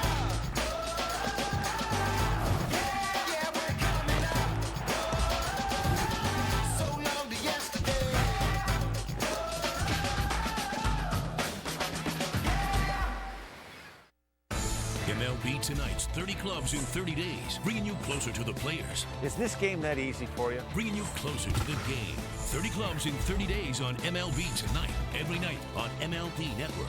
Go to MLBnetwork.com for team schedule. Welcome back to MLB Tonight, presented by Sports Authority. More highlights for you. Twins and Rays and Jake Odorizzi on the mound. They could be sneaky good, Dan. I like this club a lot. I think what they did in the offseason was fabulous. Depth, versatility. This is a good team. And then there's Byung-Hyo Park to left center field and a grand slam, and the Twins beat the Rays by a score of 5-4. We continue on now with 30 clubs in 30 days, presented by Michelin. It's back out to Arizona to hear from the Sox once again. Teammate that thinks he's better looking than he really is. Oh, man, that's definitely Deanna Navarro. Oh, my goodness gracious. Mucho feo. And real fresh. Fresh. I mean, he's only been here a couple weeks, but... Brantley. David Robertson, I got to throw him underneath the bus. He thinks he's wearing his cowboy boots on the plane and thinking he's looking spiffy, but realistically, he's just polishing it up. That's messed up. I mean, I've got the receding hairline and everything. How would you describe your dance skills? Terrible. Poor. Awful. Subpar. 6 3/4 out of 10. On a scale of 1 to 10, about a 9.999. Yeah, no one's perfect. At MLB Network, we know we can't mess with Dan Plesac. He's that intimidating. Really? Yeah. Okay. Who is that guy for the White Sox? It's going to be Lowry. Yeah. I don't think anybody can out-intensity this guy. You know, if you watch Brett Lowry do some of those crawling things, you're probably like, I don't really want to mess with this dude. You know, he's all tatted up too, and he's all in your face. I'm telling you, but he does this crawl thingy where he's...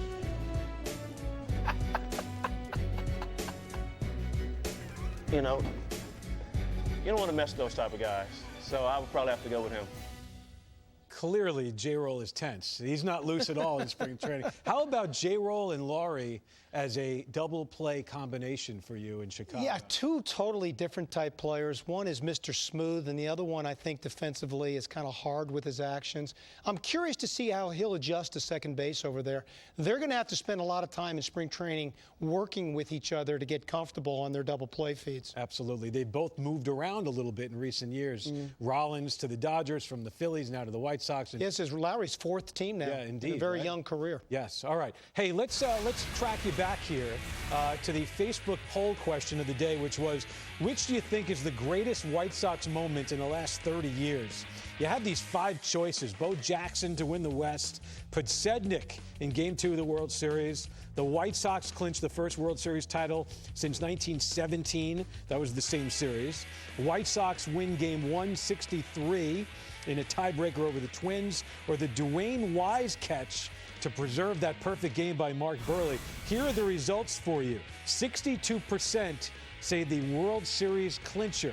It would be tough to argue when it hasn't been since 1917. You know, and for me, Scotty Pod's home run in Game 2 of that World Series, you know, that was the momentum builder and kind of clincher. I think that led them to the sweep. And if I'm not mistaken, that was his only home run of the season. And you see I'll never forget, that's the signature moment from that series. It wasn't even them winning the series. It was that moment by Scott Podsednik. Couldn't have happened to a better person. And here's the final out. Boy, 2005. You think back, you go, oh, that's only a couple of years ago. No, it was more than a decade ago now. Gosh, that's gone so quickly, Matt. Good for them, and I'm sure they're hoping they get a chance to do it again this year. Yes, the White Sox have high hopes for sure in 2016. So 30 clubs in 30 days with the White Sox. That is done. One more time, you'll hear from the guys in a second. But they move on to Rockies camp. Quick thought on the Rockies, real quick. I think they had an interesting offseason. I still think there's talent there. I think it's how it all comes together. All right, so in the final minute of the show, we go back to Arizona for a preview of Monday's 30-30. Once again, Greg Amsinger and Dan Plesac. Matt, thank you. So we're off to Talking Stick. We love going there. The complex is amazing. But as you look at the Colorado Rockies, do you like that product on the field for 2016? I hope what we're not going to see is the movie we've seen the last 4 or 5 years, 2 tickets to the Rockies horror pitching show. They can hit. They need to tighten up that pitching. But you don't see that happening? I don't see it happening in 2016. Okay, but there are a lot of stars to talk to. Carlos Gonzalez, Charlie Black, Nolan Arenado. And I can't wait. Can we do a demo with Nolan Arenado Absolutely, at third base? Absolutely. And John Gray, good, promising young starting pitcher for the Rockies. I'm excited. Colorado Rockies up next on 30 Clubs in 30 Days, presented by Michelin. For the guys back in the studio, Matt Yaloff, Dan O'Dowd, Dan Plesac, my name's Greg Amsinger. Thank you so much for watching MLB Tonight, presented by Sports Authority.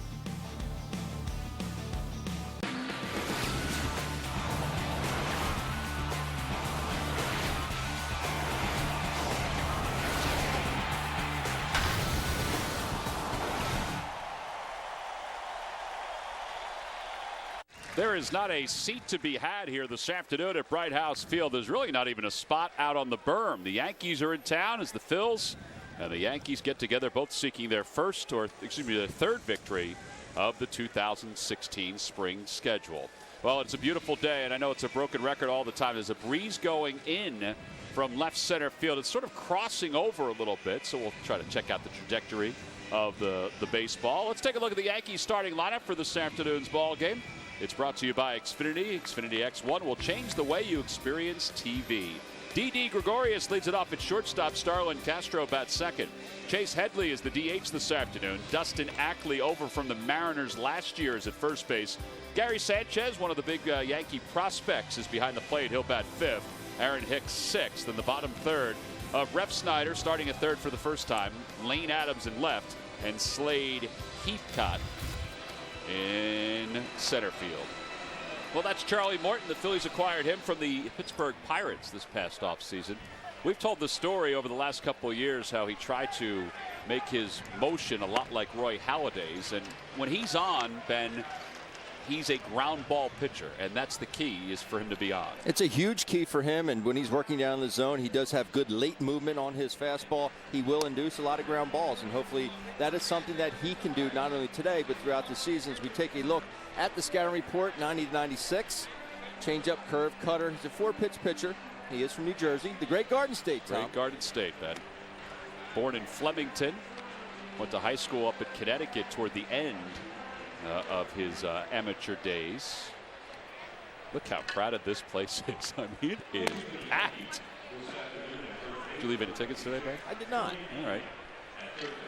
Joe Girardi, his team has won 2 games so far, 2-2. His 9th season. Boy, already 9 years as the manager of the New York Yankees. Part of your fraternity, Ben Davis. That's right. 735 wins. Pete McCannon used to work for the Yankees organization as an advanced scout. Well, here we go. D.D. Gregorius will lead things off. And the first pitch of the day from Charlie Morton. It's in there for a strike, and it's 0-1. Gregorius last year hit .265 with 9 home runs for the Yankees. He took over shortstop from Derek Jeter. It's not the easiest task. Oh boy, Stassi really can field it over there, can he? Move. It is an excellent play on a ball that was not easy to handle. It was a tricky hop. He was able to get to it, slide, and take it himself for the 3 unassisted putout. Stassi making the start over first base today. Ryan Howard is still under the weather. He was sent home during the game that we did on Friday. There's been a bug that's been bouncing around the clubhouse. Here's Starlin Castro over from the Cubs organization. He'll play second base this year for the Yankees. Cubs made it to the postseason a year ago, and part of the reason why was because of Starlin Castro. They had a hole at second base. He's a shortstop by trade. They moved him over to second base, and he did a fantastic job, not only defensively, but also providing a little pop offensively. Here's Stassi again with Ruiz, and they both run out of room. No balls and 2 strikes. Vic Carapazza is behind the plate.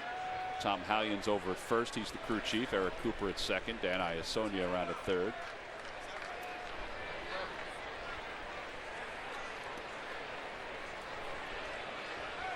No balls, 2 strikes. To the left side. This will be a tough play. Galvis charges, can't get it out right away, and still is able to throw him out. Well, that turned out to be another excellent defensive play by the Phillies infield. It was, and what I liked about it was he didn't panic. He still stayed under control. Starlin Castro, despite being a middle infielder, not the fleetest of foot, but Freddie gets to it, unable to find the grip, but does not panic. Still makes a good throw to Stassi over at first. Well, that's been a big topic, Ben, has been Freddie Galvis's defense, and it's not anybody else that's bringing the conversation up. It was Freddie that was bringing the conversation up. He said last year, offensively, he was happy for the most part, but he was not pleased with his defense last year. Well, that's a sign of maturity that he is showing on his part. Outside to Chase Headley, it's 2 balls and no strikes. Bottom line is, if you're playing up the middle, you have to make the fundamental plays. You just have to.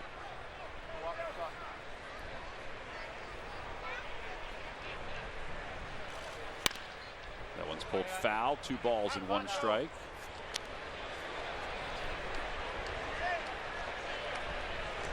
Ball girl down the first base line was having a conversation with someone, so that ball blazed right by her coconut. You got to keep your eyes open here, Ben. That you do, Tom.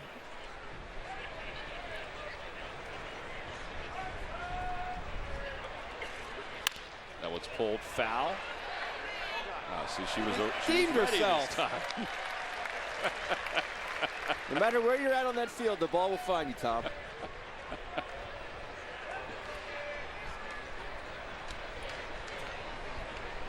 Hands it to a youngster. A senior citizen youngster.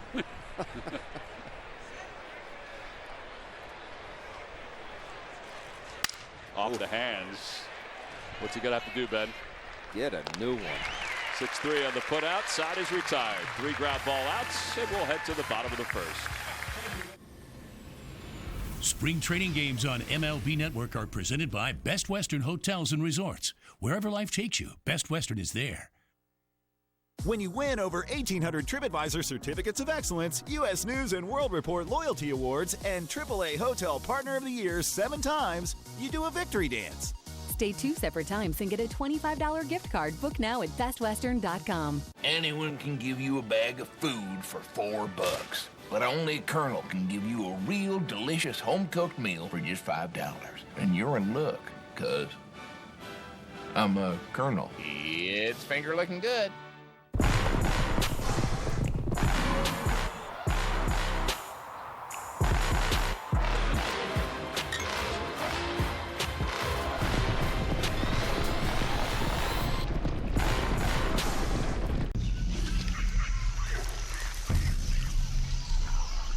I think we should have taken a left at the river. Tarzan, no. Where Tarzan go? Tarzan does not know where Tarzan go. Hey, excuse me, do you know where the waterfall is? Waterfall? No. Me, Tarzan, king of jungle. Why don't you want to just... If you're a couple, you fight over directions. It's what you do. If you want to save 15% or more on car insurance, you switch to Geico. It's what you do. You have to do that right in my ear. The lighthearted Pete Mackinnon will tell you, all right, we got through the first inning without allowing any runs, which they couldn't do yesterday. Let's take a look at Pete's lineup for today, brought to you by Xfinity. Xfinity X1 will challenge the way you experience TV. Hernandez, Galvis, and Herrera followed by Michael Franco, Stassi, and Carlos Ruiz. In the bottom third of Cedric Hunter, David Lowe, and Andrew Knapp. They will face right-hander Masahiro Tanaka, who somehow has been able to pitch with that slight tear in his elbow, although he did have surgery this past offseason. We were discussing that in the car yesterday, Tom. You and I don't know why he did not get the dreaded Tommy John, but he didn't. He's back pitching again. Cesar Hernandez, the batter. He'll lead it off and take outside. Well, here's a scouting report on Masahiro Tanaka. Well, 90-97, he will ramp it up a little bit. I think he'll pretty much sit at about 92 miles an hour. He's a 5-pitch pitcher, and he will throw anyone at any time. Starlin Castro, and one away. Well, he has thrown simulated games so far, and he's thrown a 61-pitch bullpen session. But this is his first outing since appearing in the postseason for the Yankees, and that loss to the Astros. Facing Freddie Galvis. Galvis 1 for 7 so far this spring.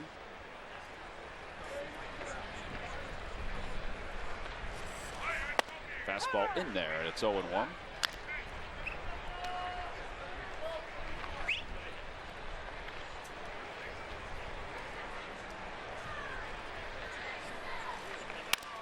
Out of play, and it's quickly no balls and 2 strikes.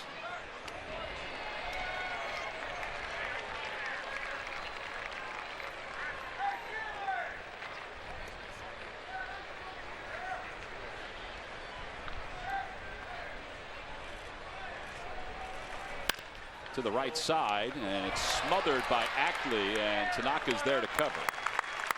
3-1 on the putout. 2 away. Guys are throwing some leather around here this afternoon. They are. The 5 outs recorded in this game, all 5 have been via the ground ball. That's why it's so good for these pitchers to get ingrained in them. As soon as that ball's hit to the right side, just bust your tail to get over there just in case something like that happens. Well, and for both of these pitchers, Yankee fans know this, and Philly fans are being introduced to this. For these 2 starters to be effective, the ball needs to be on the ground. Yes. Odubel Herrera will be the batter. 3 for 11 so far in the spring. Breaking ball, that drops in. I know you've mentioned it twice already, Tom, but I don't remember this place ever having this many people at a ball game. Usually if it's close to this, it's because the Yankees are in town. Tigers draw very well too. But it's also those years when the Phillies were in back-to-back World Series and won 5 straight division crowns. This place, particularly on the weekend, would be crowded. But, I mean, there's not a sliver. It's amazing. A thread of grass to be found out on the berm. 0-2 pitch.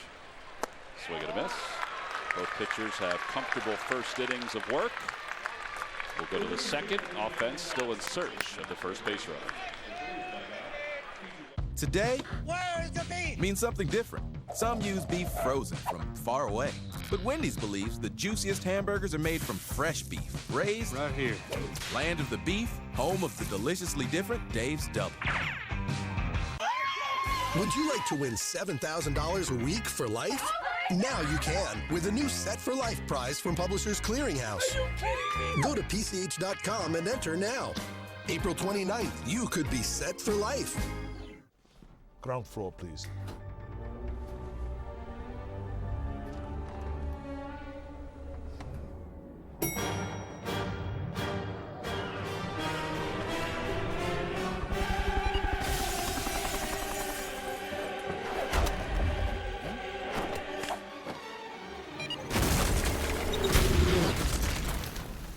Must strike back. Mobile Strike. Download and play now, free from the App Store. This is Peloton, the indoor cycling experience designed to happen in your home. Only Peloton allows you to take high-energy live and on-demand studio cycling classes without having to go anywhere. Ride live with some of the best studio cycling instructors in the country. Ride flexible with thousands of on-demand rides. Ride connected alongside riders from all around the world. This is fitness evolved. This is Peloton.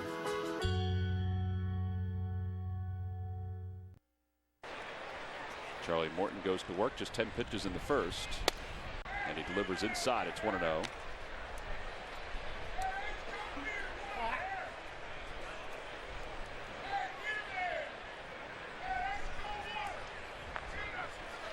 Dustin Ackley last year, 10 home runs, 30 RBIs combined. When he first came up with the Seattle Mariners, they thought he was going to be the second baseman of the future.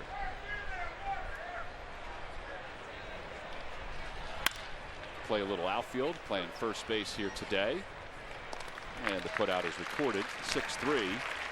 With one away, Gary Sanchez coming up. Well, Murph, the Yankees, like a lot of other teams, have gone through a little bit of change from one end of the season to the next. Well, yes, you're right. 'Tis the season, of course, for change as we start this 2016 baseball season. 87 wins for the New York Yankees a year ago. Good for that second-place finish in the AL East. But as you mentioned, over the offseason, that is the time for some change. And you already talked about Starlin Castro arriving here from the Cubs. And Aroldis Chapman, of course, is here as well, coming over from Cincinnati. However, he'll serve that 30-game suspension to start the season this year. D'Onofrio, Hicks, Cosmo, some of the other new Yanks. Guys like Capuano and Drew, they are gone off that second-place team. So, yeah, just like every other team in Major League Baseball, some new faces in the New York Yankees pinstripes this year, and hoping to improve on that 87-win season a year ago, guys. Yeah, so Chapman, when he comes back, will be the closer again. Andrew Miller will assume that role until Chapman's suspension is over with. But when they do have that full boat of relievers, it is going to shorten the game, much like it used to shorten the game when Mariano Rivera was the closer of the Yankees. 0-2 pitch coming. Just a bit outside, 1-2. I think the thing that